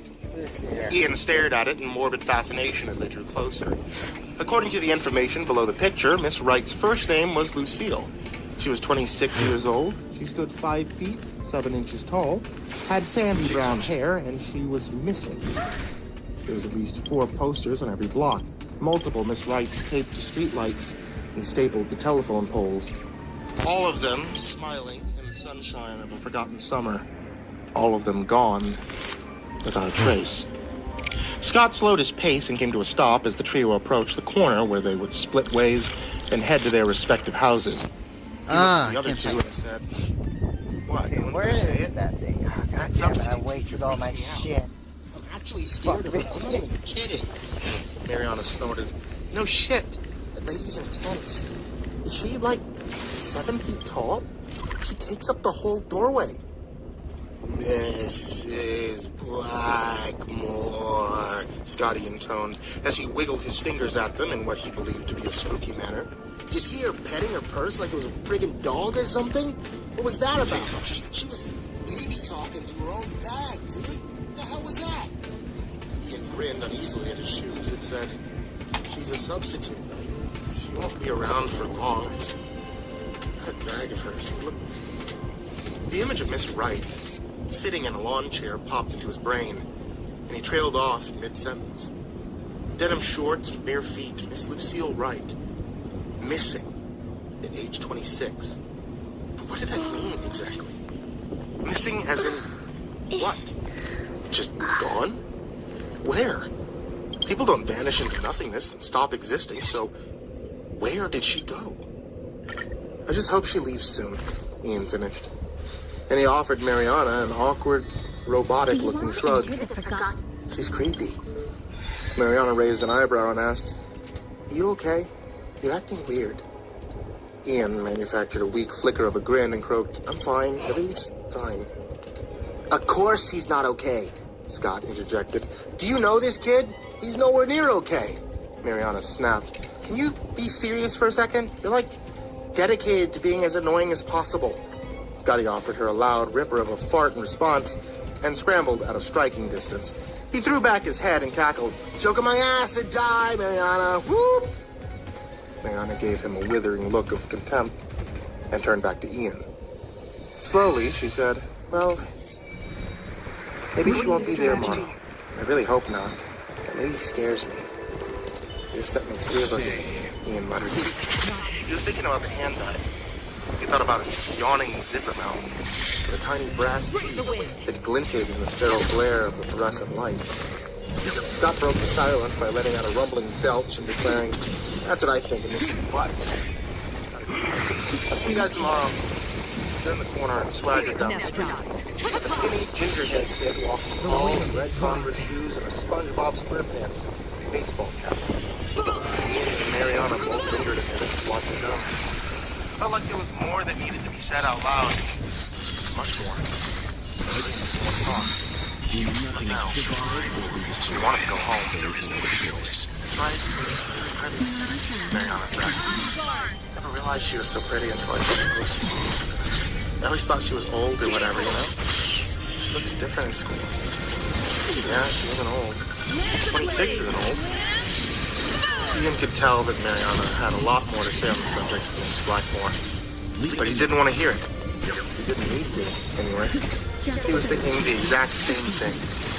He took a step back and said, "Well, I should probably get home too. I'll see you later."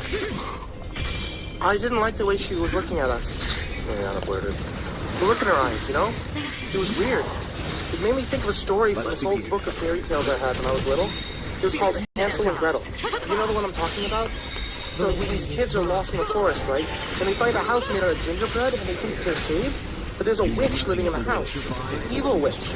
And she wants to eat them." Ian felt the fine hair stand up on the back of his neck. He grimaced and shook his head.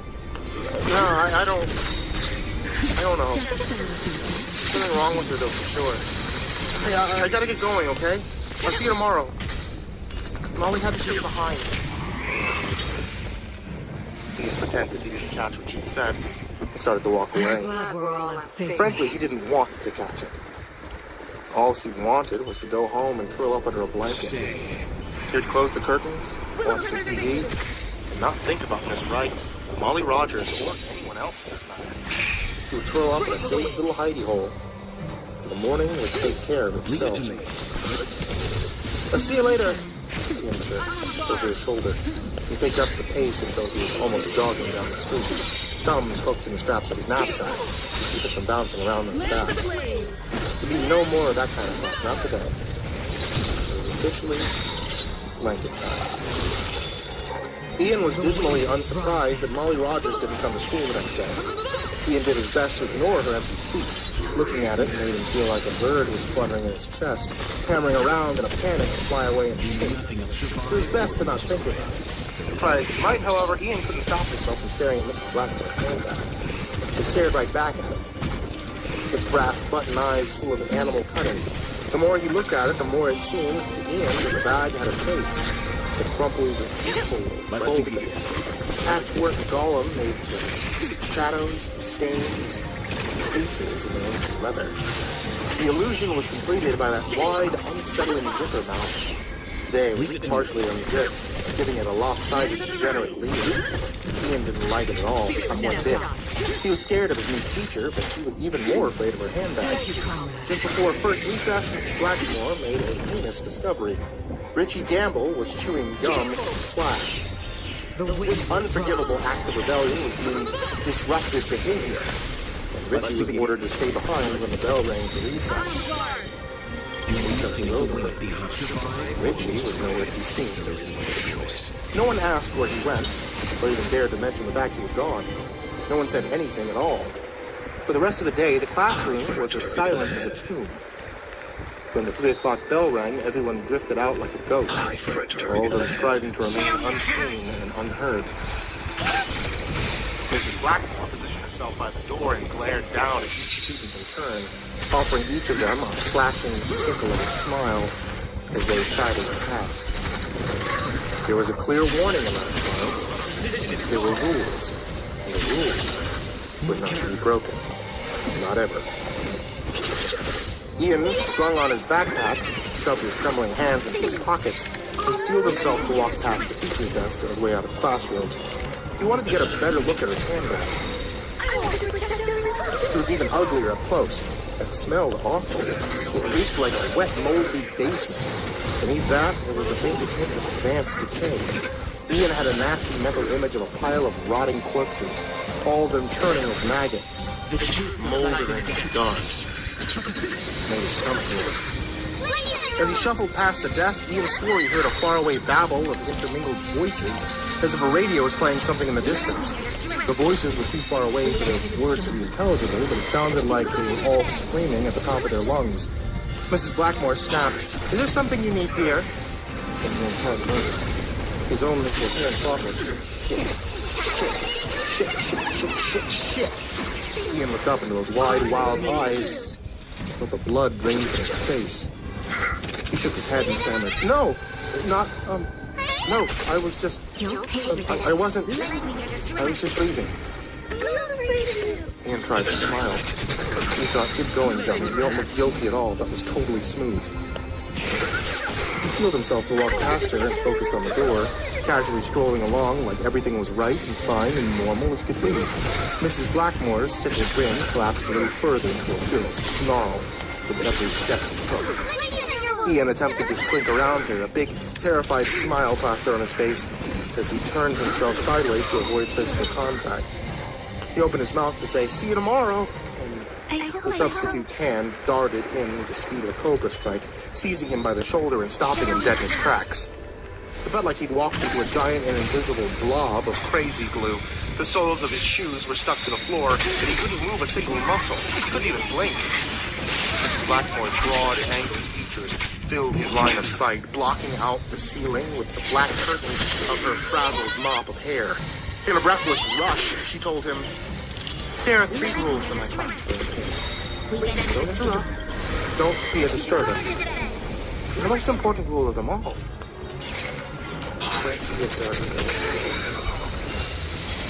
The truth of life and death. Struggled to speak, making a faint moaning sound in the back of his throat. Mrs. Blackmore very slightly relaxed her grip on his shoulder, and Ian was suddenly able to utter a raspy little whisper. His voice was barely audible over the hammering of his heart. "I don't know what you're talking about." Yes. She offered a curdled grimace and crooned, "Not that. I've been in this business for a long, long time, Ian. Mercy, yes, a very long time. I know the bad ones better than they know themselves. There's simply no question, no doubt in my mind at all. You were a very an awful boy, a putrid little tattletale. I'm not. I wouldn't do that, honest. Please let me go." The substitute studied his pale cheeks and bulging eyes, and Ian could see that she didn't believe him. His mind was screeching, run, run, run, run, run, run. He couldn't lift his feet off the floor. He could barely even swallow. Mrs. Blackmore shook her head in mock sadness. Nobody started my secrets. He would hunt me to the ends of the earth. They would bind me in chains of silver. They would burn me alive. Her fingers clamped down hard into his flesh, and Ian fell mute once again. He could scarcely draw a breath. The only movement left unchecked was the ferocious pounding of his heart. That won't do, Ian. No, that won't do at all. Mrs. Blackmore raised her other hand in front of Ian's face as she carefully traced an elaborate figure in the air with her finger. As her fingertip looped and whirled before his eyes, she chanted, "Sleepy you'll be, until red you see, and then you'll sleep forever." Ian stared at the empty space where she traced the rune, and wheezed out a soft groan. You could see the shape twisting and twirling hypnotically in his mind's eye. A complicated series of lines and swirls. They glowed red with potential secrets. The rest of the world fell away in strips and shards, and all that remained was the wind, whispering its irresistible demands in a tongue he couldn't quite understand. "Go on," Miss Blackmore crooned, and she released her death grip on his shoulder.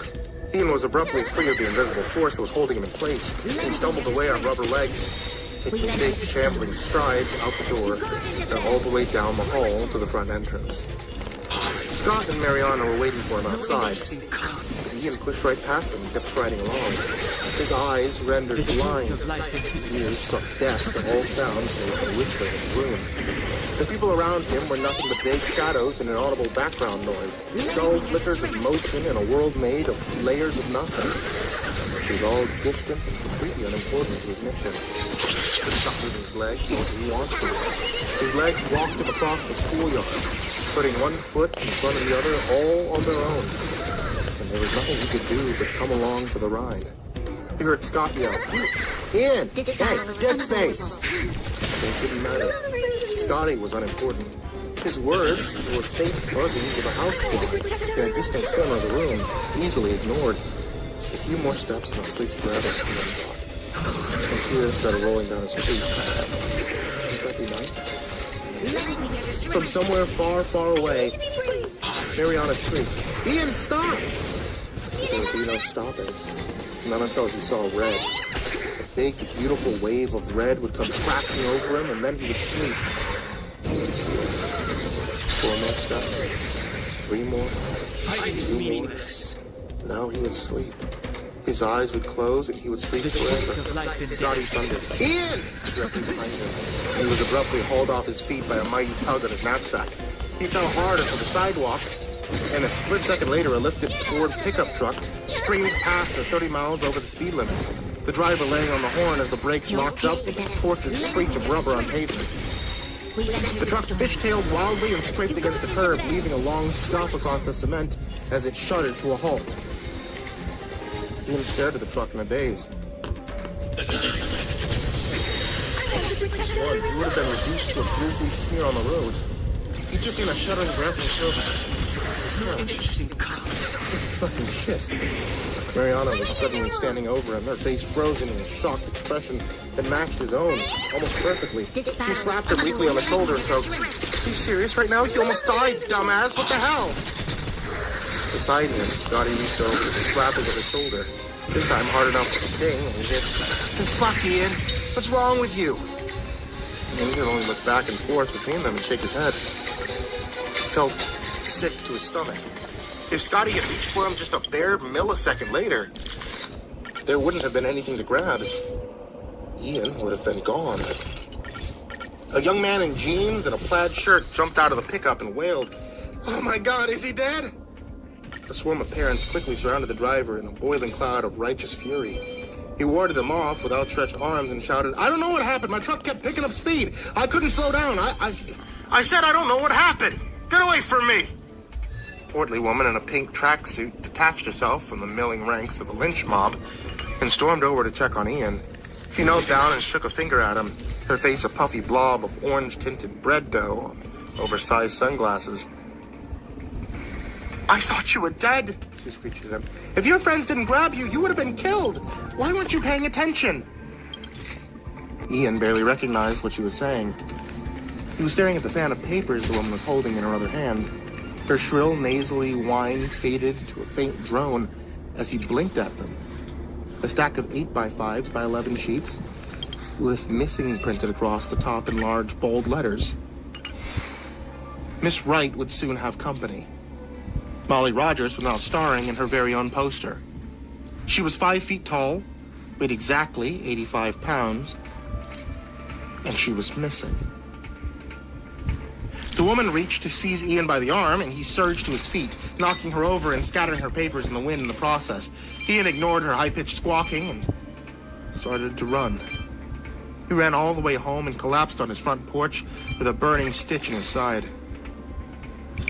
He lay there for a long time, panting for air and mewling from the pain with a cramp in his side.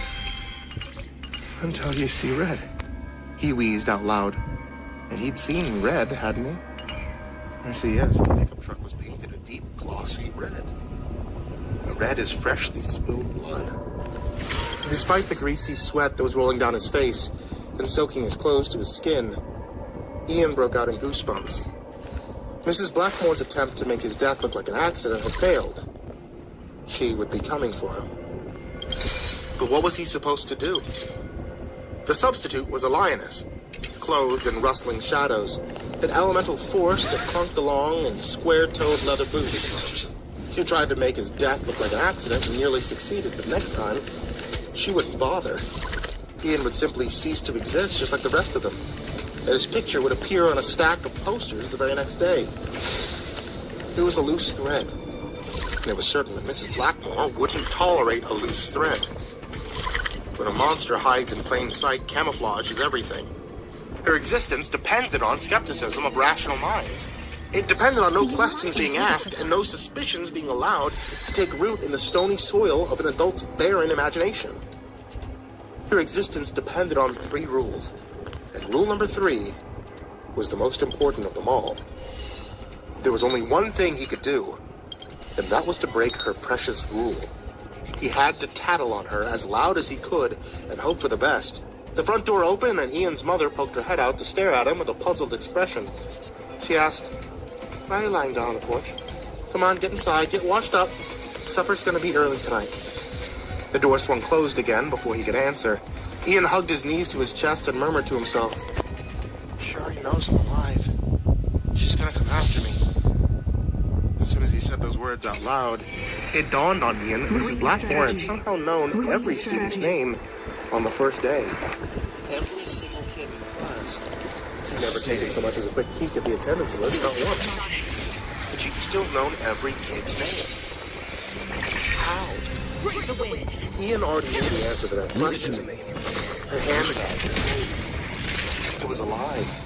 Horribly and impossibly alive. From inside the house, Ian's mother bellowed, "Get in here and wash up, supper's ready." Ian hauled himself to his feet and opened the door with stiff, clumsy fingers. He'd never been less hungry for dinner his whole life. He didn't know how he was supposed to convince his parents that Mrs. Blackmore was a witch. He had to figure it out right quickly, because he had only one shot at making them believe his story. And that, screaming would fall on deaf ears. And then I'll sleep forever, Ian thought. And he blinked away the tears that threatened to start pouring down his face. He took in a deep breath, said a quick prayer to whoever might be listening.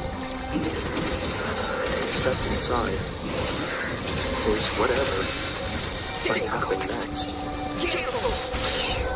Let's begin. Hey there kids, it's me, Mr. JD Pasta, and I just wanted to tell you thank you for watching tonight's video, or listening to tonight's episode of the podcast. And as always, I want to give a very big thank you to everybody who supports me on Patreon. If you scroll down to the description at the very bottom, you'll find a whole bunch of people there. Also, we've included this nice little scrolling thing because the number of people who support me on Patreon has gotten so big that I'm afraid it might actually max out the description. So we've included this here as the little scrolling text on the end screen. So everybody on that scrolling text, everybody I'm about to mention right now and mispronounce all of your names, and everybody who can donate even $1, thank you so much. A very big thank you to Jordan Alexander Sanchez, Butler, Reaper 61167, Bucky Carmen, Tristan Helton, Chad Burnett, Diana Kraus, Dickie McQuickie, Gemma High, Crusader Chocobo, Spooky Chow, Adam Moros, Grandma Pinoki, Big Smoke 369, Captain Scurvy, Salty Irish Poet, Esteban, Raven Morris, Nick Poe, Horror Family 1212, Our Minute Second Time, Al Resna, David Martin, Scaring Tommy Unkempt, Robert Malcolm, Angela, thank you, Snoochie Gucci, Ruben Galvin, Matt Friedenschick, Tyler Fletcher, Mertzilla, Red Shadow Cat, Xavier the Cheyenne, Dennis, Sean Hattabaker, 6Gay Rats in a Trench Coat, Turtleman, Rob Lake Trusting, Kyle Leans, Xavier Graphics, Lord Life's Best, Norrington Magazine, Blair Walker, Emily Minter, Crazy Kid, Mr. Marcus Blitz, Make a Limchop, York Diver 030, Matt Bach, Voice of Sand, Coffee Zombie, Nicky Tiger, Shelly J, Jeremy H, Psychopath, Jana, Town, Delta Blake, Holly Sue, King, Darth Myber, Michael Ortiz, Lieutenant Harry, Fox 764, Sam to M98, Martin, Sasaki Cronut 509, Kaylee Ambrose, Jim, Frickin, Freddy Krueger, Happy Birthday, Jason Wilson, Lisa Contrell, Jasper, Captain, Pikachu, Acid System, Prozac and Pancake Appreciation Society, Metro Welfare, Good Thing Contest, Small, Dr. Lammy, Skyhopper, Kyle, Rafael Rodriguez, Ginger Bros, Aaron Stormthrow, David Colton, and Joey. As always, thank you guys so much. Because you guys help me do everything that I do here. You guys help pay authors for stories, making stories, do everything that I can do to make this channel and make this podcast the best it could possibly be. Thank you all for supporting me here. And as always, everyone, Break the wind. The wind is rising. Leave it to me. I see a town that doesn't Lance at the ready. exist. My name is Samuel Baker. I'm a Yellowstone National Park Ranger and I need license. I spent my entire career fighting wildfires for the National Park Service. And after 2 decades in the field, I thought I'd seen everything. Then about 4 hours ago, an entire town just appeared in the middle of Yellowstone National Park. And the other ranger and I are the only ones who've been in it. We're not alone, however, as you might expect from something appearing out of nowhere inside one of America's most famous parks. The town is home to many people, some of whom have been here for years. They all seem perfectly normal, but they aren't aware that they live inside a national park. My partner Thomas was the first to notice the town. We'd driven into the valley a few hours before dawn one morning and saw a brand new sign on the road. Welcome to Hungry Horse. When he drove past the next bend in the road, he saw the motel. That's when he turned around to come to get me. The two of us had driven up the valley together in our trusty old Chevy Blazer and taken the long way around because we hadn't wanted to pass through the town until we were sure what it was. We parked at the base of the mountain and hiked up. We walked across the railroad tracks and passed a small gas station with a lone oil drum full of diesel fuel and another filled with water. The street was lined with old cars, some of which looked like they'd been there for a while, others which had probably just arrived that morning. Hungry Horse wasn't a ghost town, or even abandoned. It was thriving. Thomas and I entered the town cautiously because despite appearances, the place could be dangerous. While we didn't run into any trouble, we did notice that everyone seemed indifferent to the fact that they appeared out of nowhere. Most of them ignored us completely, although a few appeared with strange looks. Some of these people look familiar, I said. But Thomas, he nodded. I know what you mean, Sam. Recognized a couple people in dying too. It's weird. Those words echoed in my head as I watched a man carrying a bucket walk down the sidewalk. It's weird, I repeated silently to myself. My eyes followed his movements. The man carried himself with confidence and purpose, but he never looked up at where he was walking. Instead, he just stared straight ahead, forward without looking back. He disappeared around the corner of the building, and I noticed another person staring directly at me. He was tall and thin, in a black hiking jacket. His face was pale, he was bald. He was standing in the doorway of a small coffee shop. He reminded me of a missing hiker. When I realized, why I recognize some of the people here. They're all people who were vanished from national parks. Because that's how we found out that almost every single person in Hungry Horse had been reported missing from national parks. We spoke to everyone we could find. Some refused to talk, others were friendly enough, but none of them knew anything about why they were there. As far as they were concerned, they lived in Hungry Horse, Montana. They weren't sure exactly when they arrived there. A lot of them couldn't remember much before arriving in Hungry Horse. They also told us that they'd been here for years. Many of them had been born and raised in the town and believed it was a real deal. They all knew the townsfolk by name and went to school with them. One woman, an older lady named Irene, told us that she had no idea that she'd been reported missing. She worked at a local hardware store and had been living in Hungry Horse for more than 45 years. What about your husband? I asked. Did you have children and children? She shook her head. No, I never met. How do you feel about being here? Do you miss anywhere else? Your family, maybe. Again, she shook her head. Not really. This is my home. As far as she knew, this is the only home she'd ever known. I tried to ask if she missed her family, but she just smiled and told me her family is right here at Hungry Horse, Montana. Okay, there's like a hardware store. Hopping back into our park ranger truck, we drove deep into town. I don't like this, Sammy, Thomas said. I had a feeling of being watched ever since we entered town. I looked over to him.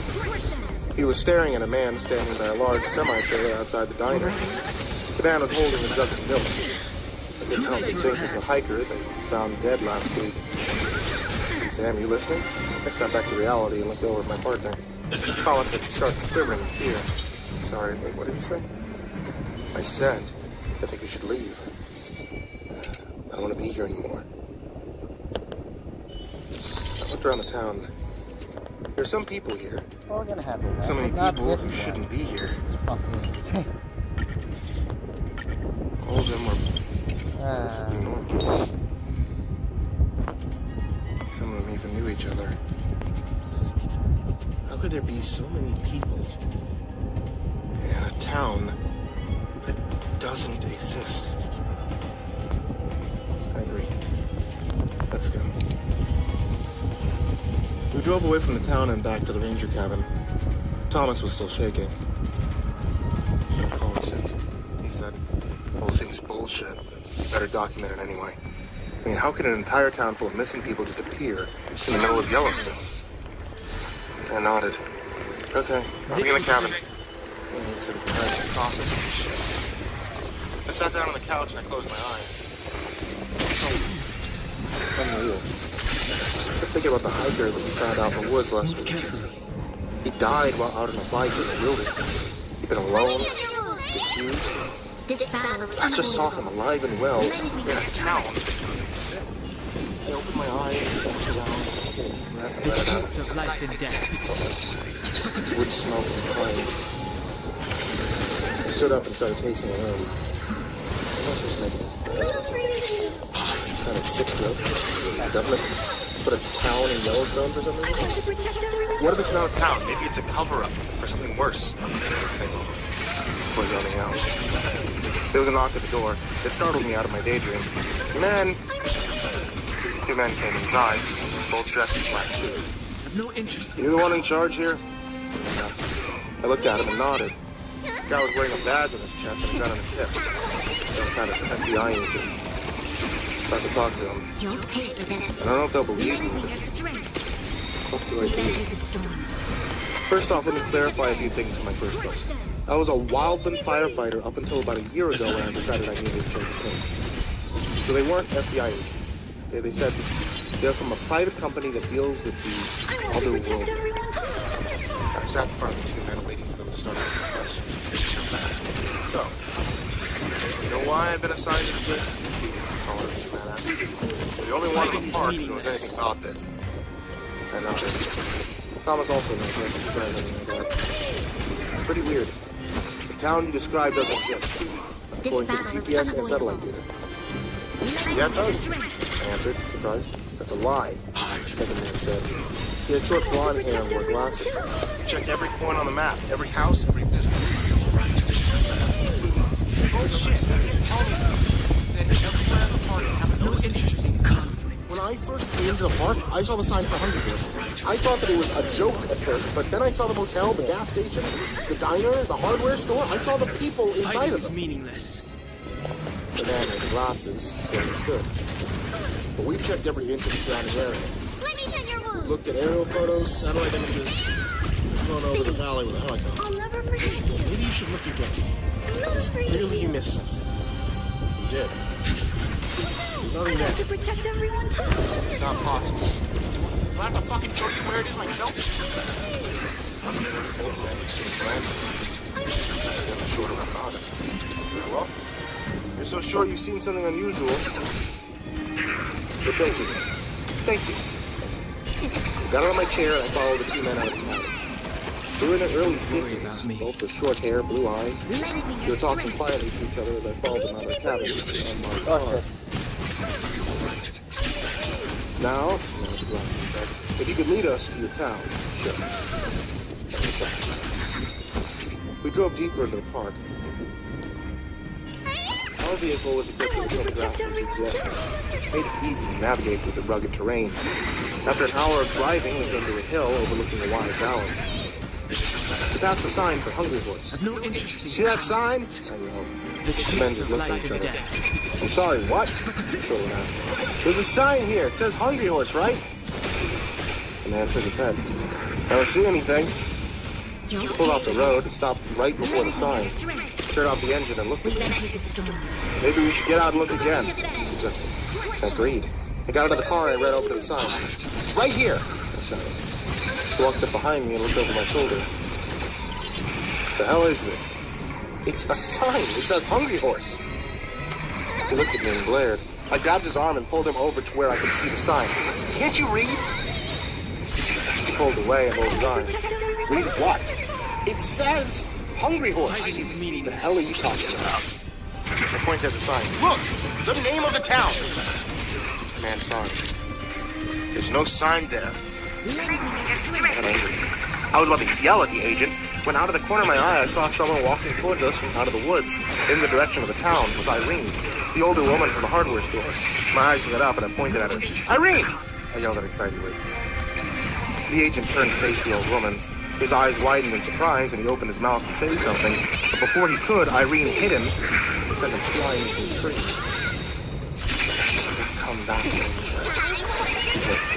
With lightning speed, she charged the agent with glasses. Run! I yelled and jumped into the car. It was too late for him. Irene had already snapped his neck. Bending, he ran back to the unmarked car, tried to start it. The engine sputtered and failed to turn over. Irene stood directly in front of me, blocking my path back to the cabin. Fuck are you? I yelled. Never come back here, she said. You have no idea. What the hell is going on? She snarled and lunged forward. Her teeth had grown sharp and she was snapping at me. But I evaded her bite and rammed my fist into her stomach. Damn it! I yelled. I grabbed her shoulders and threw her into the side of the car. She slid across the hood and fell into the ground. I jumped across the car, kicked her once in the ribs. I'd kill you, I said. She smiled. I've been dead for years. We need a strategy. I was about to punch her again when a hand grabbed my arm and yanked me backwards. I spun around and stared at the person who grabbed me. It's Thomas, my partner. He followed the agents and I. The hell are you doing? Don't be stupid. We have to get back to the cabin. I looked at him and shook my head. You can't run from these things. What the hell's wrong with you? He sounded hard across the face. Shut up. Shut the fuck up. Just shut up. I rubbed my cheek and what are you talking about? His eyes were wide open. I heard Irene suddenly get up. Right fucking now. He grabbed me by the collar and pushed me into the driver's seat and get into his car. Get in and drive. Let's begin. What about you? You know how many rangers they've taken? Get out of here.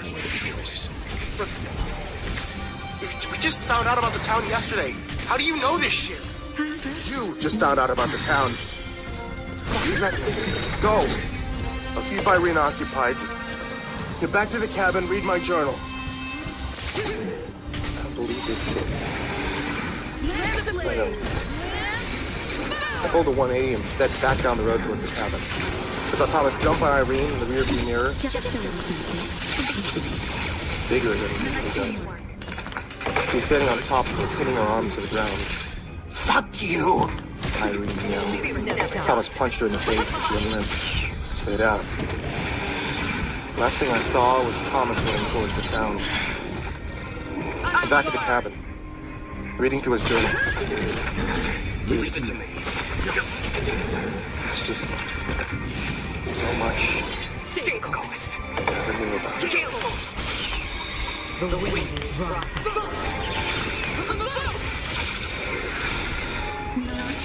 Hey guys, it's still hot out. Like, unreasonably hot out. And you know what's great when it's unreasonably hot out? Iced tea. So if you guys like iced tea, check out Ivory Monaco Tea. It's my wife's loose leaf tea thing she does on Etsy. Etsy.com/shop/Ivory Monaco Tea. You can get a whole bunch of different kinds of teas on there. They could be made hot if you're insane, or they could be made cold if you live anywhere near the equator. So, check out Etsy.com/shop/Ivory Monaco Tea. You can get a whole bunch of different kinds of teas, from the fruity kind to the caffeinated kind to the kind that's named after creepypasta things, even one that's named after me, My Dark and Stormy Night. And if you ask, when you order that tea, you can get a little MCP gadget sticker along with it. Oh, also, I don't think I've ever mentioned this, but I sign all the cards if they're like horror-related teas. So, if you ever wanted that, check that out. That's the only place you can get it now. So yeah, check it out. Etsy.com/shop/Ivory Monaco Tea. And as always, I want to give a very big thank you to everybody who supports me on Patreon. Thank you so much. A very big thank you to Ruben Alexander Sanchez, Reaper61167, Connor, Kristen Pelton, Diana Krause, Vicky McQuickie, Sam High, Crusader Tokubo, Spooky Shao, Otto Morris, Grandma Smoke 369, Captain Skirtle, Toby Irish Pope, Esteban, Raven Morris, Nick Paul, Horror Fan 1212, Howard Mix Second Time, Kyle Resta, David Marty, Scarrington the Unkempt, Robert Malcolm, Angela, Stank, Lupin Galvin, Black Creepy Kid, Tyler Fletcher, Bertram, Red Shadowcat, Xavier the Cheyenne, Sean Catagogan, 6K Reactor Searchman, Turtleman, Rob Light Shark, Kyle Lena, Xavier Grafton, Lord Life Best, Lauren from Magazine, Maria Walker, Emily Mitchell, Crazy Kid, Mr. Marcus Blitz, Eka Limshot, Dirk Diver, O3O, Matt Box, Voice of Sam, Coffee Song, Baby Tiger, Shelly J, Jeremy H, Sacramento, Anna, Thomas, King, Beth Ivor, Michael Wilkins, Titanic Aries, Monster Support, Remnant M98, Parkinson, Rocket Product 509, Stevie Ambrose, Campbell, Cricket, Freddy Krueger, Happy Birthday, Jason Wilson, Izzy Patrol, Casper, Baby's Nephew, Tinker Chain, Acid System, Prozac and Pancake Appreciation Society, Benjamin Welver, Cryptic Nightmares, Slaw, Festival Landscape, Rafael Rodriguez, Rose, Terrence Costro, as always, thank you guys so much. You guys help me everything that I do here. You guys help pay authors for stories, mission stories, do everything that I can do to make this channel, make this podcast the best possible. So thank you all for supporting me here. And as always, sweet time for some more shit. Lance the blaze. Oh my wow. I love such a party. An inscrutable sound emerged from London. My tired mind failed to make sense of. Something faint but shrill. That thing is so soft. That thing is so soft. I didn't like hearing. Literally. Boom. Sitting up in bed, I looked over at Elise. Her skin smooth under the moonlight. Sleeping calm. Soundlessly. Even if the source of the sound had been right downstairs, it would have taken a while for her to stir. Fortunate for her, at any given moment, my own slumber was dangling by a thread. Susceptible to termination at the slightest creak. I suppose it works out well for the both of us. Moving slowly and quietly, I slipped out of bed, made my way downstairs. Then I opened the front door and stepped out onto the porch, struck my ears, listening intently. One shot, bullshit. Maybe in my groggy state, I've just been hearing things. Was that the first time? Knowing that I wasn't going to go back to sleep anytime soon, I grabbed the beer from the fridge and decided to sit for a while. The beer was cool, windless, really warm enough to get comfortable, featuring boxes. The moon seemed to cast a deep glow over the grass and dirt before being smothered by the darkness in the woods beyond. It became oddly quiet. Serene. If I had to use a word to describe it. We'd arrived yesterday for our annual excursion in the woods. The cabin actually used to belong to my brother, Kevin, who had essentially given it away to me some years ago, citing some strange neighbors that were weirding him out at the time. Guess they moved, because during the weeks we spent here, We don't see anybody at all until we make a drive out to the mountains of the lake. I know there's some cabins not too far away from us, but from what I can tell, they're vacant. I finished my beer and I prepared to make my way back up to the bedroom when I heard it again. A shrill, uncomfortable sound. I sat back down and I listened hard. Again, it came sporadically. Sometimes it lasted for 10, maybe 15 seconds continuously. Sometimes it come in shorter bursts. Crying. If it wasn't that, then I didn't know what it could have been. For a long time and eventually concluded it had to have been coming from the woods. At that point, a bad idea popped into my head. If Kevin wasn't yanking my chain about those neighbors, then perhaps there was a cause for concern here. I went back inside the cabin, put on some sweatpants and a jacket, and tucked my pistol away in them, just in case. They looked at peace last time before it down. The woods were cold still. Let's be eerie.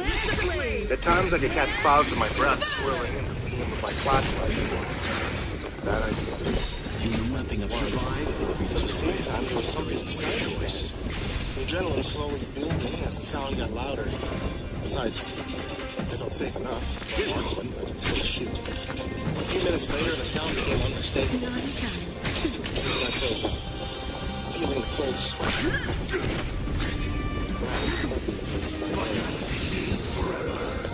I shook my head and I myself.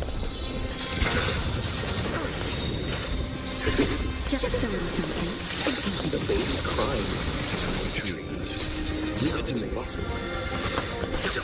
I walked slowly forward. Soon I found myself standing over a spot haphazardly piled with dirt. The crying was loud as ever. I looked carefully around me before I started digging, trying hard not to think too deeply about what I was doing or what I was hearing. I read somewhere it was best to let shock come to me in gradual waves. The strategy worked up until I saw his face. I had to choke back a breath. It was so sweet. Smiling features twisted into a grimace in a sparse wind. I took a deep breath and dug the rest of it out. For a while I just stared at it, not knowing what else to do. I carried it back to the cabin, doing whatever I could to try and soothe it during the walk. Woke up some minutes later after it wouldn't stop crying. When she came down, I didn't even notice her. All I could do was keep staring. Specks of wet dirt still clinging to its skin, even though I tried to wipe it all away. Anthony, what the hell? Lance of the First thing she said. I explained it to her.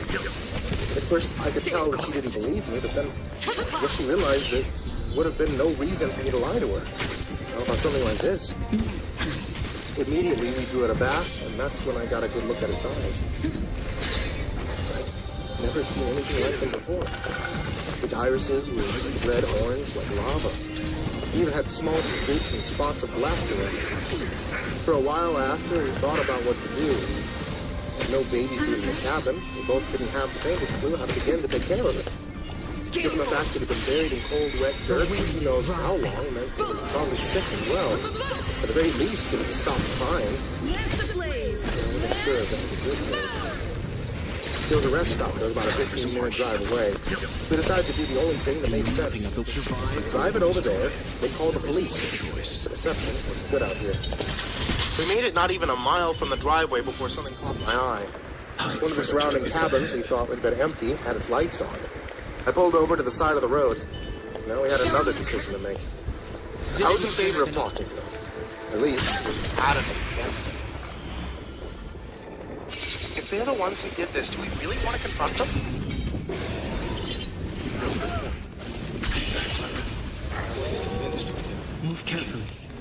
I closed my eyes and pressed my forehead against the steering wheel trying to think. Then a leaf started tapping on my shoulder. This battle is unavoidable. Men need strength. Something's going Fighting is meaningless.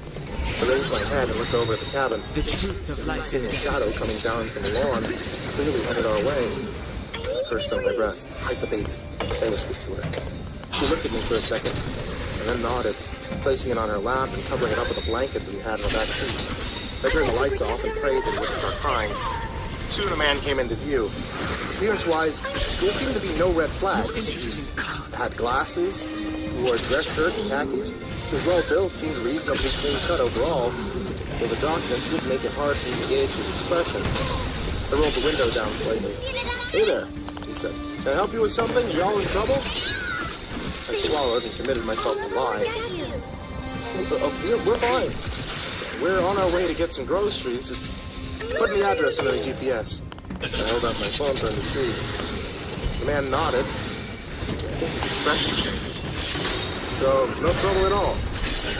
No trouble. For a while, he stood silent and still, as if trying to scrutinize every word I had just said.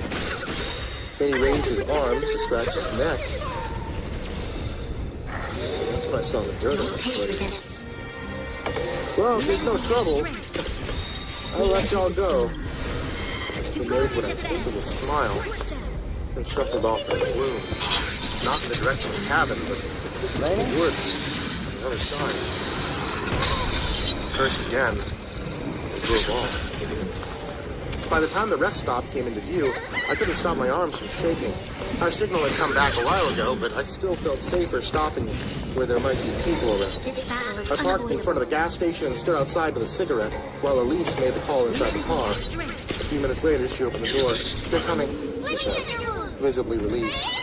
"Did you tell them about the guy?" She nodded. I took a deep drag and tossed the bucket of garbage. What the hell did we just stumble upon? I thought about it and decided I'd really rather not know. We were sitting in the car for about 5 minutes when I saw lights approaching from down the road, down the way we'd come. Were there police? Maybe they weren't. I wasn't going to take the risk. I told Elise to take the baby into the diner next to the gas station while I remained in the car. We called because it sure as hell weren't cops. The vehicle pulled in right beside me in the empty lot. A familiar face staring right at me through an open window. Classic. There was somebody else in the car with them, wearing what I can only describe as some sort of cloak. His face obscured by the hood. The man opened the door and began rapping on my window. Once again, I rolled it down just a sliver. "Yeah? Where is it?" Still trying to appear amicable, really doing his best with a depressive scowl. "I don't know where the hell is it?" he said, cutting me off. I don't know what you're talking about." Any friendliness and expression was no more. The man closed his eyes, breathed deeply, then stared down at his watch. "Is it with your wife?" I didn't answer. "If so, then she's in danger. The hell are you talking about?" "Go check on your wife." "Let's see what I'm talking about." I shook my head, grabbed the gun. "All right, get the fuck back," I stammered out, before shoving past him towards the diner. The man rolled his eyes, but put his hands up and backed off. Inside the place was more emptiness and quiet, not even a waitress. I gripped the gun tight. "Elise?" I shouted. Damn it! I hate that guy. "Elise!" With panic overtaking me, I ran forward and nearly tripped over something. A pair of legs. Slowly, I turned my head to see the rest of the body. That's what I assumed to be the waitress. Fortunately, this was face untouched. Drenched in blood, ordered to be something hellish. Eyes wide, mouth dissipated in the gate. I swallowed the bile coming up in my throat and stumbled around, my desperation mounting. Eventually, I looked over at the bathroom door and saw it steam with a bloody handprint. Trying to reel in my nerves, I scrambled over and walked slowly in. More emptiness at first, though I could hear somebody whimpering coming from one of the stalls. "Please." She opened the door, stepping out cautiously, her hands covered in blood. "You all right?" You'll pay for this. With shell-shocked eyes, she gave a slight nod. Fighting is meaningless. The two of us tiptoed back into the dining area where we were greeted by sunglasses and a cloak. The latter standing behind the former by the entrance. "Great job," she said. "Really fantastic job. Sit down." That came out louder than I hoped. Flashed a grim smile. You don't think she already knows where you are? This battle is unavoidable. Always stirred me out of it. Sounding like pots falling into the ground. Interesting The man laughed. You can't be too mad, though. They're luring people in. I recommend you two leave. Let's take care of this. After police find the hand that let her out of there. By now, the police had arrived.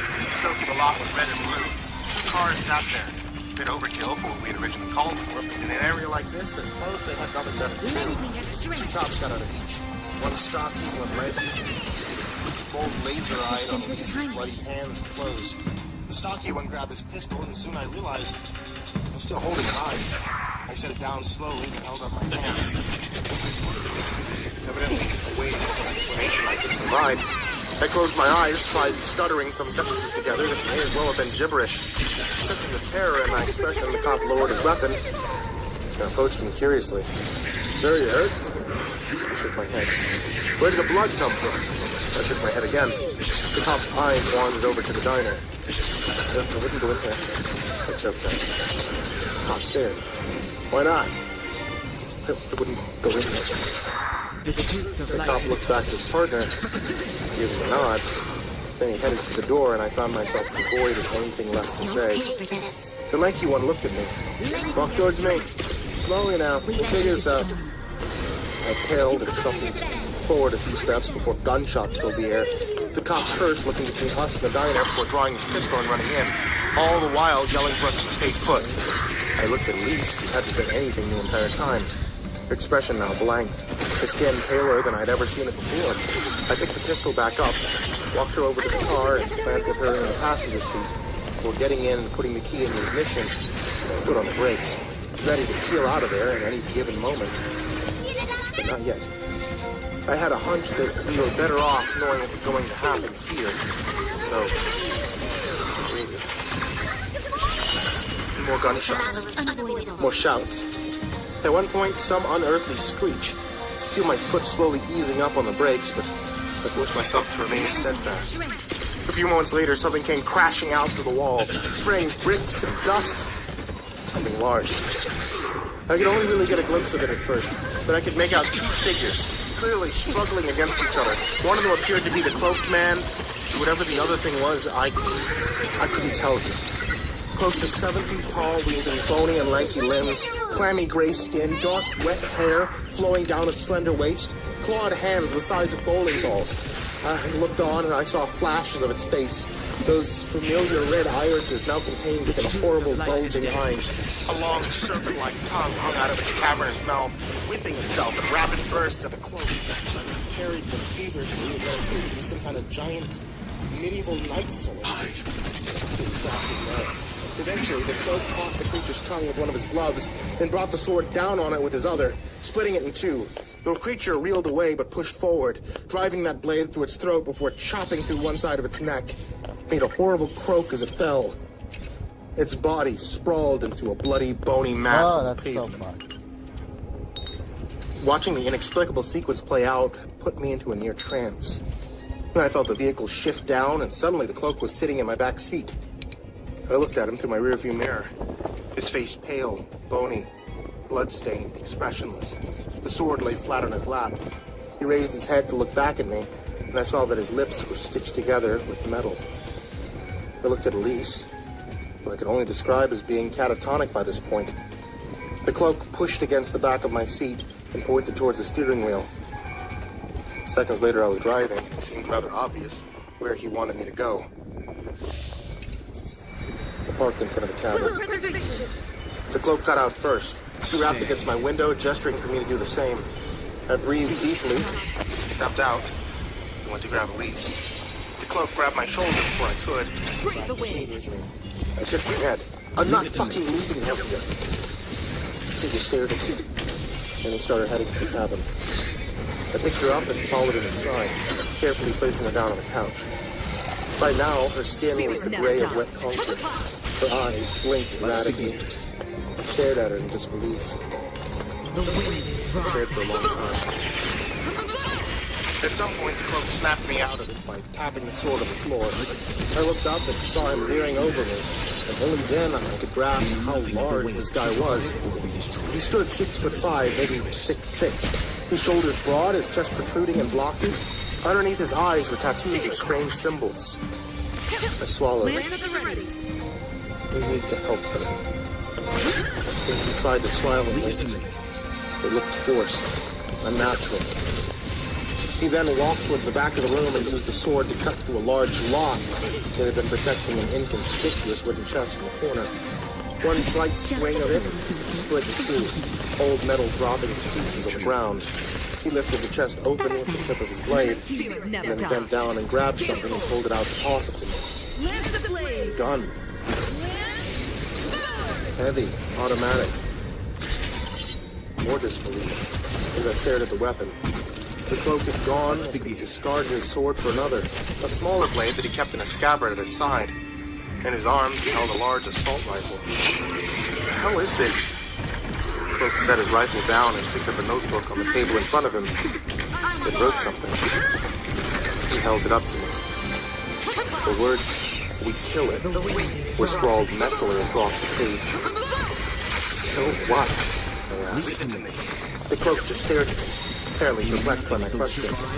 I shook my head. But I thought you already killed it. The cloak sighed, picked the notebook back up. This time he wrote, 5 lives. You mean we have to kill that thing 4 more times? The cloak smiled again. And nodded. I tossed the weapon on the floor. You kill the thing. I'm taking my life and I'm getting the fuck out of here.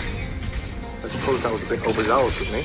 I tried stepping past the guy, but I found a pipe-like arm blocking any forward motion. He looked down at me and shook his head. He shoved me back, and a big movement on his part. I was just about flying. Picking the notebook back up, he wrote something else. You dug it up, he said. Now you're responsible. I looked at Elise again and saw that she had begun to blink slower. I need to help her. The book went back to writing. She has been cursed. Only way to help is to kill it. Fuck off, Matt, you're lying. The cloak stared at me. This time he wrote, do you want to help her? I don't want them. A rock and a hard place. On one hand, I was almost certain the guy was bullshitting me. I mean, who the hell was he? What even was he? Leave it to me. I wasn't sure how much I was willing to risk. There is no choice.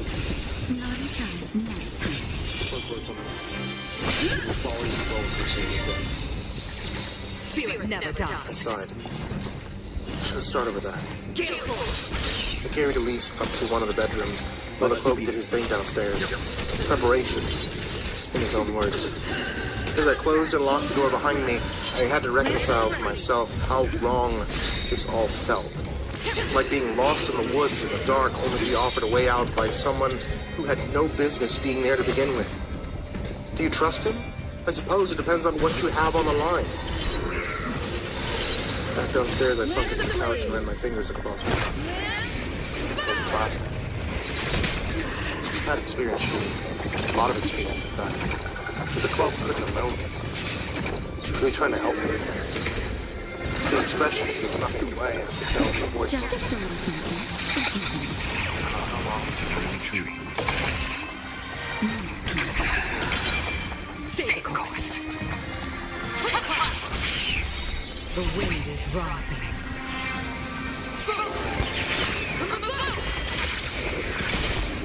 Hey guys, I just want to make sure that all of you take a look at the description down below for multiple links. The main reason I'm talking about right now, though, is look at the author's links. Every time that I do a story on one of these platforms, I post links from the authors. Some of them are books that the authors put out. If you like the stories that you hear, then I highly, highly encourage you to go scroll down, take a look in the description, click one of those links. If you like that author, I guarantee you they have something else that you're going to like. And if they have a book out there, you're going to love that book. Hell, that's how Tales from the Gas Station became what it is, okay? If you guys heard it on YouTube, then hey, there are more, bigger, better versions of it out there that you can get on Amazon or Audible or No Sleep or what have you. No, for real. Scroll down, check out the link. And that's not like an advertising thing. Like, look, this is for your benefit. Check it out. And as always, I want to give a very big thank you to everybody who supports me on Patreon. Thank you so much. A very big thank you to Jordan Alexander Sanchez, Reaper 61167, Farmer, Christian Cousins, Camp Turnip, Diana Krause, Vicky McQuickie, Sema High, Crusader Chocobo, Spooky Shell, Adam Morris, Grand Moff Noki, Big Smoke 369, Captain Scurvy, Salty Irish Poet, Esteban, Raven Morris, Big Call,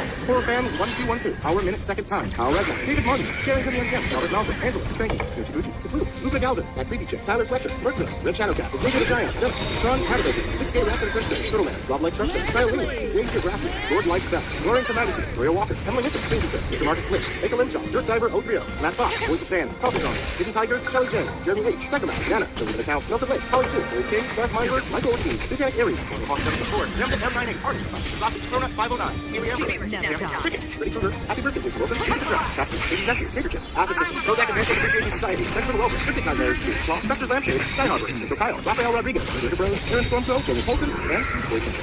As always, thank you guys so much, because you guys help me do everything that I do here. You guys help pay authors for stories and commission stories and do everything that I can do to make this channel and make this podcast the best it can possibly be. So thank you all for supporting me here. And as always, everyone, sweet dreams.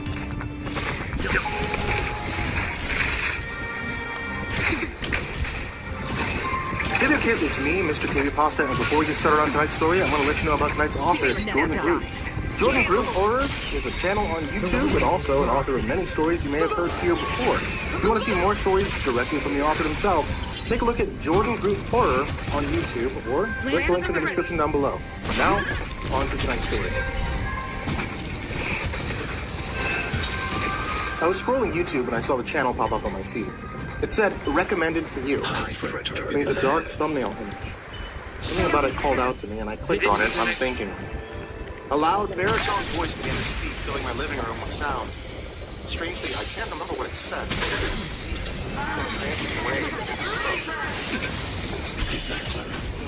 It boring into my brain like the dentist drill during a root canal. It was painful. But it was new and exciting.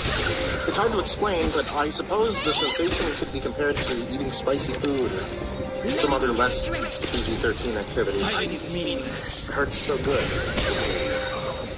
My head was swimming with endorphins and adrenaline. All I wanted to do was watch this video again. So I clicked the replay button. And my head was just buzzing afterward. My ears ringing. A warm trickle of something wet leaking from each side of my head, and I raised my fingers to touch the dampness of blood running down my cheeks, both in my ears and my eyes. I remember laughing. The reverberations of my demented chuckles ringing off the walls of my living room as I stared at the blank, black screen, and the replay button waiting to be clicked. Begging to be clicked. My teeth hurt. My knees were wobbling and my hands were shaking as I maneuvered the mouse to click the elusive button to give me another hit and another hit with a bump. You'll pay for this. Power. Remember your strength. Something funky. The video was over again. I looked down to see not one, but several of my teeth falling out without me noticing. I sat on the floor staring up at me. I should have done my bloody hands. You know you want to, coaxed in the officer just next to it. I hit the button, and the video began to play once more. And after that, I must have watched it again, several dozen more times, in fact. When I opened my eyes and looked around, I saw that it was morning. Birds were making high, cheerful chirping noises from just outside. They'd enjoy this too, I thought. Everyone needs to see this. So I sent the link to everyone I knew and then began moving furniture. From an extension cord, I hooked up the big TV outside of my front lawn. My eyes were tired and were closing involuntarily. Blood was dripping from a hole so my teeth had bent and was running from my ears and my eyes. I felt footprints everywhere as I limped in and out, getting everything set up. Finally, it was done. A small crowd of neighbors had gathered, seeing my bloody progress and wondering what I was up to. Watch, I said, hitting play. You're gonna love this. I stood back and observed as their jaws dropped. Their eyes glazed over as drool began to pour from their lips. It was the first time I had seen someone else watching, I realized upon seeing their reaction just how strange all of this was. But it hadn't occurred to me at all that something might be wrong with the video. It just felt so good watching it that I wanted everyone to feel that pleasure. Now that I saw my friends and neighbors watching, I gradually became aware that something wasn't right. Something insidious is happening. People watch that YouTube clip and it was doing something to their minds. Slowly, I began to move my arms, flexing my fingers. Don't worry about me. And I looked down at them. I reached up and I felt the gaps in my gums where teeth had previously been planted. And I screamed. The howling, guttural scream that caused babies to wake from their naps made them join me in my high-pitched release of terror. The neighbors around the television didn't seem to notice, though. They stared in fixation at the screen, the zombie glow on their faces exposing their drooling mouths and glazed-over eyes. All of a sudden, the video stopped playing. It was over, and people were shaking their heads and looking around as it was coming out of a trance. A trance that they desperately wanted to continue. Again! Someone said firmly. More! Said Fighting another. is meaningless. I began to stutter and try to speak, my words coming out uncertainly at first. No, it's bad. There's something wrong with it. I couldn't articulate it any better than that and went about to the back of the computer to unplug it. More neighbors were coming out of their houses, having heard my scream and having seen the crowd forming. They wandered over just as a small crowd began to turn on me. He doesn't want us to see it, one muttered angrily. He wants it for himself. Oh, for himself. The voices began to blend together into a growing rout of noise. A large man named Bill, who lived 2 doors out, jumped grabbed my wrist as I unplugged wires. He snapped my right index finger without warning, pulling it backwards until the bone snapped. And shards poked through the skin. Blood spurted and gushed, but he seemed not to care. While he looked into my eyes as he continued to pull the finger backwards, further and further. More. I need more, he said in an angry voice, clenching his teeth and grinding them afterwards. I screamed again, and those other neighbors joining the crowd began to protest. But then someone hit the play button again. The crowd, now doubled the original size, stood in fascinated awe watching the video as it played. Bill threw me to the ground and raced back to watch. Like a little kid waking up early after Saturday morning cartoons, he laughed with giddy excitement.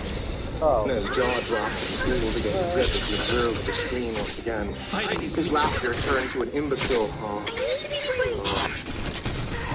It reminded me of Steinbeck's Lionel Small. Despite my finger being broken, I knew I had to do something. And quickly, if I didn't, who knew how far it could go? The video was like a parasite. It fed on human minds. It didn't let go. Alright. It turned us into gibbering idiots, and if my missing teeth were any indication, it injured more than just our minds. That's when it occurred to me what I should do. While they were all standing there, entranced and captivated by the video, I ran inside my house. My modem was hooked up there, and that was the answer to the problem. I'd unplug it from the source. I'd lock my doors and windows so no one could get inside. Hermit Purple. I took out my cell phone, called the police, dialing 911 with a trembling thumb. What is this? Avoided using my broken hand completely. Putting it on speakerphone, I locked the doors behind me and ran over to my modem. The emergency operator picked up, and I told her simply that I had been assaulted, that a neighbor had broken my finger, and I was barricaded inside my house. I told her the man was outside trying to get in, and that they should hurry. None of these were a complete lie. As soon as I knew that the whole neighborhood was trying to get inside, and the part about the assault was obviously true as well, still, I was a little nervous as I hung up the phone while the operator was mid-sentence, telling me to stay on the line. I felt as if I was breaking some rule by not listening to her, and an even worse rule by lying to her. Those concerns were forgotten moments later, though, as I unplugged the modem and people began to pound on my front door with angry fists. Suddenly, I had something much worse to be worried about. The door crashed in with a force of half a dozen men, enraged and red-faced with anger. They swarmed me, spittle flying as they demanded, with slurring voices, that I fix it. Whatever I'd done, I needed to fix it. I refused, and the pain began to ease. One man threw my head against the wall, my body trailing behind with a delayed reaction that made my spine pop noisily out of place. The drywall caved in under the weight of my skull, and I coughed out white dust and spit particles of paint as a horrible headache spread outward from the top of my dome. Another man produced a knife from his pocket and went quickly to my ear with it, beginning to hack with a smooth blade and quick seesaw motions. Blood spurted from my ears and screamed and screamed. The other man restrained me, telling me over and over again, "Fix it, fix it, fix it now." All the neighbors were squeezing through the door frame with total disregard for their own safety, mashing their faces against the trim just to get through. I heard ribs cracking and breaking, but saw no signs of pain as they began to press in all around me. They raked their fingers down my cheeks, leaving bloody gashes, moaning and howling as if in pain. Eventually I relented and I told them that I would do as they asked. I had no choice. They would have killed me otherwise. I plugged the modem in again and told them to watch the video. The group of them raced outside, showing the same disregard for their own safety as before, if not more. One man dove through the front window, shattering the glass, and the rest squeezed through the door in bunches. By now everyone in the neighborhood was out front, and the crowd which had formed was now a growing horde. 100 people or more stood gazing at the television, and I muttered and moaned to myself, hating myself for what I had done. That was when the police car arrived. They called for backup. More were there within a few minutes. A dozen or so police officers wandered over the scene, trying to make sense of what was happening. What is all this? As people blinked their eyes and looked around. The video had ended once again, and they were desperate for more. I was scared to go out front after what had happened. I stayed inside like a coward, hoping the police would somehow solve the situation. I banged on the glass window of my front door, screaming and waving the police officers over, hoping they wouldn't fall into the trap of looking. But that just isn't human nature. If one person stands on a busy street corner looking up at the sky, as if seeing something of great interest, others will join. And maybe even a few cops will come to look as well. Like a hermit crab. And that's exactly what happened. One of the cops walked over to the television set and looked at it. The crowd was murmuring discordantly. He seemed curious. What could cause such a group to gather? I screamed out the window at him, telling him to stop. It was too late. Someone hit a button. The video played again. This time several people began to sway and lose balance. Teeth fell out of their mouths. Their ears and eyes began to bleed. A twisted sound of laughter rose up in the air and drowned out the baritone buzz of whoever was speaking on that video. I don't know what to do. Jesus Christ, man. I'm terrified of unplugging the modem again. Even if I made a run for it, they would catch me. They would torture me until I made it play for them again and again and again. Hundreds of them out there. More are joining the crowd by the second. Attack, there. The video is spreading as between viewings, everyone sends it to their friends and loved ones. They're gap-toothed smiling, so enthusiastic, so eager. They just want others to see what they've seen. Have you clicked on it?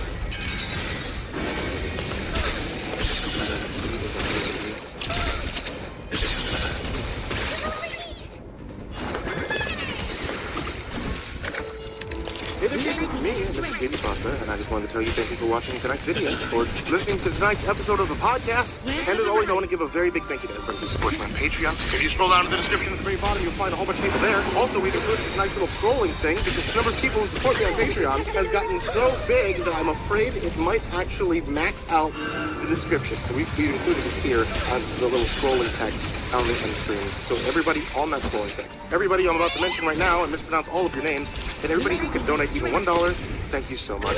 A very big thank you to Jordan Alexander Sanchez, Libra 61167, Bobby Farman, Christian Tucker, Chance Leonard, Diana Krause, Vicky McQuickie, Gemma High, Crusader Chocobo, Suki Chow, Adam Morris, Grand Moff Noki, Big Smoke 369, Captain Scurvy, Salty Irish Poet, Esteban, Braden Morris, Big Call, Horror Fan 1212, Hour Minute Second Time, Al Resna, David Martin, Scary Antonio and Kemp, Robert Malcolm, Angela, thank you, Ruben Galvin, Tyler Spencer, Ursula, Red Shadowcat, Xavier the Giant, Sean Catabaker, 6K Rats of Adventure, Turtleman, Rob Lake Structure, Kyle Ringer, Xavier Brassy, Lord Life Best, Doran Magazine, Ariel Walker, Emily Mitchell, Crimson Kid, Mr. Marcus Blitz, Make a Lindstrom, Dirt Diver, 030, Matt Scott, Voice of Sand, Coffee Zombie, Hidden Tiger, Shelly J, Jeremy Lee, Sacramento, Nana, Jeremy Count, Delta Lake, Holly Sue, Dave King, Beth Hyber, Michael Oshie, Mechanic Aries, Hawk 764, Ramda M98, Martin, Sashi Suzaki, Cronut 509, Haley Amber, Cancel Ruby, Freddie Krueger, Happy Birthday, Jason Wilson, Lucy Cottrell, Casper, Katie's Nephew, Taker Chick, Acid Sisters, Prozac and Pancake Appreciation Society, Benjamin Welber, Cryptic Nightmares, Dude Slaw, Festive Lampshade, Sky Harbor, Joe Kyle, Rafael Rodriguez, Speaker Bros, Aaron Stormcrow, Daniel Polson, and Wade Kinship. As always, thank you guys so much, because you guys help me do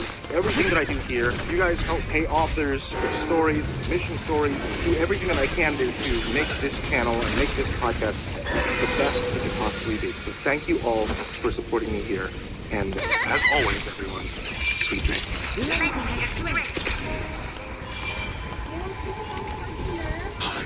Yeah? We never restored contact with the colony on the surface of Europa. Sable and I prepped the shuttles, finishing up just as the ship settled into orbit above the settlement. An eerie sense of foreboding flooded the deck of the ship. I knew I wasn't the only one to feel it, as I could see the same strange discomfort in every other crew member. Although Sable and I were the only two who had worked on prepping the landing vessel to be approached, I noticed that the strange crates that had been loaded just before the landing crew departed. Hey, whoa, wait. Did you see that? See what? Did you load those unmarked crates? The ones that were blank except for the interdimensional symbol? Oh, shit. You're supposed to? They were already loaded. I didn't load them.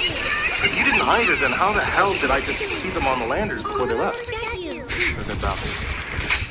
There was nothing further we could do at this point. Nothing but watch as the shuttles left the ship's dock and left towards the surface of the planet. My heart suddenly began pounding in my chest as if there was some impending doom that the rest of my body had yet to notice. I did my best to slow my heart and think about all the strange events. It had ever been possible to find something that might explain the surge of fear that screamed and raged within my body. Finally, as it cut to the screaming, Sable called out with a great idea. I don't know who moved those crates on the landers, or why the landing crew was acting so strange, hush while loading up and leaving, but I think we should head back to the bridge. Maybe they restored the communications to the colony. At least we have communications with the landing party to find out what's going on. Without verbally answering, I simply nodded, and we both left to the bridge. The lengthy walk it took us to get up there gave me ample time to overthink all the things that might be going on. My brain embellished every thought from power system upgrades to full-scale alien invasions, covert military ops. I didn't know what any of it meant, or if any of it meant anything at all. When we finally reached the bridge, our understanding of the situation was hardly illuminated further than the guessing that we had already done. The shuttles remained silent during their approach, other than standard pilot system callouts. Then I heard something I wasn't expecting, which raised alarms in my mind. Officer Blevins, system status, please, said Captain Dreyer. Officer Seth Blevins was a pilot in charge of the entire landing party. He was a good man. He started his career in the military, and you could see much of that still lingering in his personality when he worked. When he was off duty, however, he was entertaining to spend time with. It was a bit of a practical joke to try and keep things around lighthearted. System status normal, sir. Seth responded over the radio. Something strange happening on the cargo, though. Please advise. Explain further, officer. What do you mean by strange? Sir, I'm not sure how to explain this without sounding like I lost my grip on reality. I have oddly marked cargo on here that's beginning to hum louder as close as we get to the surface. It's also begun to glow brighter and brighter through the cracks in the wood. Captain, please advise. What am I carrying? How dangerous is it? Call it a morbid fascination, but I desired heavily to be able to see what was going on within the shuttle. Of course, I feared for the safety of Officer Blevins, but my curiosity about what he was seeing was quickly surpassing my concern. Sorry, officer, that's classified information. Your job is to simply get it to the surface and see the colony over to it. Officer Novanilla aboard Shuttle 2 offload the cargo and proceed with his directives. Couldn't help but shoot Sable a look, trying to convey some semblance of the old procedures of the crates. So I knew there was something he was already aware of. The look he returned to me was just as effective as if he had said out loud, yeah, no shit. Officer Marco Novanello was a 30-something-year-old guy they got along with very well. I had more than a few handfuls of interaction. And although he was very secretive about his personal life, he was very polite to talk with. He was very confident and knowledgeable on many topics. At no point during our acquaintanceship did I get to hint at all operations. Understood, sir.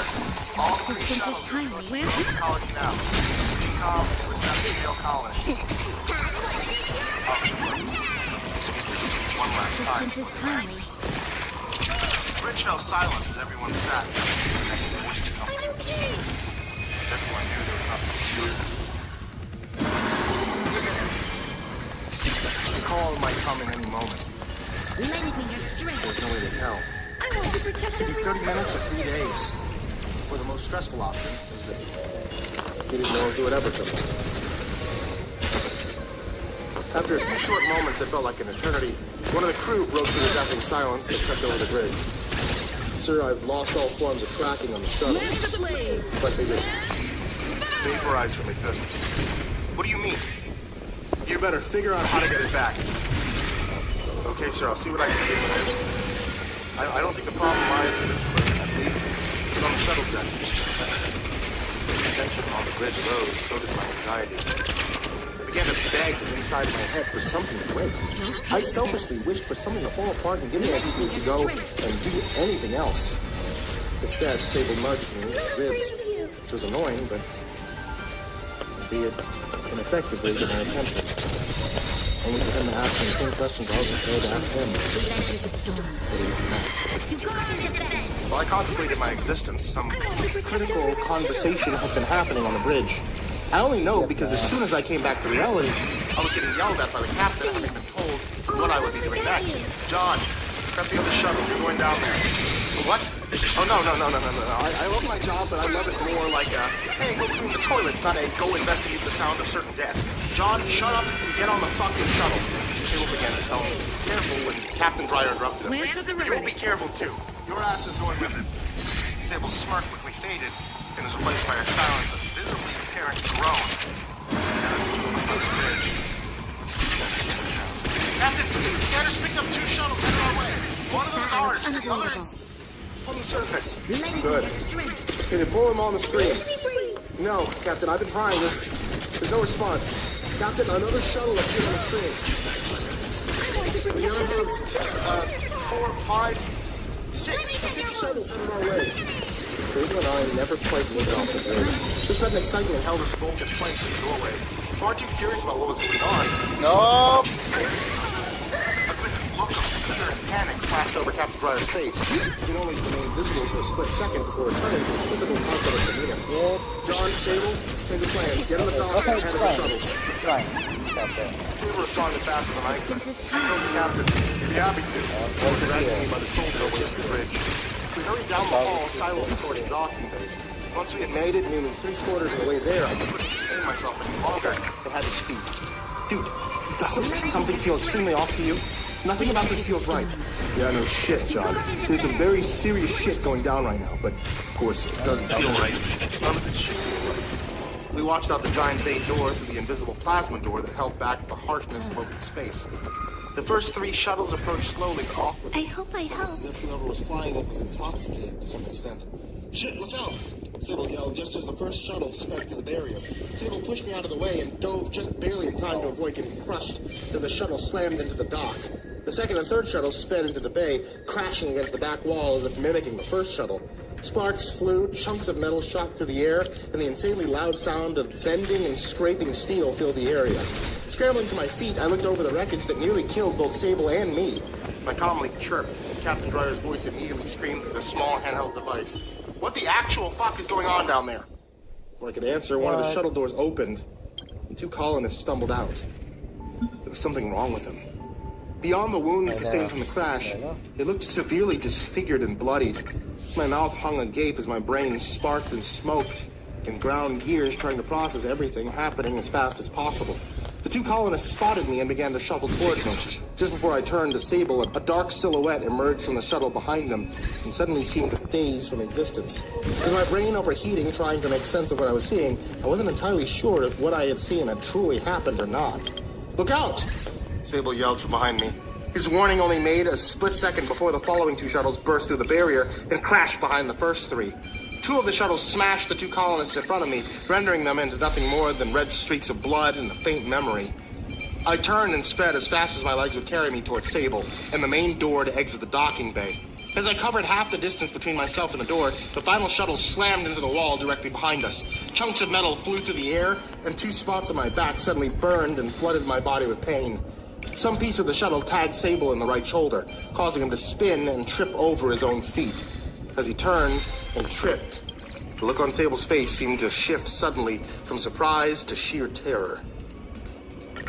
He hit the ground just inside the doorway, and in as few motions as I could manage, I grabbed him by the arm and dragged him through. As soon as he cleared the door, I smashed my hand into the controls, slamming and locking the door.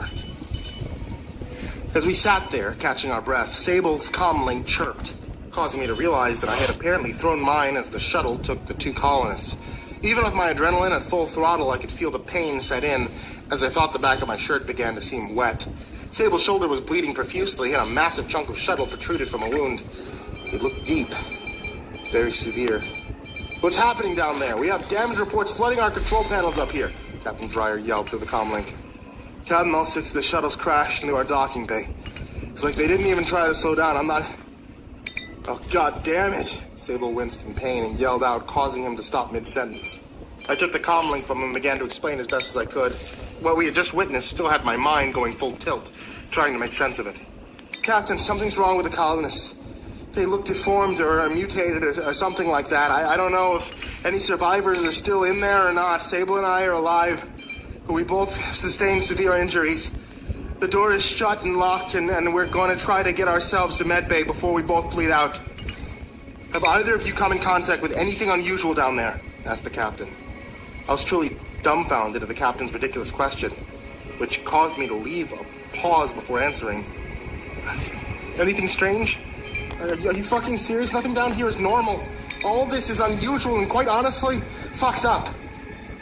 I'm sending security down there. I'm putting the 2 of you getting to medbay as the highest priority. Anyone in your area should rush you and help you there. The medical officer is also on her way to meet you to start patching you up. The captain continued talking, but I missed anything else that he said. As I currently watch a strange creature phase into existence nearly 80 yards from us. A body similar to a salamander. His skin was black and appeared wet or slimy. It had 8 thin, ribbon-like legs that extended not in any form of foot, but instead was tipped with long, bony blades. The long, slimy tail was lined on top and